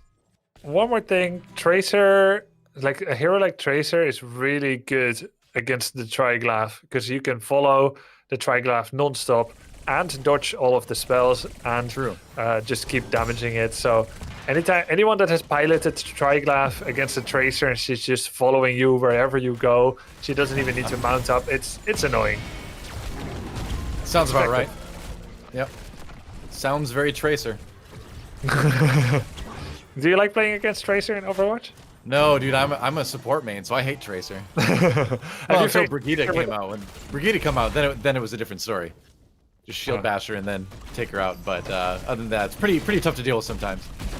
Yeah. It can be tough with Ana too here in Overwatch. Yeah. You gotta land that 6 sleep dart, man. That's all it takes. Yeah, just hit it. Easy. Yeah, just hit the sleep dart forehead. If only it were so simple. Indeed. Support camp goes over to Oxygen here. They're starting to put together some items. Meanwhile, like the spine lasher for Stukov can here we go. Fight trying to jump onto the Nasmus. Nasmus trying to get away on that Blaze. Not a lot of maneuverability. Can he get the charge off in time? Oh, there's the power slide from Burgout. Gonna face melt him away. So they gave up on that gank right there. Nice condemn from Red Robot. The blind onto Nick, but they weren't able to really put any following damage onto that Tracer. So at least you save your Blaze, but that's about it. No kills yet. Really key that Banana H has that level 4 talent, Biotic Armor. 15 physical armor on the target while you have Healing Pathogen. And when you blow up the Bio Kill Switch, the trait that you can only do once every 16 seconds, it's 75 physical armor. That really, that's so much. That makes it so that D.Va and Tracer cannot get a kill in that time. It lasts 2.5 seconds. So Stukov is going to be very key to reduce their damage during those crucial moments. That's right. Tank fight on the point right now. Nobody really making any progress yet. Granite got a little bit of a head start here. Burger with the face melt to try to keep people away for the moment here. But Oxygen trying to bully their way onto the point. Oil Slick has faded, so they don't need to worry about that little bit of extra damage from Blaze. Now Henning walks in, and they might have to give this one over to Granite. We'll see. Joanna in the middle of everything. Banana, though, a little bit chased. The Stukov not able to get out. That's a big win for Granite. Able to isolate and take down the healer on the side of Oxygen. Yeah, he really didn't want to be there. This was not a full commit by Oxygen, and yet they got caught, even though they were still spread. Maybe not fully aware that Granite grouped up S5 at this point in the game. So, Stukov got taken down. Nice body blocks by Bergold and by D.Va. That's one of the things you really need to remember when you're playing Stukov is positioning is so important because you just don't have those escape tools. Yeah. You know, until arguably the massive shove where you can just push someone who's trying to kill you away, but you've got no mobility really. Oxygen though, able to take the point back. Surprisingly enough. Yeah. Yeah, you know, and it's a yield to a degree as well. Let's get this turret first and heal up a bit and then come back. They're all nice and healthy. Jaina actually uses Blizzard on the wave, so she's not ready to follow up. That means Granite needs to kind of chill out. Swampgrowth coming in, still 8-second cooldown on the Blizzard. Not in full fighting force. Blaze gets blocked by condemn. Nick. Yep, Nick hit with that condemn, brought in. The Tracer needs to get out if he can. Vintori knocked out of the D.Va suit. pretty quickly, and so that's a lot of durability lost for Granite here. Oxygen in prime position to hold on to this one a little bit more, and they are nearing 90% on the control point here. Them again. Silence followed up on Burger. They're going to go ahead and jump in the mech, so Oxygen able to turn that one around. Yeah, nice to hold on to that. All attempts at stealing it were completely rebuffed by Oxygen, and they once again take an objective lead. Oh, Rainer gets left behind. Can he put turret down first? He doesn't even put turret down. Oh, poor Jimmy Rainer. Didn't get a lot of support there. Just caught out of position, and that's 2 kills now on Oxygen, where someone just wasn't in the right place at the right time, and that's going to kind of reduce the effectiveness of this mech. But it seems like Oxygen needs to pay just a little bit more attention to the positioning for those less mobile heroes in this one, because if Granite Gaming has anything, they do have some really quick engage and some really good burst damage. Exactly. Yeah, that's the key here. They're going to actually try to burst this Protector and then push in, but they just left with enough health for that not to become a thing. Everyone is leaving the Protector at 1% life. Prismaticism on Rainer. Last game he was Malthael, now he's playing on the range. Swapping things up a little bit here. Meanwhile, the support camp fight happens. Joanna comes in with the Condemn here. Red Robot trying to set something up, power slide, but they're going to go ahead and knock out the ETC. Looks like some zoning from the self-destruct comes in. Red Robot can't get out in time. He was right on the edge of it. Took enough damage to go down here. Nice kill for the Diva. Meanwhile, Prismaticism gets rooted. A little bit of a dangerous position for him, but he gets a lot of damage in onto Nintori before Henning bails him out. And that's another support camp, I believe, going over to Oxygen there. Yeah, they did claim that one in the end. Yeah, they go down Johanna, but they killed Jaina in kind, so it was 4v4. With the zoning from Junkrat and Blaze, they were able to just walk up and take the healing token. Nice result for them. A cool pushback by Stukov. Banana Age found it that counter to the light bomb on ETC, so just pushing back, no stun, no shields. Nice. Yeah. There's chattering teeth. Yep. Doesn't do that in Overwatch. I'm glad the Bear Trap doesn't chase you there. Oh, nice stun. Onto the Jaina. Samgrota trying to get out. Red Robot chasing for the kill. Meanwhile, they do get the kill on the Nick as well. The Tracer goes down and ETC in trouble. Big fight now as they manage to divide and conquer on the Granite Gaming side. Nintori on the run here, and I don't know if he's got the abilities to get out of this one. No boost available. He's going to lose the mech. Nintori, can he get behind the wall? No, he cannot. Not from the Riptire. Not alive anyway. They really want that kill. Yikes. Yeah, that's a bit yikes. Yeah, a little bit. Usually, when someone uses their ult in a sure kill, and it wasn't necessary, I look at the one guy that didn't use his ult. I'm like, A2, brute, where's your bunker? Seriously, it may be a bit of a swag Riptire coming in the end, but hey, you know, it's all about sending a message, isn't it? Is it though? I thought it's about winning. Oh no, I know. You got it all wrong, Grubby. It's about sending a message, clearly. So you gotta showboat a little bit. Oxygen is in the lead again, but Granite is going to try to come back here. They still have all 6 of their forts, and they're almost at level 13 talents. How will they get back into it? Let's listen to them to see if they have a plan. Yeah, let's do that. I'm going candidate now. You just need to be running. Can I slow him? Oh, what? Okay, dude. That's bunkered. I should have pushed it. Ja, nej, det har vi förstått då. Yeah, need to go.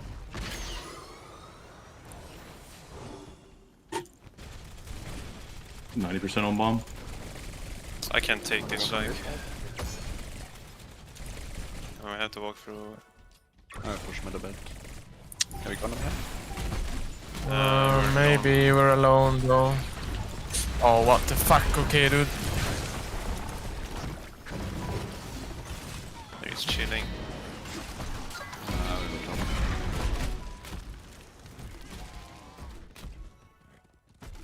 Well, some understandable frustration on the side of Granite, obviously, with the way the game is going right now. It's not easy, but getting caught like that always feels bad. Yeah, it's tough, you know. It's not easy to keep up morale, to keep communicating, and to keep seeing a way when some small part of you might not believe in it anymore.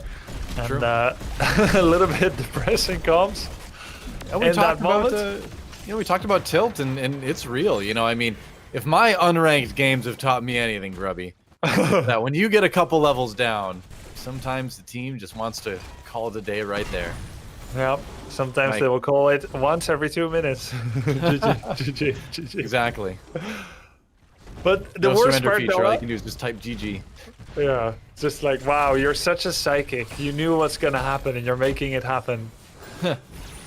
But sometimes you're like in the lead, you're 2 levels up, and then your teammate doesn't like the way something was handled. Even though you're winning, they start self-destructing, and they're like, oh my god, why did we do it like that? And they start complaining and blaming people. That's a sure way to throw a lead. Yep, true enough. Either way, easy Triglav pickup again for Oxygen as they push forward to the top lane right now. Granted, need to find something. Nick going in. Oh, but Madara there with a nice satchel charge to really deny a lot of that tracer damage. Just disengage. Like Oxygen again, just playing things so methodically that if they don't want to fight, they're not going to take it. They're not allowing Granite to fight, or to force rather, any conflict that they don't want a part of. Yep. Very mature to avoid conflict. There you go. Yep. A lesson for everyone. Keep is getting hammered. It's half-life. Triglav is still alive. I think that's going to be a keep and a pullback if we know anything from their discipline. Yep. Indeed. Looks like Nintori was thinking about maybe coming in from behind and possibly tossing in the self-destruct, maybe doing something with that, but it's tough. Not interested. Not really. How about the other way? I don't know. It's just Oxygen again with such a clean comms. Or not clean comms, just clean play. Probably clean comms too. I'm sure if we listen in, we hear that. Yeah. Maybe we'll do that a little bit later. But they're just going to grab another fortification camp, and it's looking a lot like game 1, where it's looking very elementary for Oxygen. They're just kind of going through the process. If I was a coach, I'd be very happy with the rotations and how this is all. You feel a little smug too at your picks, Stoa? Maybe. I don't know. Or is it too soon to tell? I think it's too soon to be smug. Like this is only the Icebreaker tournament. This isn't the be all end all. I'm sure people are going to have their tier lists after this, but I think a lot of teams are going to say, hey, wait for the regular season. And Oxygen looks great now, but they got a lot of weeks to keep that up. Yeah, that's true. Very very wise of you. Great mentality. Doa, the hypothetical the hypothetical teamwork that's already winning. So waiting for that head coach role someday. Yeah. Well, Oxygen again, just kind of waiting things out. Comfortably 3 levels ahead. Just like we saw last time, Nick going in trying to get something done. Nintori trying to displace Red Robot, but just on the edge of clipping him towards the team instead of away. Jalen completes the quest, but do you think that's going to be enough to, maybe allow Granite to come back here? I think it will be tough, Doa, but it's always possible. They just need a mosh pit on all 5 and then blow them up with Diva. There you go. Simple as that. Just 5-man mosh pit. Why doesn't everybody do that? I don't know.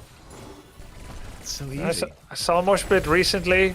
3 of his allies died. ETC power slides in, gets a 4-man mosh pit. Yeah. And then he pings like crazy, kill these guys, kill these guys. But he didn't even know his allies are already dead. Then he started complaining. He's like, that's the best I can do. 4-man mosh. Yep. He threw a party, but he didn't invite his teammates. Nope. And that's a problem. They're the most important people at that party.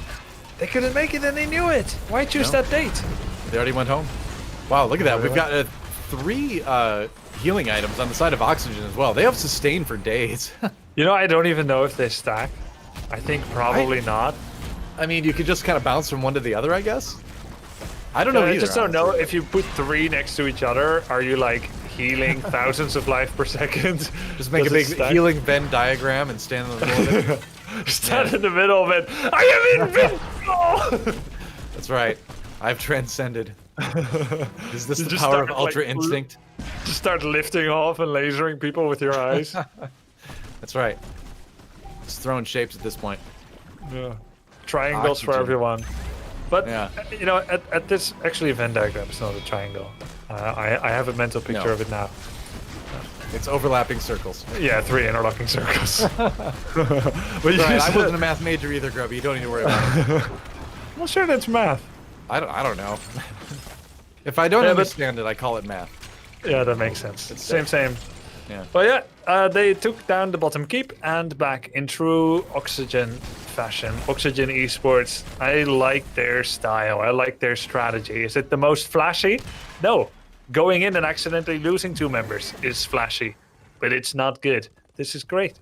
True. Seeing this kind of play. Again, level 21 versus 18. The biggest level leads we've seen, the biggest disparities, and the biggest, cautionary play. Love it. I got some quick maps for you, Grubby, here. What's, if you look at the top, we've got 6 turrets to 1, and you don't have to be Count Chocula to understand that that's a lot more of an advantage for Oxygen. Yeah, 6 forwards versus 1. That's just, the map wins it for you, basically. Get out of here, the map, Nintori. Yeah. See ya. Massive shove. Yeah. Did they have Count Chocula when you were growing up? Let's talk about the important things. Did they have Count Chocula when you were growing up? Delicious cereal? We had Bessie the Coo. It's a cow man person that's a farmer. Yeah, it was a nice cartoon. Makes a lot. I'm talking about cereal.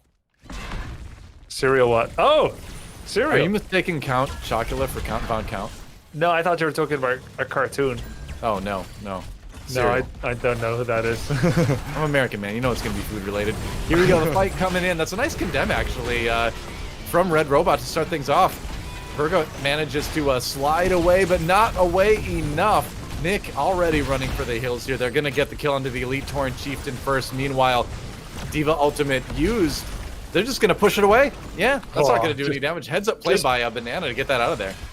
Banana has been owning, dude. This is crazy. Seriously. He just pushes Diva away all the time, half the time when he's exploding. Now with the chase on Diva, she doesn't have boosters yet, and the roots by Banana H. No escape, and Mini Diva is just going to dive into the turrets. Nice somersault, but she didn't quite stick the landing. That's true. The landing is the hardest part. Yeah, momentum. That's sure. And that is going to about do it, I think, for this game. It's going to be very difficult to, well, it's just impossible to come back again. I'm Grota on the Jaina, the last one standing for Granite Gaming, and we are going to see what appears to be another 2-0 here in our 3rd series of the day. Goodbye, Jana. Off to the Shadowlands with you. And the Big Mech is going to go down. And that's going to be Oxygen with easily the cleanest play we have seen yet in CCL. That was some impressive stuff. GG. That's a 2-0 for Oxygen. Yeah, it's just incredible. A great play here by Oxygen.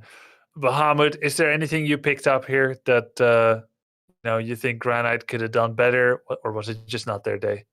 I wouldn't say it's not Granite's day. I think there just might have been some miscommunication, some misplays, because there were a couple moments where they built some momentum. They had a couple kills and maybe a little bit of priority on the map, but it was fleeting. Like getting the kill into Nasmus in bottom lane, that looked so good, and the body blocks early game on a Stukov were great, but I think it just fell apart in the later half.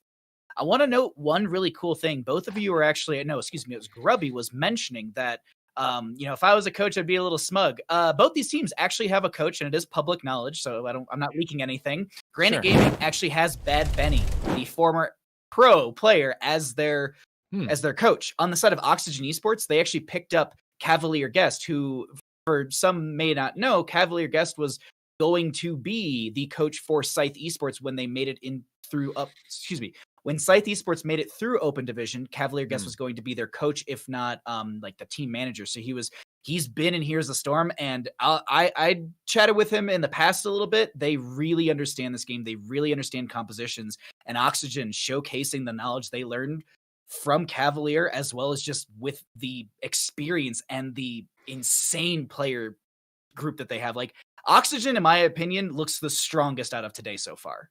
Oh, absolutely. And I think honestly it's tough to really fault Granite Gaming that much. I mean, because Oxygen's just looked so good. I think that series was much more Oxygen just being like on another level than Granite Gaming making any particular big mistakes or anything like that. It's the Icebreaker tournament. You're still kind of getting things together. It just seems like right now Oxygen is just a little bit ahead of the other teams we've seen, but we'll see if they can keep it up in the regular season. That's all there is to it. You know, I mean, the Icebreaker tournament's one thing. This is the preseason. The regular season are where it's is where it's going to start counting. So we'll see if Oxygen can keep that momentum going. But for now, guys, we're going to have to stop the momentum for a moment. We're going to go to a break. And when we come back, it's going to be our last series of the day. It's going to be 30K versus Simplicity. It's going to be a ton of fun. You don't want to miss it. HeroesCCL brought to you by Roll20 coming back at you right after this. Roll20 lets you build maps, drag and drop tokens, and other features that your kitchen table just can't do. My table can't do any of those things. No. Also, Roll20's video and voice feature let you connect with more people. So if you wanted to invite Lucas and Ariel, Hey guys. Hello. What's going on? that's no problem at all. Ready to play? Your friends, your games, your table, Roll20.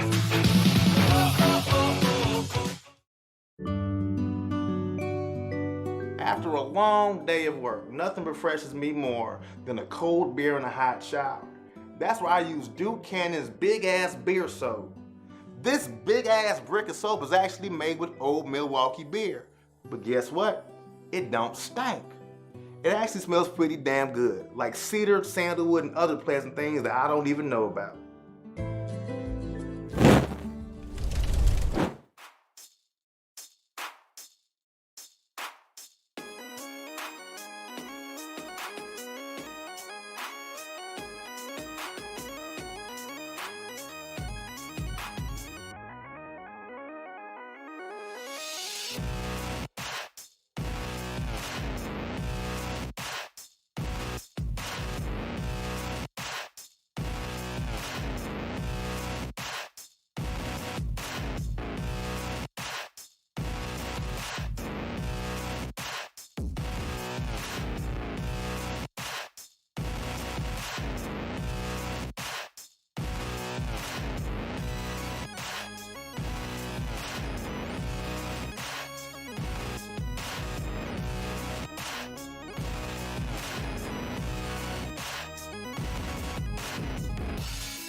Welcome back, everybody, to Heroes CCL presented by Roll20. I am Doe. With me, of course, are Grubby and Bahamut, and we are getting ready to get into our final series of the day. Let's take a look at our bracket so far, chat about that a little bit, and then we'll look forward to our final match.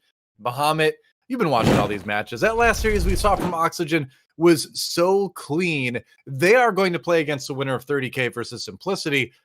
I'm going to ask, I know we're not supposed to make predictions. It's Icebreaker weekend, but I'm going to ask you anyway. Who's going to be facing Oxygen tomorrow? Oh, this is a hard one. 30K has such an explosive draft. I mean, you got Hazuabs, BBJ, Vesper. There's right? all that. But on the opposing side, Simplicity, you got Kira, Lutano, and Collusion. Those are already 3 big names to note right there. So my prediction is it's going to be a game number 3, and I think it will be... You know what? Let's have fun with it. I'm going to say 30K. I'm going to say 30K will take it in game number 3. That's my prediction for our upcoming series here. Interesting. Well, there you saw that 30K roster as well. Now here we have Simplicity, Grubby. Any comments on these two teams? Who are you looking forward to see play? I love Cure and Collusion. I think they do. I mean, I've seen them play a lot way back when during HGC. They've just done amazing plays. Cure is also a very thoughtful, quiet, and kind guy that was just humble, modest, skillful, and confident. It was great to see him in action both in real life and in the game. So I think, but you know, on the other side, you've got Hazuops and more. I think both teams have a lot of sympathetic individuals, a lot of cool guys, and great players. 30K, of course, recently won a little bit of a show match, so they are looking pretty good, but God, both have such good teams. Let's take a look at what the map selection is going to be for map number 1. We have it, and it is going to be Tomb of the Spider Queen. Yep. Yes, I did it. I like how there's like the slight did I get it? I'm like the pause. I'm like, the which pause. one's that? I'm like, oh, she has a lot of arms. I know which one this one. Yeah, that's literally how I figured it out. Yeah, it's Heroes of the Arms map. Yeah, I love this one. I wanna circle back to Simplicity really quickly because Grubby was noting a couple things here, but I also have some notes of my own. Cure and Lutano both played on Team Freedom together. I also want to note that Hosty played on Team Freedom with Cure and Lutano at one point as well. So that's a massive synergistic grouping right there. But we can't forget on the opposing side for 30K, the storyline, just to be blunt about it, the storyline of BBJ, literally someone who came up through the open division, played on HeroesHearth, was notably one of the top supports in North America, and is a content machine. Like in the little show match that we had earlier this week with 30K versus Crowd Control and its players were tweeting and posting that BBJ needs to be nerfed alongside of Brightwing. Not Brightwing first, BBJ first, then Brightwing. So I'm hoping to see a lot of that. And my last note from looking at all these teams, Vesper, a community North American solo lane player that is just top tier, in my opinion, made a name for themselves as the best Euro player in North America and continues to probably still be one of the top tier Euro players in North America, maybe even Europe. True enough. There's a lot of storylines in this match. One of them, of course, being as we go into draft, talking about the 6th person on all the teams, that player that can bring sort of the development spot to it, a player that you see as an up-and-coming person in the scene. And for 30K, that's Breakwood. She impressed during the exhibition matches. They thought she was good enough to bring her on board. We'll see if they end up fielding her today, but I'm very curious to see if over the course of the season, they can kind of like help her become the player that she wants to be and be one of those top players in the pro scene here in Heroes of the Storm. Oh, you bring up a very interesting point, actually. I'm just curious to see if any of the teams are going to use this opportunity to use one of their 6th players. Yeah, I think they would, but... I was skimming through both the rosters, and neither team right now are using their 6th person, if you will. So Noah's not being played on the right-hand side and Breakwood not on the left. But hey, in my predictions, we go to a game 3, so maybe we see it within one of these other games. But a Chromie to be banned out with a Junkrat and a Gazlo ban finally coming through. I don't feel like we've seen many, if any. Oh, there have been a few. We saw one in the last series, but that was the only one we've seen yet today. I thought it was more than one, but we all agreed it was at least one, and that's all good. I'm not a math major. As you know what, just do what I do whenever I run into issues like this. Just call it caster math and move on. That's right.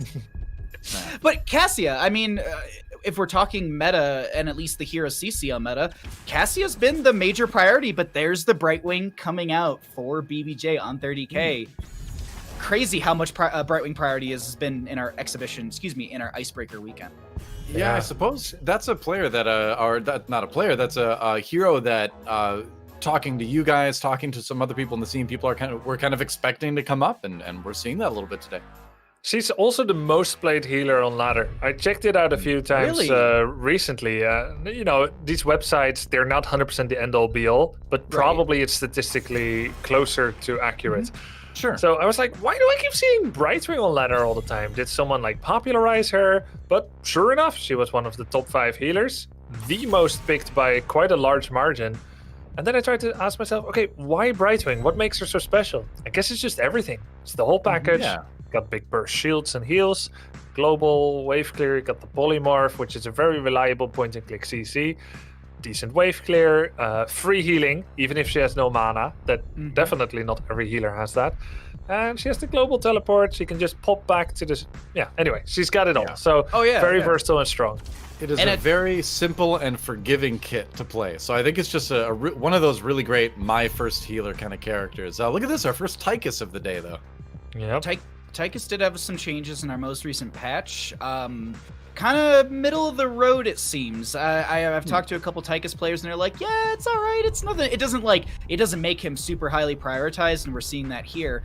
The other thing too, I wanted to kind of piggyback off of Grubby, what they were saying about Brightwing. They also have a team cleanse. They can hit their Soothing Mist and get that massive AoE cleanse, and into a situation where there's Diablo diving in, maybe a light bomb, having that huge AoE cleanse for large AoE heroic abilities could be and will be really beneficial. This Raynor Malthael's good sustained damage and good dive damage to harass the Yrel. Malthael's a very good matchup in that solo lane. Cure knows this, Vesper knows this, so they're going to be going into that one for Tomb. And our last pick, they need some more wave clear. I thought, oh, actually, you know what? You can still find wave clear within Hanzo. You can go into the explosive arrows at level 4, and that'll pair well with this composition. Overall, though, honestly, I lean a little bit towards simplicity. What do you two think? I'm leaning towards 30k. Really? What? Wow. I gotta be the tiebreaker? Yeah. I mean, based on my experience as a StarCraft 2 caster, Raynor generally beats Tychus in the single player campaign, so I'm gonna go with simplicity, I guess. That's my call. I mean, my whole 2 cents on it before I get thrown away to my observer corner is I think the dive prowess coming out from Simplicities is a lot, and I don't know if they have enough control or tools on the side of 30k to deal with the dive. Yes, you have Righteous Hammer, but that's in solo lane 90% of the time. We'll see.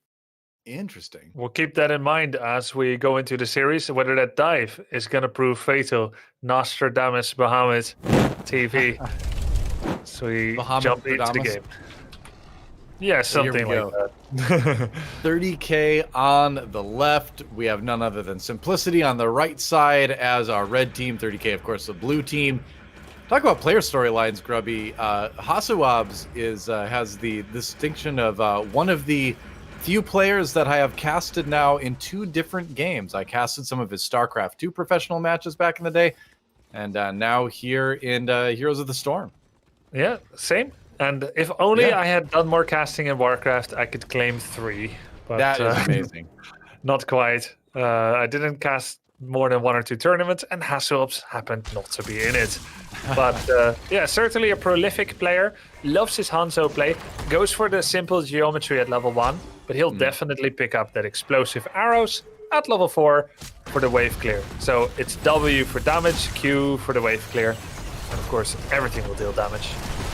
Yeah, fair enough. Samuel Lutano going at it up in the top there. Ooh, Leap of Faith has to bring Diablo back, and you know, this is one of the nice things with Simplicity's comp too, is that I feel like they can afford to be very aggressive, you know, as long as Collusion has that Leap of Faith to get them out of danger. So if they sync up those cooldowns well, they could be maybe more aggressive than usual. Yeah, that's true. Gotta watch out for that. A little bit of a wave clear priority here for Simplicity. They get that first wave clear, so they can actually choose where they want to engage. They're a little bit quicker on the wave. No doubt, clicking a lot as well. You're not wrong. Yeah, they're a little clicker. They're little clickers, gamers. Actually, I had a YouTube comment recently that said he likes the videos, but he said he doesn't like all the clicking. Aww. Yeah. Well, get a quieter mouse, right? Yeah. Well, isn't it annoying you need to click buttons to play games? How dare you? Yeah, it's such a spoil. Yeah. Well, first world problems, I suppose. They got the Bruiser Camp from it. Simplicity. The fact that they clear so quickly allowed them to go Bruiser Camp. Nice route on Hasselhoff speed. He uses the Gladiator's medallion to get away. 300 seconds cooldown. I know the Gladiator's medallion has been kind of controversial, but I really like it. As someone coming back from the game and from being away from the game in a long time, one of the issues I always had with the previous eras of HOTS Esports is the too much hard CC, Yeah. So this gives you a way to sort of mitigate that a bit. Pretty cool. I agree with you. I don't like picking cleanse forced on 7 because I like to pretend I have free will in this life. So as a healer at level 7, I don't get any other talent picks. And as a non-healer, I rely on my healer to remove the stuns. And if they fail, then I'm dead because my positioning is not pro gamer level. So yeah, I like the Gladiator's medallion too. It's a great addition to the game. I hope it never goes away. Well, not everyone agrees on that, especially tanks and Kerrigan players are like, ah. It's a 5-minute cooldown. Yeah. You can use it once and then do your little combo. And you can always make it 5 minutes and 10 seconds if that's too frequent. There you go. All right, speaking of a little bit of CC. Masquerade deciding to avoid it, popping the Unstoppable for a second there. Goes in with a big condemn. Gets tossed by Diablo, but still not in the worst position ever. Yeah. I mean, don't pick any kills out of it, but they do look intimidating, I suppose. I don't know. They've said mean words and have done things. Harsh language. Fully stacked already Hanto on his W quest, simple geometry. We now have the Bruiser Camp by 30k, Michael Udal's team. He was very pleased with every single pick that he got. Yep. Have the wall being broken down by Simplicity here. Party Foul is their TO, right? I believe so. Yeah. I looked up what Party Foul is. It's when you spill the beans at a party. When you make a gaff at a party. Yeah. Party Foul. Beans or something else. Or anything else. Yeah. Certain beverages. And the turn-ins coming in. Pretty even so far for these teams across the board. Just a little bit more terrain pressure, I suppose. Wall pressure from the Simplicity side of things. DBJ trying to get a turn in going. I think he did get that off in time. And Vespertine with enough gems to complete that first turn in. Collusion and Kure, though, they've got enough between them as well. So this next fight is pretty big. Hosti gets polymorphed. Takes a lot of damage here. Has to back away. Needs to be careful with that. That Cassia, a lot of damage, but a little bit fragile sometimes. Cure was forced to use his Gladiator's medallion to stop Vespertine from getting the big stun. Looks like that's enough zoning. Yep. Wait, no! It's Simplicity that pays at full lane. Oh, they turned it in. Yeah. Wow, I'm surprised they got that in there. Cure, though, in a little bit of trouble maybe. That's some damage. Can they finish off? Masquerade comes in and helps Hanzo. Helps Hasuabs pick that one up again. Leap of Faith gets Wit to safety. But, hey, Simplicity can still be pretty happy. They've got the early Spider Bro pressure here. Yep. Bros and sisters push the lanes as the Webbies do that purple thing that actually doesn't have a name. You can't click it, so you'll never know the name. It will always be the purple thing. Good damage, but in the wrong direction. Webby thing. All right. The purple Webby thing. Yeah. Sounds good to me. I'll accept that. You can make it official. Litano walking away from Sammy there as Brightwing pops in to come and help. Pressure on that top lane. It's a good defense by 30k. They're ahead in level. They're in every lane. They defended all the Webbies. They only lost walls, no forts. Really, really solid defense. Yeah, you're going to be pretty happy with that. And we know they have enough to turn in and bring their own webbed wonders down as soon as possible. We'll see if they can do it, jumping onto Wit to try to force him off here. Cure coming up on the Malthael. See if he can turn this one around. Wit gets polymorphed. Has to back off. And 30k still poking. They want to find that opportunity.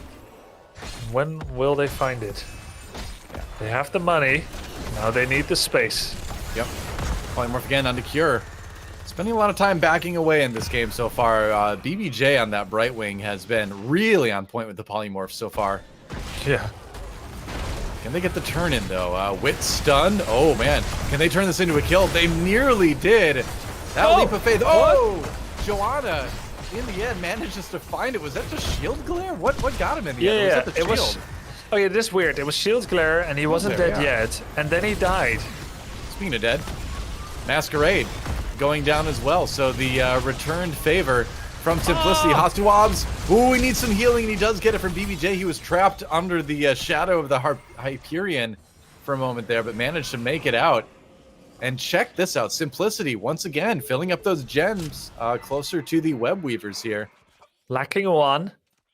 Not a math major, but can see that. Now they have enough.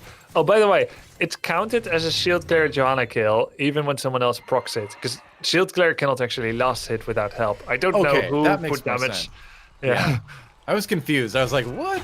I know she hit him with it, but... someone... He already had the shield glare on him, went behind the gate, died to something else. I don't know what it was. Maybe... I suppose maybe they math the additional damage as Joanna damage instead of the hero that did it?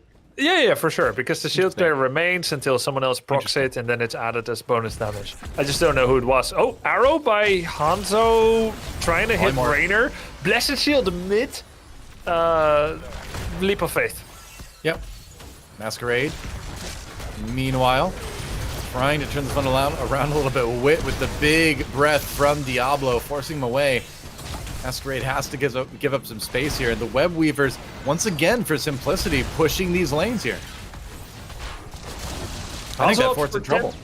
Dude, Hazop's positioning there was sick. I could tell he was baiting into Diablo, putting his back against the wall while knowing he was in a safe position. He skirted past the wall. Wit took the bait. Thought, he can get the stun on Hanzo. He didn't. It was just off center. I feel like Hazo set that up. I could see that Diablo coming. He jumped in and he died. It's kind of them picking on Diablo here, Wit not quite getting the wall stuns. By very good positioning of 30k. And 30k can now actually pay in 5 seconds. Let's see how they set this up and join their comms. You can get camps and then pay with with pressure. Okay, I will do a hard camp then. Diablo's here. Can you guys disengage there on top? I'm not sure. Okay, I'm on the... I got it. We got turn. Okay. Nice. I'm gonna let you finish. I'm gonna go bottom. Guys, they're looking midway. I see it. Can you top laners? Can you guys come? Yeah, we need I can hold it. I can hold it. We can maybe fight this. Yeah. Look at him. Just kill him. He's really weak. I'm on him. They have pull. Pull down. Big arrow. Diablo. This is a good fight. I'm still looking at Diablo. Yeah, I can follow. I got it. Probably on him. Diablo's one. Nice. Malthael, no self. Looking Malthael. Ollie in 4. Knocking Malthael. Pushed up. Just go top. I'm basing in Z. Base in Z. Probably on Sam. We have a giant midway, but I don't know if you wanna... Can we cock block here? we should just try to be wherever they are. Yeah, wherever they are, I TP too. I can TP on you if you want to dive. Kill the towers. Here. Can you maybe look to... I might I don't know. Okay. You can still look at this guy. Let him. Yeah, he is. Top is gone. We have top. Can you go in and take it? Yeah. Maybe I can push. Like I can't help you guys. I have 0 mana. Okay. We Pyramid. No. They're coming. Well, there you have it. Oh, really good comms. Yeah. Very clean. Knowing they were able to keep putting the pressure on. Really good comms there. Yeah. And look at that. Vespertine with 60 gems already just for another web weave return. And oh my gosh, they found Cure! Cure just totally... Players did not know, apparently, that 30k was rotating down like that. Yeah, that's painful. And let's see, I don't think he had Gladiator's Medallion at that moment. Did he have it? You don't see that happen very often. Can't click him. Never mind. All right, well, that said, Web Weavers once again dropping in for 30k, and I believe they appear where your minion wave is that correct? Yep. I think. Yeah, they appear right behind your minion wave, so that's how you can choose whether you want it staggered or whether you want it to come all at the same time. Makes sense. Well, battlecruisers are operational for simplicity right now, but it doesn't really deter 30k all that much. That's not a battlecruiser. That's a Odin. I meant the Hyperion, the Rainer ult. Oh, that's right. Sorry. Yeah.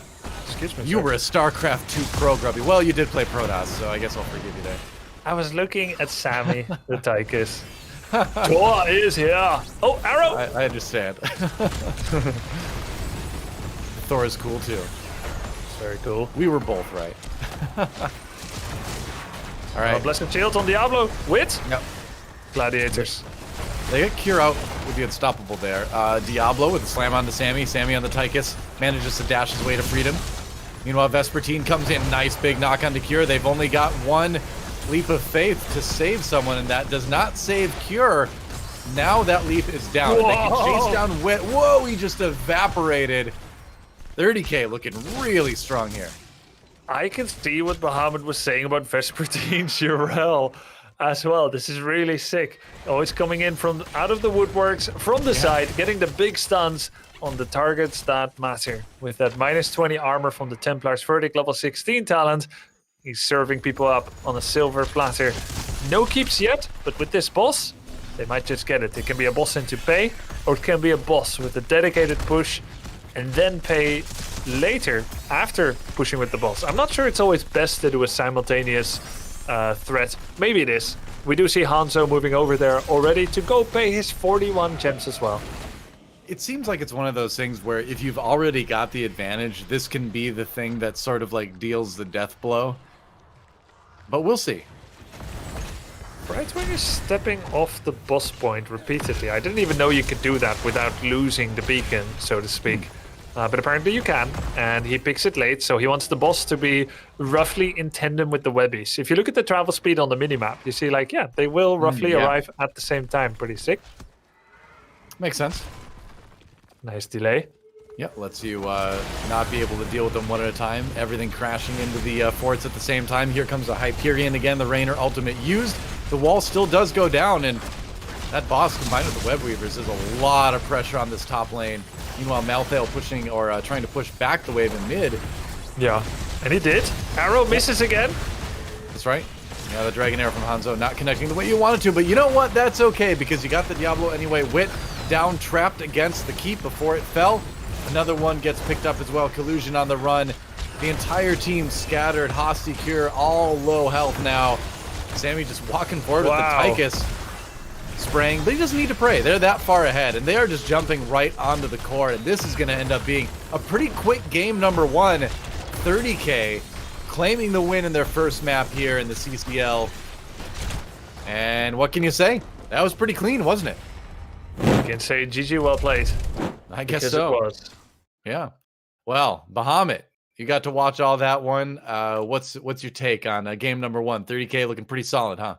You know, I was saying that it was simplicity with their dive and all that, but literally Grubby at one point said like, oh yeah, Bahamut mentioned how good Vesper is on URL. Yeah, I forgot about that. Vesper, and maybe some of these players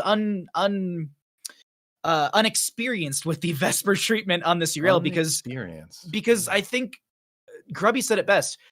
They were coming out of the woodwork constantly, and as a URL player, you're literally jumping over the walls and finding these flanks and these righteous hammers towards the end.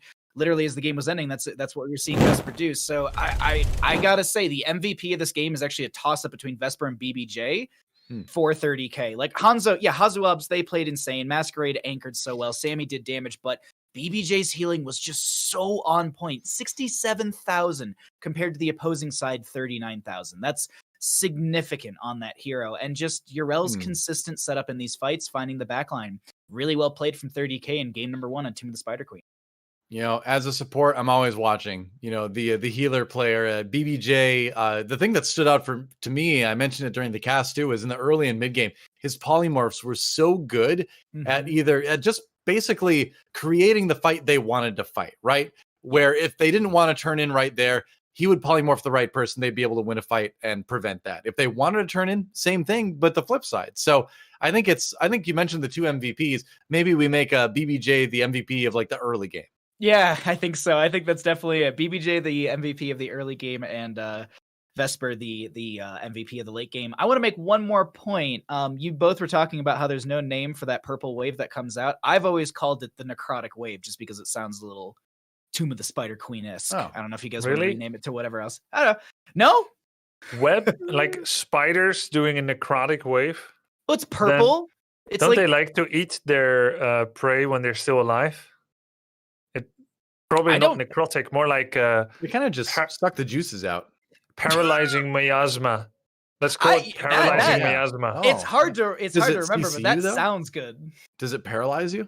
No, it doesn't. Yeah. No, it doesn't. Uh-oh. Well, we'll work on that one in the off time, I think. But overall, painful miasma. I want to just call it grape cloud. Yes. There. Great. Yeah. The grape cloud coming down lane. But Grubby, what sounds were your like a new thoughts on the soft drink flavor, but no, it's a web weaver ability. Yeah. Yeah, I don't know. My thoughts. I think it's a little bit of a draft win. You never want to judge it too much because like the teams, they may have plans, but yeah, it might not just be that, but I think Diablo just had a really tough time. First of all, the positioning by 30k was really good. Secondly, you're facing a Tychus with percentage damage. So when Wit goes in, it has to work. He takes the light bomb. No one was ever in range of Diablo to eat the light bomb. Now, why is that? You do have Malthael, who's a frontliner, but actually look at the comp. Malthael, Diablo, Anduin, Cassia, Raynor. You've got damage in 3 forms. Raynor, Cassia, and Malthael.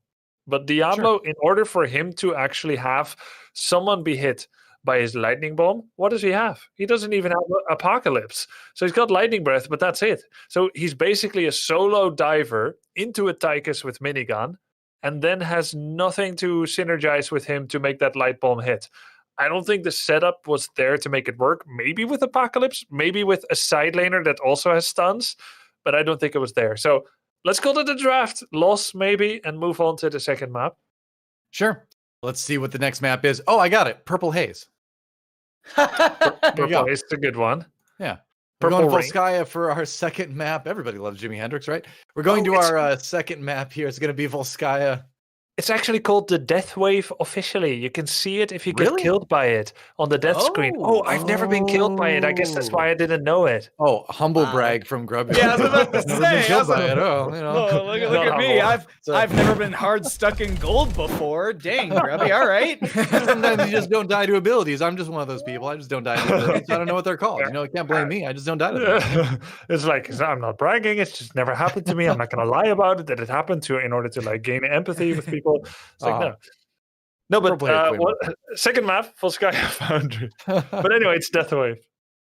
Yeah, there you go. I like Volskaya for our next match because 30k had really good team fights, and I don't think Simplicity was lacking in their team fights. I think Grubby, you covered that really, really well in the breakdown of how their heroic composition kind of fell apart in the game and how they were not able to utilize that to its fullest potential. I wonder if we see a different draft style from Simplicity going into this, where it's not so much synergistic off the heroic, and maybe it's more synergistic within the heroic draft itself. Right. That makes sense. What do you think? Yeah, I think you need a plan both on the basic ability level so that you don't suck from level 1 to 9, and you need a plan on the level 10 level. I don't think it was quite there. I do think this can sometimes work. I'm not exactly sure when. The possibilities are so infinite of what you can be facing, but yeah, it was hard for Diablo. If he looked like he wasn't getting it done, I don't think it was only on him. So the question is, going into this next draft that we're going to jump into in a moment, is there any hero in particular you're worried about if you're Simplicity against 30k? Anything you just want to be like, you know what, we don't want to deal with that? To me, Brightwing jumps to mind as a thing you're just like, let's just ban it out. What do you think? I say it's respectable. Like the BBJ Brightwing. Yeah, you got to respect it. Like it was way too good in that last game. It was way too good in previous events. Force BBJ into something else. I understand you are utilizing a ban slot for a Brightwing, which some people are like, how could you even say this is why you are gold Bahamut? But at the same time, when it comes to competitive realm, you have to respect what is strong. And if they have a really strong Brightwing Urel player, maybe you consider banning out Brightwing in Urel and force them onto something different here for Volskaya Foundry. I don't know. What do you try and do in these situations, Grubby? Because you have more competitive experience than me specifically. If you're looking at this and you were drafting here, what would you aim to ban out and mitigate if you're on the side of simplicity?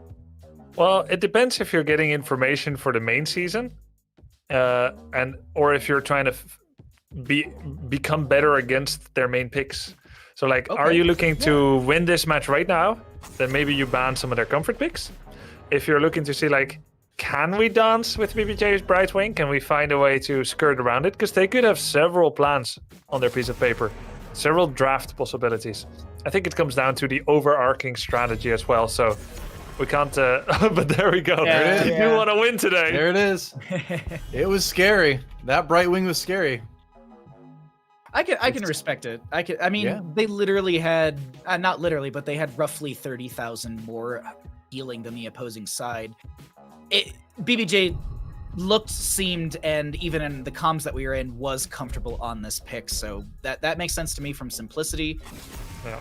Gaslow ban again though. They don't want to deal with the little goblins setting up turrets on Volskaya Foundry. Makes sense for this kind of map, but they're gonna immediately grab another Cassia.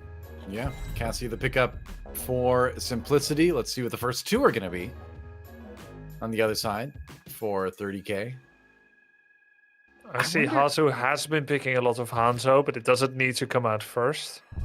Falstad actually wouldn't be bad here, but it's still it doesn't need to be first. I think you prioritize...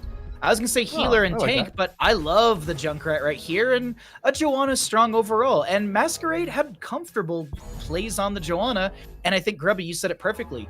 You're not giving any extra information to simplicity outside the fact that, Masquerade, they can play Joanna, and they're going to play it again. Yeah. Keeping your draft tight within what works, within what's known. Ooh, we see new stuff coming here. Simplicity wants to win. They bring out a new pocket strategy, apparently. Tyrael. Interesting. So not a champion I feel like we see a whole lot. At least not one I noticed a lot in the exhibition matches. Bahamut. What do you think as we see the Diva ban?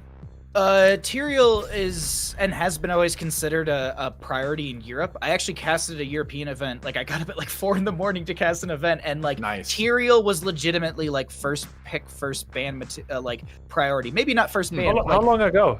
Oh God, this was not even 6 months ago. Like I want to say it was close to like 3-4 months ago. Yeah. Okay. It was the Don't Panic Cup that I casted. I was basically casting like the 2 games that were off the main channel, so that way they were casted. And that was actually that's when I learned about Banana's prowess on Lucio, and I actually watched the VOD back a bunch of times to learn how to play Lucio a little bit better, because Banana has some insane Lucio play. Regardless, let's get back into this as we have another Urel and then a Deckard Cain. So BBJ to show off the old man. Yeah, another and you got another support here that can control zones very, very well, and Brightwing doesn't quite do that same thing, but by polymorphing someone, you basically control the entire area they're in, so there's a similarity to it. This is special. All right. This feels so MVP Black. Do you recognize anything here? Collusion's Kerosene.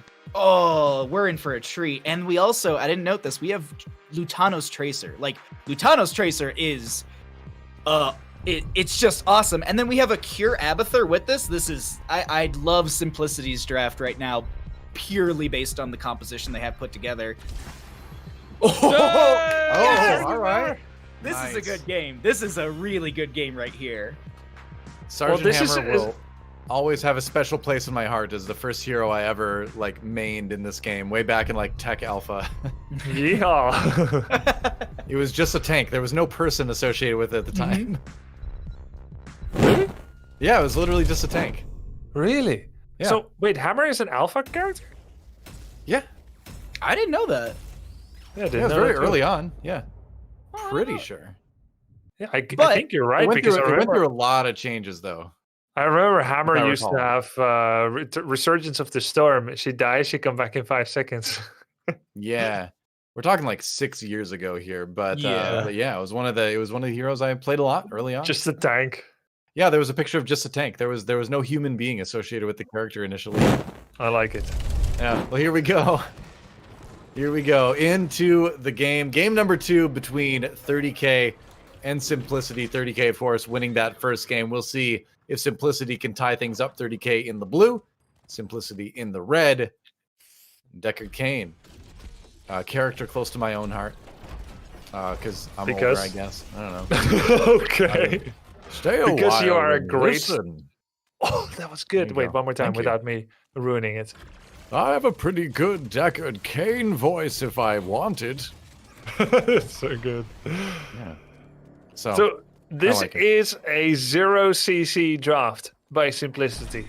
No stuns, no roots, no silences, and maybe a stun from Judgment if he wants to. So that's weird, right? Like in a game where stuns are the bee's knees, we have a 0 CC draft by Simplicity. Yeah, that is very interesting. We'll see though. I'm curious to see where that Abathur is going to end up. Not physically, more his, his hats that he bestows. Yeah. What lane he will decide to influence as much. All of them. Probably a lot of top, I would imagine. Good damage early. Oh, Lutano coming in from behind on the Sergeant Hammer. The Sergeant Hammer, a little bit of trouble. It's tough to get the tank out sometime. Deckard Cain, tanks can't drink potions. You should know better. That's so typical. Hammer AFK siege right? mode die. Siege mode, yeah. That's right. He's like, I can resist this damage. Yeah, you hate to see it, but you see it. You see it every time. You do. You see it a lot. It's, obviously one of the least mobile heroes in the game. You've got that booster, but is it though? I mean, it shouldn't be, but, if you go into siege mode, then it is, because it takes a while to kind of get to the point where you can get out, right? Yeah, well, yeah. I mean, you can Z out immediately, but then you lose the 50 armor component of her trait. Right. The real problem here is that Abathur drafts, they kind of have this buffer of you can leave lanes much quicker. We're okay to lose some XP, but it's just... That's what Abathur drafts do. They do way more grouping up than other drafts, and because Abathur does, you must do it. Because every one-on-one you have can become a 1-on-2 in just a second. So this 5-man by 30k is also bizarre. But that's why you ban Abathur on ladder, because everyone needs to know how Abathur works. Both sides of the team, and they do. They're pros. These guys are pros. This group, but maybe not on ladder. No, these guys, yeah. Yeah, Vespertine. Very easy, seemingly easy as well. Maybe I shouldn't speak so quickly. Fairly easy escape. Has to hit the well to get some HP back, though. And it's tough. I think we're kind of seeing, again, what the idea is behind the Simplicity team is they can be very mobile around the map. They can jump and punish these solo lanes a little bit. What do you think? Yep. Yeah, they give up CC, but in the balance of power, Evolution never lets any energy go to waste, right? So if you have no CC, you've got something else. What do they have? Mobility. They're a very mobile team that can weave in and out of combat. And I don't even know how Urel can be outside of the gates and not die. Just Urel things, I guess. Vespertine things. Yeah. But let's talk about the Sergeant Hammer pick. Memes aside, Hammer is a very steady pushing hero. And you want someone like that against Abathur. Because you do have more bodies on the field. And it can be tough for them to defend a big pusher like Hammer, Zagara, or someone like Sylvanas. Yeah, So, pretty cool to see the Hammer coming out. With the Hammer, too, you can also just park on the point, exactly like Sammy's doing right now, and just sort of... Or you can park away from the point in relative safety and just fire into it. No one taking the point just yet here. Sammy trying to take up a defensive position with the Sergeant Hammer on the side. Gotta be careful, though. They will go ahead and flip it over. So, 30k, getting that percentage rolling first. Yeah. Well, 26% for Simplicity, but it's on the side of 30k now. Right. They also have a triple siege talent by Hammer, bonus splash, healing from splash, and moving while sieged. Yeah, you gotta take that one.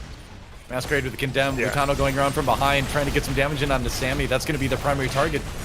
It's so easy to track down. Meanwhile, Cure on that Cassie has to back away a little bit. Illusion as well, taking a break. Yeah, and I think a lot of this is Simplicity understanding that they do not need to take this point, that they may not be able to take this point, because there was healing token on the side of 30k, and because they have an Abathur pre-10 draft. Their goal is to buy as much time as possible. Right. Doing a serious attack that forces a defense, so that Abathur is grabbing XP in other lanes. Basically, as an Abathur team, you want to accelerate towards the late game without being behind too much. So you want to do as much delay as possible. You want to make sure that every objective is taken much, much later so that you can get your ultimate evolution out. And who are they going to copy? Tracer, I guess? Yeah, possibly. Meanwhile, you got to give some props to Simplicity for playing it safe, flipping it in overtime. Yeah. Right now, 30k trying to take it back. And they're pretty close to doing that. Yeah, I think that's it. Triglav to 30k. There it is. You can't put the tank in it, though. No, don't. That's just wrong. No. That's wrong. How did the tank get in the mech? My lore brain can't handle this. Yeah, I don't even know what's going on anymore, Doa.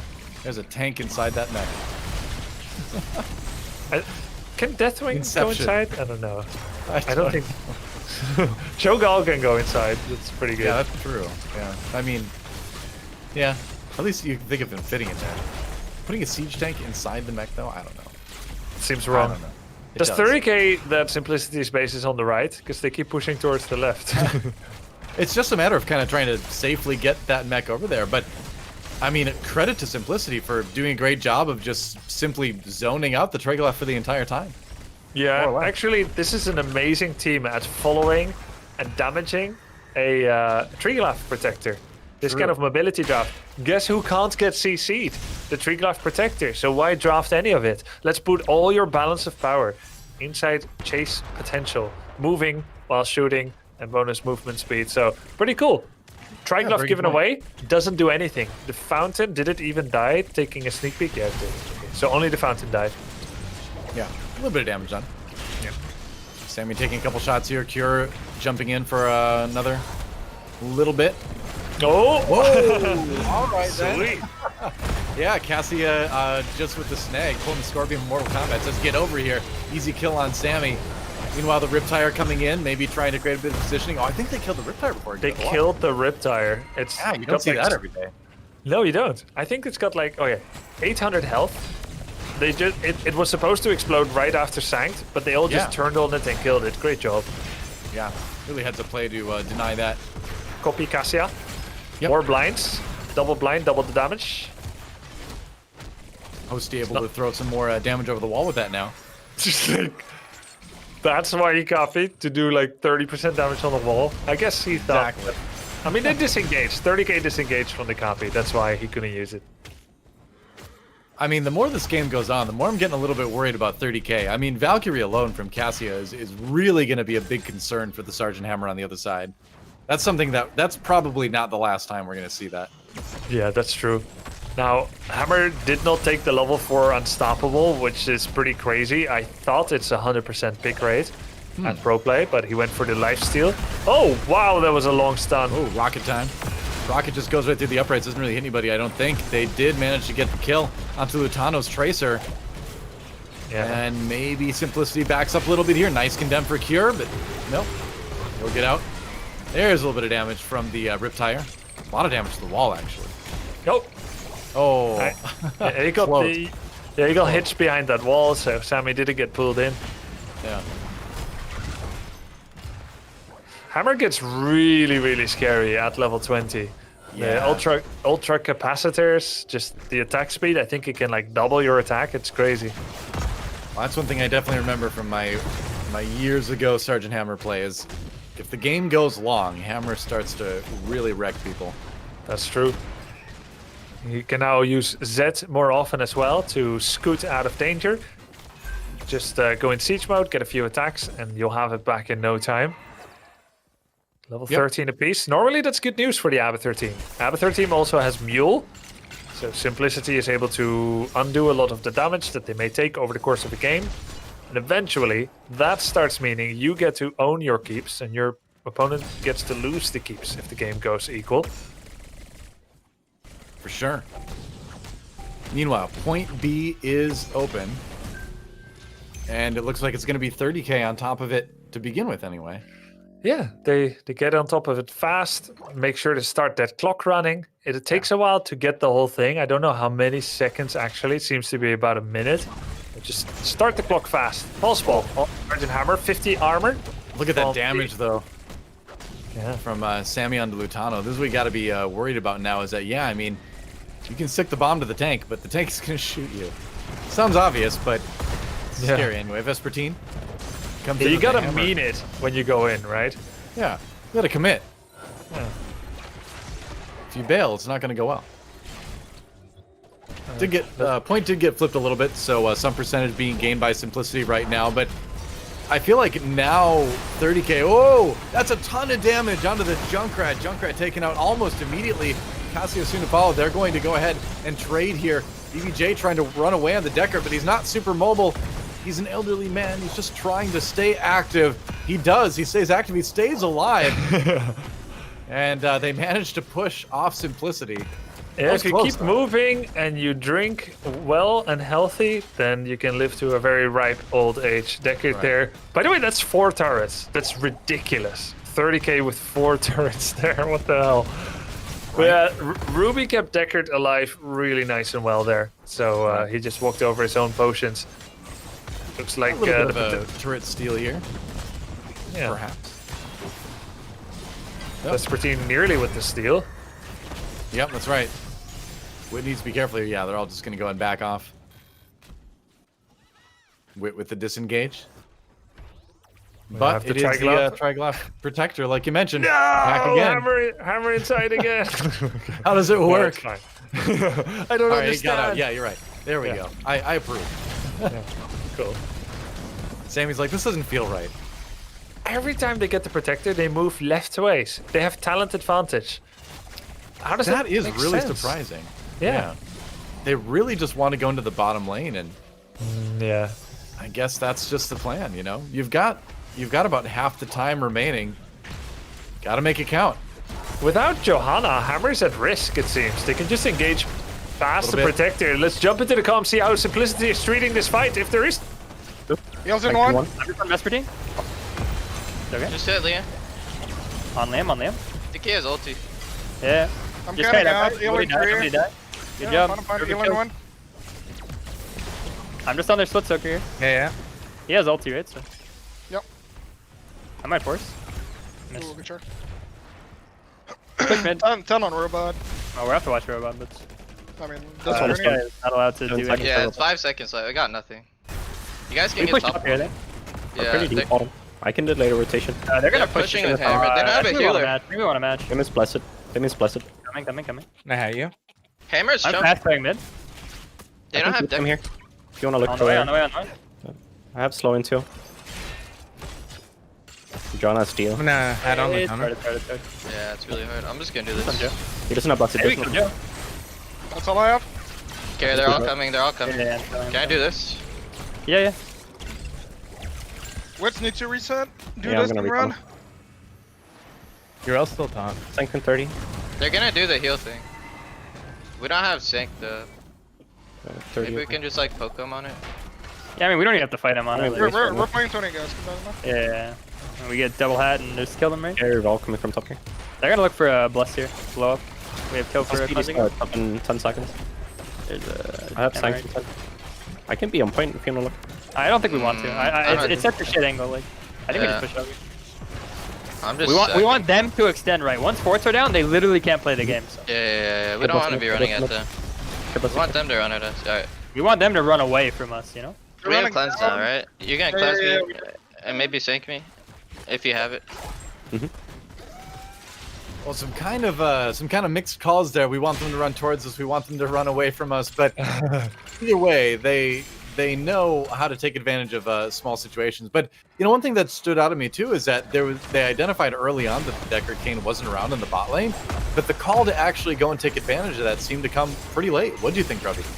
Yeah, that's true. But I think they have a kind of timelessness to what they want to do. Oh, hold the thought. They nice go for Valkyrie. Sergeant Hammer. big stay a while and listen to interrupt the engage on Sergeant Hammer. There's a lot of damage coming in there with the Junkrat tire as well. Tyrio goes down. Oh, wow. Nearly gets the explosive kill on Sergeant Hammer. That was damn close. No kidding. Sammy got out, turned around blunt force gun immediately, shooting the giant bullet through the enemy team, and that worked out. So you got to be careful. Like, if you run into this comp, you need to be prepared for them to return a lot of fire your way. Like, they're very good at preventing the engage, you know? So even though that Valkyrie connected, it wasn't enough, which is kind of crazy, actually. Yeah, Deckard was key there with the stay a while. And listen, it just puts a pause on everything. And, you know, it's tough. They don't have an interrupt for that. They literally cannot interrupt stay a while and listen. They just can out-sustain it. That's it. Or pre-sanct it. But, you know, that requires some setup. It has a delay. I really loved about those comms that they talked about how they envision them winning this game. They said, when the enemy team runs out of forts, they cannot play the game, quote unquote. Right? So that's because they have so much mobility here on the side of Simplicity. Once the forts are gone, the protective layer to go deep into lanes is gone, and they can just chase down 30k. But so long as those forts are there, that buffer is there. True enough. Nope. Valkyrie doesn't connect that time with Masquerade. Thought maybe they had a 3v1, but turns out they can still get the fort, which is, again, like we just talked about via their comms, definitely a big objective right now to specifically punish the team of 30k, but 30k is still pushing. They are not deterred, and they've got the point going, point C, ticking up in their favor as they push down bot lane and take a fort of their own. This is how an Abathur team shines, though, Doa. They go kill the mid fort, they go kill the top fort. It happens so fast, so much damage, easily transported around the map. You're standing on the point, good luck. AFK 1 minute, we go for the push. Now here's the thing, 30k answers in kind. They know what they need to do. They're not as good at controlling the map like is an Abathur team of Simplicity, but they do want to get a bit of damage on that wall, so that when the Triglav Protector comes out, and it will, there's a chance to go for the entire keep. Not just Here we go, they got the Triglav Protector, third one in a row now for 30k, and we talked earlier about them hesitating a little bit, going in. They got to make it happen. Nice big stun there. Masquerade pops forward. They're going to turn to Lutano, actually, trying to chase on the Tracer rather than push through the lane. Can they get enough pressure on to maybe get towards the core here? Lutano trying to get in the back line. Sammy trying to zone him out with that Sergeant Hammer. Sammy is trying to be very careful with how far forward he goes. Of course, the Queen Spear has already missed her Valkyrie. Yep. So Sammy should be fine if he plays it safe. Lutano flanking at the back. They don't seem too concerned about Lutano. So much damage coming in right now from 30k. Collusion just has to run. And BBJ still got that ultimate available.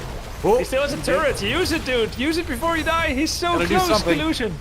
Yep, that's right. The fight's all split up now. Sammy on the run. Hosty trying to chase right now with the Abathur clone. And BBJ with so much healing, man. Yeah. I mean, they're just sustaining, right? Yeah. The engage happened. Nearly dead, and then he picks up his ruby pots, and he's fine again. Now with the big blessed shield, it's available again. BFG misses. Keep still not down. Great defense here by Simplicity. Now the counterattack, but Vespertine has just come out. Oh, that's Junkrat. Yeah, that's right. Got pulled in by the Valkyrie. That was a big play from Cassie on the other side. Now Lutano going forward to try to find that kill on the Masquerade. Sammy turns, but it may not work out. This fight's looking really good for Simplicity right now. 2 down already, and they can keep chasing. Deckard Cain is not going to make it out of this one, and Sammy tracked down by the Tracer as well. That's game. Look at what Abathur did in the top lane. He killed the keep. Oh, he did. You're right. That's true. Gladiator's medallion. Not able to fight. Abathur versus Yrel 1v1. I don't think I bet on the Abathur there, but hey, he got the job done anyway. And suddenly, Simplicity storming back, and they are going for the core. Doa, there is no Abba, there is Karazin. Can Yrel defend against 4? Unlikely. I don't know, man. Vespertine is, you know, the Yrel is scary, but that core is taking way too much damage right now. Nobody is going to be back in time, and we have a tie series as Simplicity gets the job done. One great counter engage that they were looking for, and they turn it all the way into a win. Like you said, that's Abathur in action, isn't it? It really is. Just putting that pressure to force the team to go all in with that Triglav protector. Basically, this is a story of how Simplicity made every Triglav feel nearly useless. It's really impressive. Yeah, that's crazy. All of them went 30K's way, and they weren't able to win the game. Yeah. And then Abathur with the counter pressure, just killing a top keep with the help of that siege camp. Right. Was really, really, really cool. Cool draft by Simplicity and very well performed. Quite smart. Blizzard introduces new trinket to allow you to get out of CC. Proceed to draft teams that don't need any CC. Hey, it's all about the variety of comps, right? Bahamut, what's your call on that one? I gotta say, during the draft, I think it was Grubby who said the sustained damage from the Tracer into the Triglav Protector might be a little too much, and honest to God, it was that last engagement bottom lane. If they got the Kerosene kill, that would have snowballed things and they would have been able to get the keep, but Kerosene was able to utilize the 7-sided strike to avoid final damage. They were able to dive around. So very well played, so very close, but I'm excited. We got a game number 3 out of this one, and I'm still thinking Simplicity might be able to turn this around. We'll have to see. I mean, it's anybody's game at this point. It's all tied up. But guys, I have some awesome news. So you know how the fans out there can contribute to the prize pool and all that? Well, turns out you've already contributed over $3,000 to support CCL, which blows my mind in the first day of the Icebreaker tournament. That is incredible. So thank you so much already. And if you want to contribute to some amazing grassroots esports revival of a great MOBA, you can type !prize pool in chat. Find the Matcherino link, one of our great partners working with us to help support this wonderful scene. That's awesome news. You got a couple minutes to throw some cash in if you feel like it, as we're going to take a bit of a break. And when we come back, the final game of the day here on day 1 of the HeroesCCL Icebreaker tournament presented by Roll20. Don't go anywhere. We'll be right back.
Welcome back, everybody, to Heroes CCL presented by Roll20. Day 1 of the Icebreaker tournament is nearly over. We have one game left. 30K and Simplicity all tied up. Grubby, Bahamut. It's been an amazing day. What do you say at this point? One more game to go? Where's Cho'Gall? Let's do it. That's what I have to say. Of course, that's what you say. How did I not predict that? I want to see him too, but where's Kelton? Let's take a look at the map. Where are we going for our final game of the day? We already know. We're already in the lobby. It's going to be Battlefield of Eternity. I don't even need to try to deduce the thumbnail this time. So another map where, you could arguably, well, I guess you can't really play the same style. Can you? What do you think? No, you can't really play a 4-hero no CC style with Abathur here. There's not enough space and alternative objectives. But what I do hope is that we don't see like a team that only specializes in anti-immortal damage, like a Rainer and like a ragtag band of heroes. I loved seeing the cohesive whole that we saw from Simplicity last game.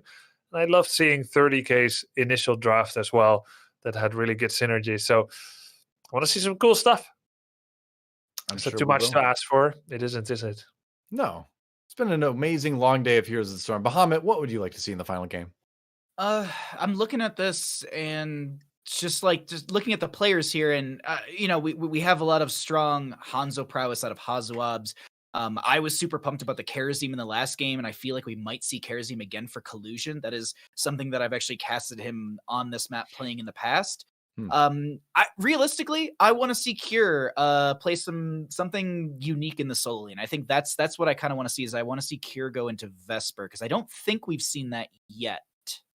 Not 100%. I'm trying to remember from game number 1 on Tomb of the Spider Queen. Like we had Vesper on the Urel. Yeah. Cure was on the Malthael. So we did have that 1v1 matchup for a bit, but I feel like, I don't know, I want to see him on something a little bit more aggressive. I know Malthael can dive and dip, but still a very spongy hero in a sense. You want the meaty knockdown drag out duel, huh?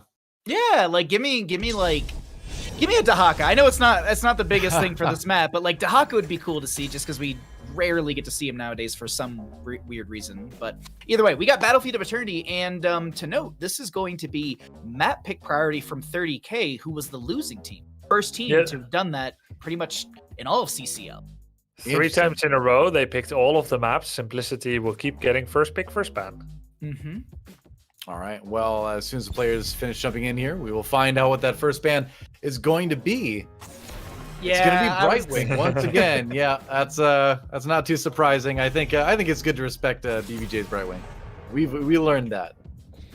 And they'll respect Hostie's Medivh, because if anyone remembers back to exhibition weekends, Hostie had a 2 minute and 30 second Arcane Rift baseline stack finish out on Towers of Doom. Yeah, it was. I was like, I remember they finished it out, and we were like, dear lord, that is quick, because you got to take note of that. To hit 40 stacks in 2 minutes something seconds, absolutely wild. So definitely respectable there, but a Gazlo to be removed as well in our final game of the day.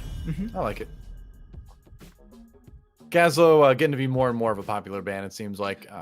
Final ban before the picks. Over to... and Chromie. I was wondering. Yeah, I was like, is this the game where Chromie's going to actually make it through? No, you can't. They were thinking about it, right? Do we remove the Cassia that was always immediate first pick? Or do we just remove Chromie?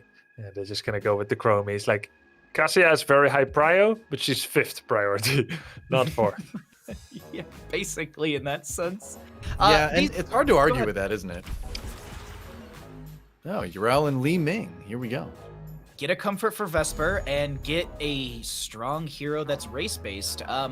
Greymane, you can make arguments for Greymane and Hanzo and all of those, but I think Li Ming reset potential is big, and I think 30K wants to play off the fact that they could get these resets and look to just stampede over the enemy team with consistent kills from the Li Ming and maybe set up from Yrel. But 2 picks going to be coming out from the side of Simplicity, and it will be a Joanna and a Deckard. Okay, so no Karazim dive this time coming out from Collusion.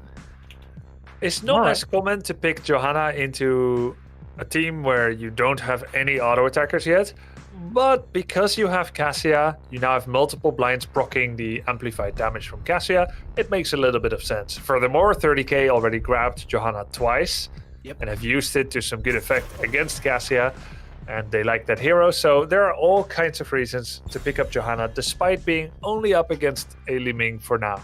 You still know that a Rainer or a Greymane is fairly likely to follow for 30k, as you usually want some kind of auto attack damage to kill the Immortal.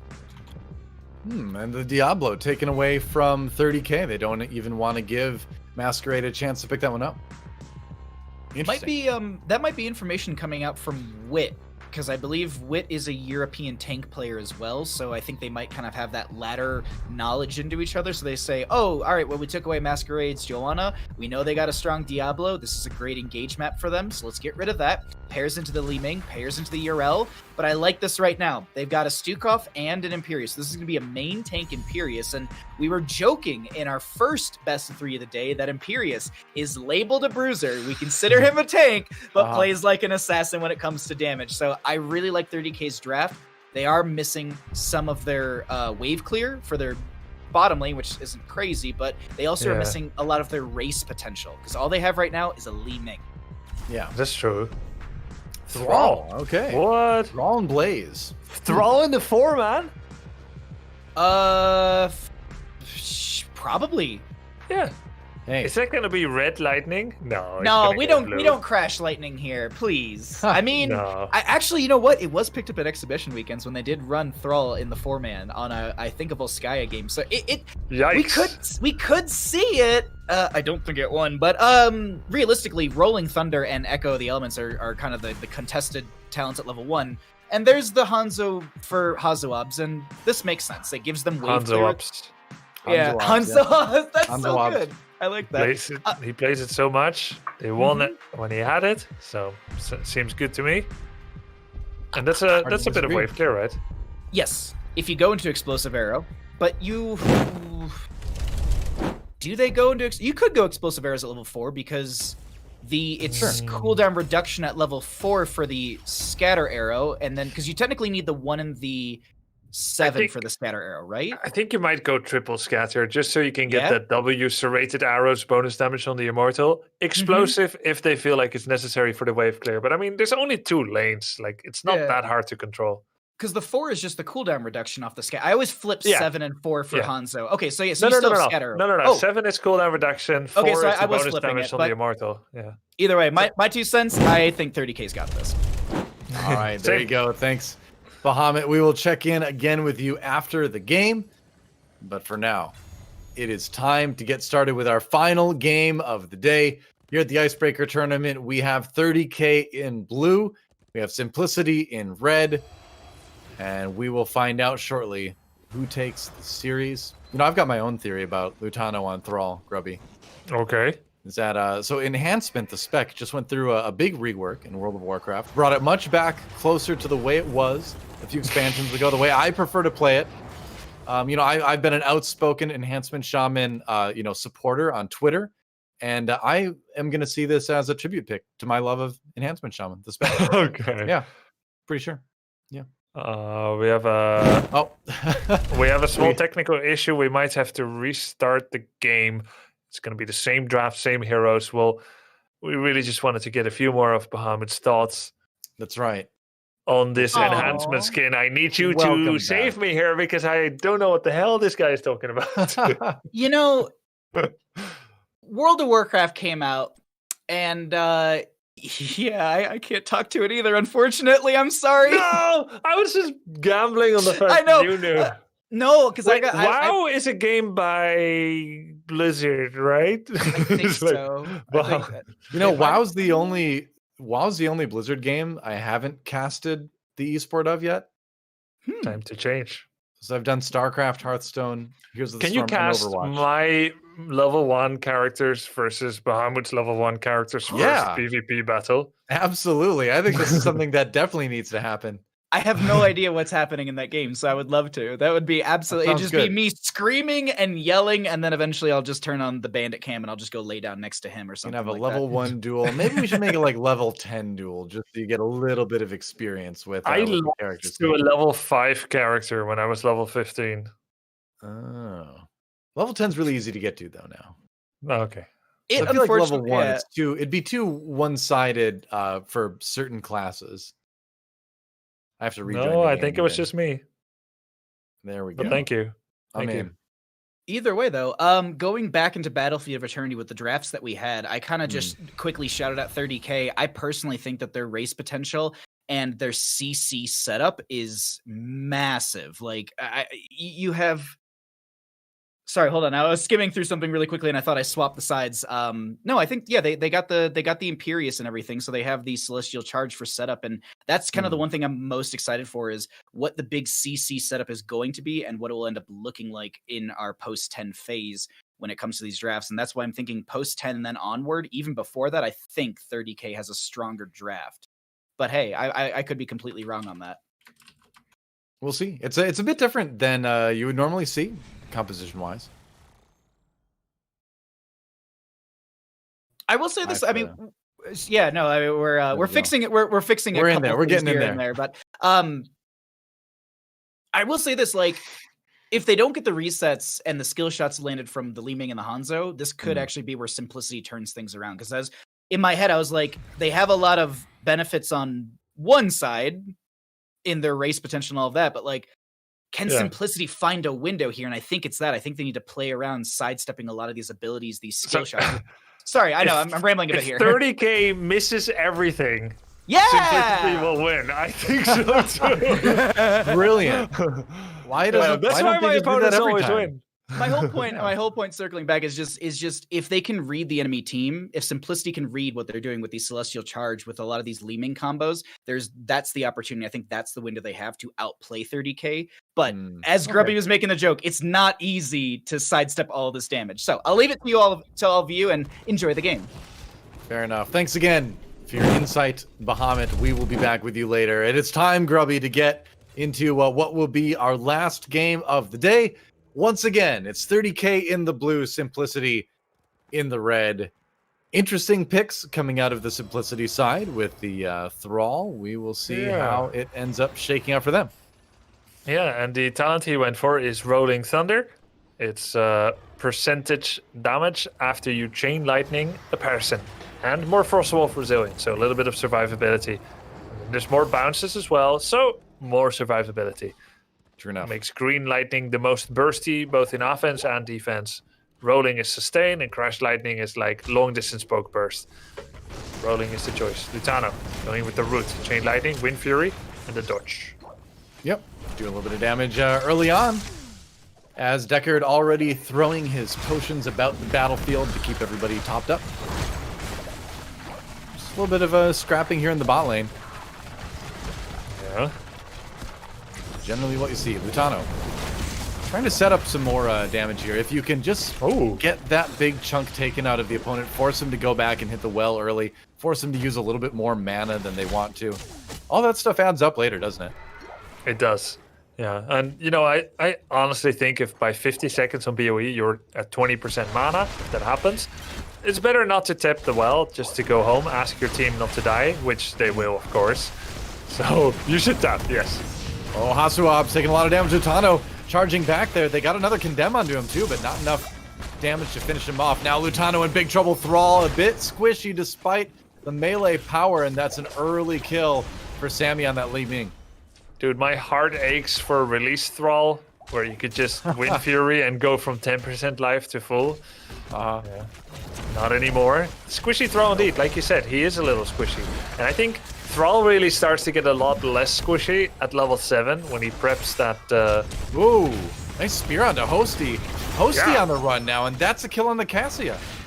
Yeah, nice shot. Masquerade with the max distance engaged, the Celestial Charge.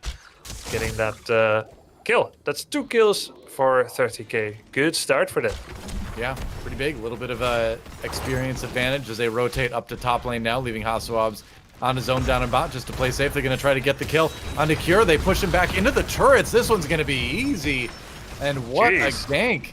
I mean, that was a big rotation. I think, you know, what do you think? Do you think Simplicity thought they were maybe going for their siege camp or something like that? Or their bruisers rather on the side instead of rotating up? I feel like that's too early. It almost feels like just a hashtag a mistake, you know?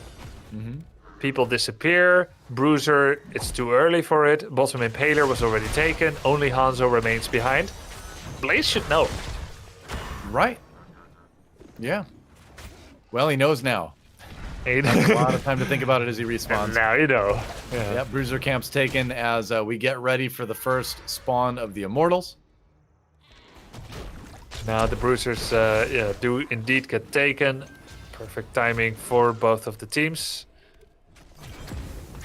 And we do see that serrated arrows by Hanzo, so he's going to be having a lot of damage on the Immortals. He's 11 out of 20 on the stacks. Didn't quite get those 5th and 6th arrows yet, but it's still easy to get a lot of damage in from very far away, in fact. Yeah, there's so many little corners and angles and walls here that hitting those bounces is not as hard as it is on some other maps, it seems like sometimes. Yeah, that's true. It's almost harder not to hit anyone. Yeah. True enough. About half health taken out of Wit. He needs to be a little bit careful here. There's a stun again. They find Lutano pinning down the Thrall and taking him out. This time it's going to be the Stukov who delivers the final blow. Not that it matters too much, but wow, that's the second time now that Lutano has gotten caught a little bit. Yeah, and I learned something new about Imperius. Masquerade showed that if the wall that you try to skewer your Celestial Charge through is too thick to get on the other side, and you're melee to the wall, you can actually do a point-blank stun on someone that's next to you. Normally, you go past them on open ground or over the wall, but if the wall blocks you, you do the point-blank stun. So that was the only way that he could actually stun Lutano, and it worked. Interesting. Yeah. And the Heavenly Immortal is victorious due to a little bit of help from 30k. And they're going to get that push going. But what you mentioned, though... Yeah. I was going to say what you mentioned, though, is something that people need to be very aware of on this map now. Yeah. I mean, I didn't know that. I just learned it. Of course, these players are going to be the best at the game. So they're going to know those things. You think so? Big push now with the Immortal. It still has range. Another Celestial Charge on Blaze. He just goes away. Collusion with the save. Close call for Cure, but he managed to get out. Meanwhile, it looks like it's going to be at least a fort taken down. Perhaps Wit going in with the big condemn. Let's see what he can find there. Gets the slow, of course, Vespertine. With the Urel doing a bit of damage as well. Hosty getting focused down a little bit, but no, Vespertine has to hop out. Close call there, but that is the fort going down. That's the win that 30k was looking for anyway. They can just disengage now if they want to. Or, yeah, I was going to say, you can follow the Immortal for a bit longer, but that might be a bit too greedy, right? Yeah, I think so. It doesn't have a whole lot of time left. It's going to run into 2 towers. Now you're in that part of the map where there's no objective. There are the 2 camps, north and south. But you are on the back foot. Not down a talent yet, though. But because all the lanes are pushing, Simplicity actually doesn't have the freedom to decide where they want to go. Everything is being dictated. You could be like, well, you know, it's not level 10 yet. Let's go pick a fight. You're not going to get it. You got to clear the way first. Otherwise, you'll take free siege damage. Then you want to fight over the Impaler. But Blaze cannot join here because Urel grabbed the Impaler camp in the north. Whereas Urel could leave anytime he wants to. And join because those Impalers need to be dealt with. So, comfortable position for 30k. They're gonna play it slow though, not gonna greed. And there we do see indeed Urel joining. And I like the idea by Simplicity to try and ambush her, but 1, that's Vespertine. 2, that's Vespertine Urel. And 3, you know, they didn't bring enough people. 2 people to gank her. It was a cool idea, but it wasn't all 4 of them. It was nice anticipation. They knew, like you were saying, that Vespertine had the opportunity to rotate down, but right. Also, like you said, gotta bring more if you're gonna handle that Urel. Yeah. Meanwhile, level 10, this is the time for 30k to get aggressive. They've got their heroic tier talents right now. They've got the abilities going on. There's the stun onto Hosty. He's gonna back away. Cure coming down on the Blaze anyway. You know, Hot Swabs did finish his quest now. So that's going to be more damage coming out from the Hanzo. Speaking of quests, looks like Blaze is going to finish his as well. Yep. Getting that one done. Now has the unstoppability when he turns on the trait on Blaze. Right. That's quite helpful in order to not get stopped all the time by the enemy CC. I still consider the last 10 seconds a win for Simplicity. They were slower to get level 10, but with 2 ults getting used by 30k, there will be a small window of time, tiny window, a window for ants, in order to pick a fight when you've got heroics and 30k does not. 25 seconds remaining, level 10 is reached. That's right. Already 50% damage done to the Immortal, to the Diablo Immortal, to the Hell Immortal? I don't know. I know they've got names. The heaven is called Ilarion, but yeah, I never played D3, so I don't know the guys. Bethel? Yeah, something with B. Bethany. I think Bethany. No. Yeah. I don't think that's right either. Lutano takes some damage here. Masquerade, though, the one a little bit locked down here. He's got the ult again. Can they finish him off? We'll see. There's a stay a while and listen. Hits a couple people here. Gives them the time to, you know, perhaps change the fight around a little bit more. Meanwhile, they just used every single heroic on Imperius, but it was just seconds too late. It just came back again. Angelic Armaments, and he got that big shield. Kind of embarrassing to see them use 5 ults, and he's just like living through it with 40% life. Just hashtag tank life. Yep. Meanwhile, Bethany is still at about a little under 50% health. Oh, she's doing good. That's right. She's doing good. What's the other one's name? Yeah, Ilarion. Theodore? Oh, Ilariel. Oh, okay. Sorry, I just saw the real name. Oh, bummer. All right. Oh, no! Bethany's getting lower and lower. Looks like the first Immortal is going to go over. Second Immortal, rather, is going to go over the way of 30k. Yeah, once again. Probably. A lot of shields this time. Yeah. If they can finish it off, it's so close. It's got to be done soon. Long distance sundering on Sammy's Li Ming, but Gladiator's Medallion, and that ult will not have its effect. Yeah, no big follow-up. Nice cube to cover the retreat from Kier there. Oh, but the stun comes through. Sammy looking forward to try to get some damage on Lutano on the run as well. That Thrall has just been burned through so fast, and now they've got Hosty on his own. Easy kill for 30k there, and now they can just charge down that bot lane with the Immortal. Looking a little bit grim for Simplicity's bot lane here. Yeah, that's a really big Immortal, and I don't think they even have... Yeah, both of their assassins are dead. So this Immortal will barely take any damage at all. Blaze hitting them with the crossfire. 400 damage a pop, but they're gonna deal with him. Boom, silence. Nice bunker, though. Ooh, yeah. Gets away. I mean, it gave them the escape route, right? And maybe they can get the kill on the Masquerade here. No, Imperius over the wall. Looks like he's going to be just fine. You know how that Immortal still has a bit of shield, still doing damage. And can they finish off this fort? I would imagine they probably can. Vespertine just so good at just knocking everybody away when they get close, when they even think about engaging. He's got commitment issues. Pretty much.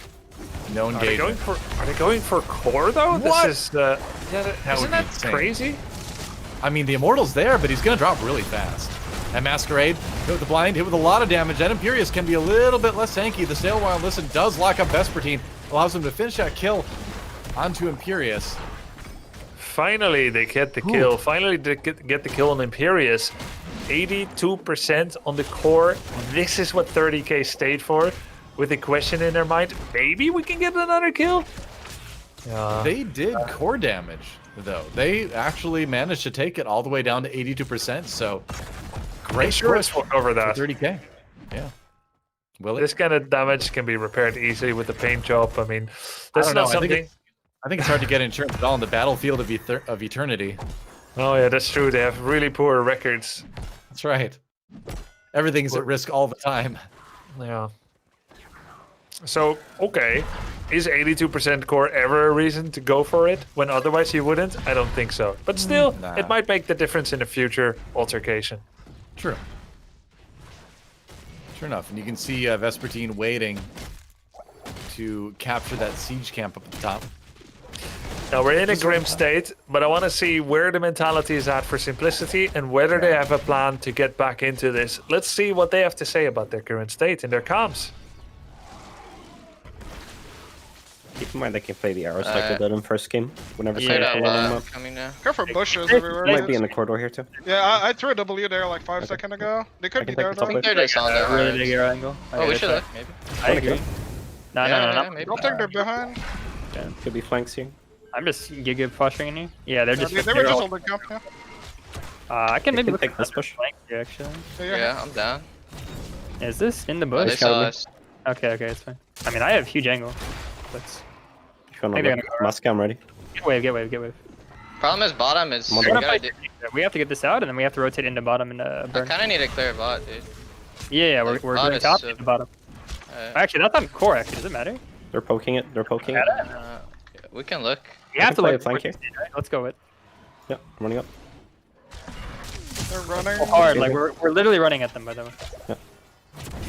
I found I have huge flank. Yeah, I'm behind. It's huge. Look at Sugo. Yeah. Got him. Nice. Care mask. Okay, someone base. I can go. One mask. I'm trying at least. Just modding it all here. He's out. Just burn. I got it. Burn. Curse back. Yeah. One's on burn. I think it's slimming. I'm gonna go zone. I'll stay with the 3-man. Yeah. You're 4v3. Careful. Like, just remember. I'm just zoning it. You're looking here? Dude. Whoa. There's the answer. Just run at them, huh? That was so exciting to hear it from their point of view. The way that they decided that, indeed, Bruiser doesn't do much against the core. In fact, Bruiser dies to core. All it does is it helps catapult empowered waves to actually hit the core. It's the catapults that are the threat. But when catapult buildup isn't large, Bruiser is not that big of a threat, and they accurately assessed its risk to be quite low. Oh no, Lutano! Oh, Lutano! No! Not again! That is why you're not War Chief anymore, Thrall. Sammy on the run here. I think the Blink was already used. Nice Valkyrie, though. Bring him back in. Illusion had to stay a while and listen. Meanwhile, Hosty jumps into the bunker just in time. They're going to get the kill when he comes out, though. And 30k will not be denied. They're going to turn this one right around. A spear onto Wit to lead to the kill there. And that is going to be a clean 5k. And yeah, I think maybe you do just go core here. There's a wave that's about to hit it. And I think 30k may have turned that fight into a match win. Dude, this would be like the cleanest core if they get it. They actually changed their mind. Wow. It's bad to change your mind. It's better to do it quickly when you do. I think this is okay though, because it's exciting to try to go for the core here, but you can grab the Immortal this time pretty uncontested. The death timers are short right now. The respawns are going to come rapidly. So why risk it, right? Yeah, exactly.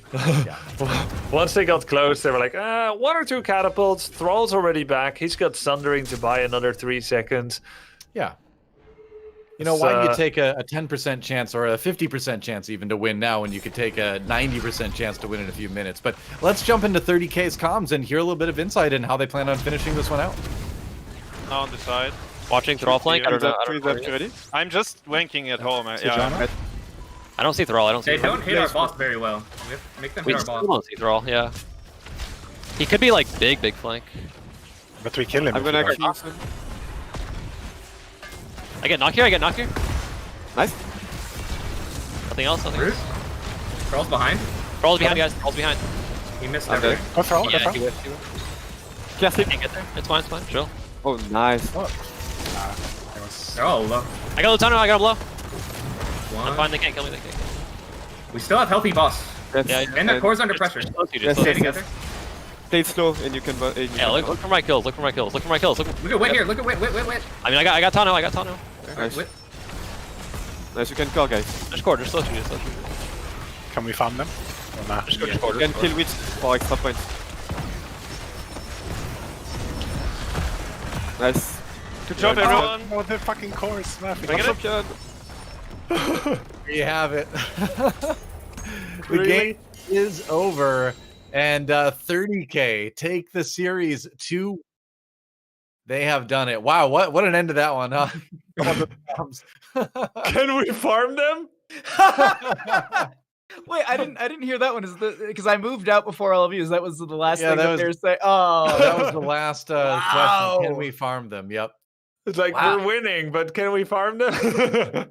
I mean, there is something to be said about KDA and HeroesCCL. Sure. You know, why not? You got to pad the stats a little bit, you know? Mm-hmm. Yeah. Why not? Well, that was just... What was Hazu doing at home? Nah, anyway. The less we know, the better. Yeah, it's better that way. But man, what a nice game by 30K here. Just the 4-man arrow. There was the really cool Lutano Thrall flank play.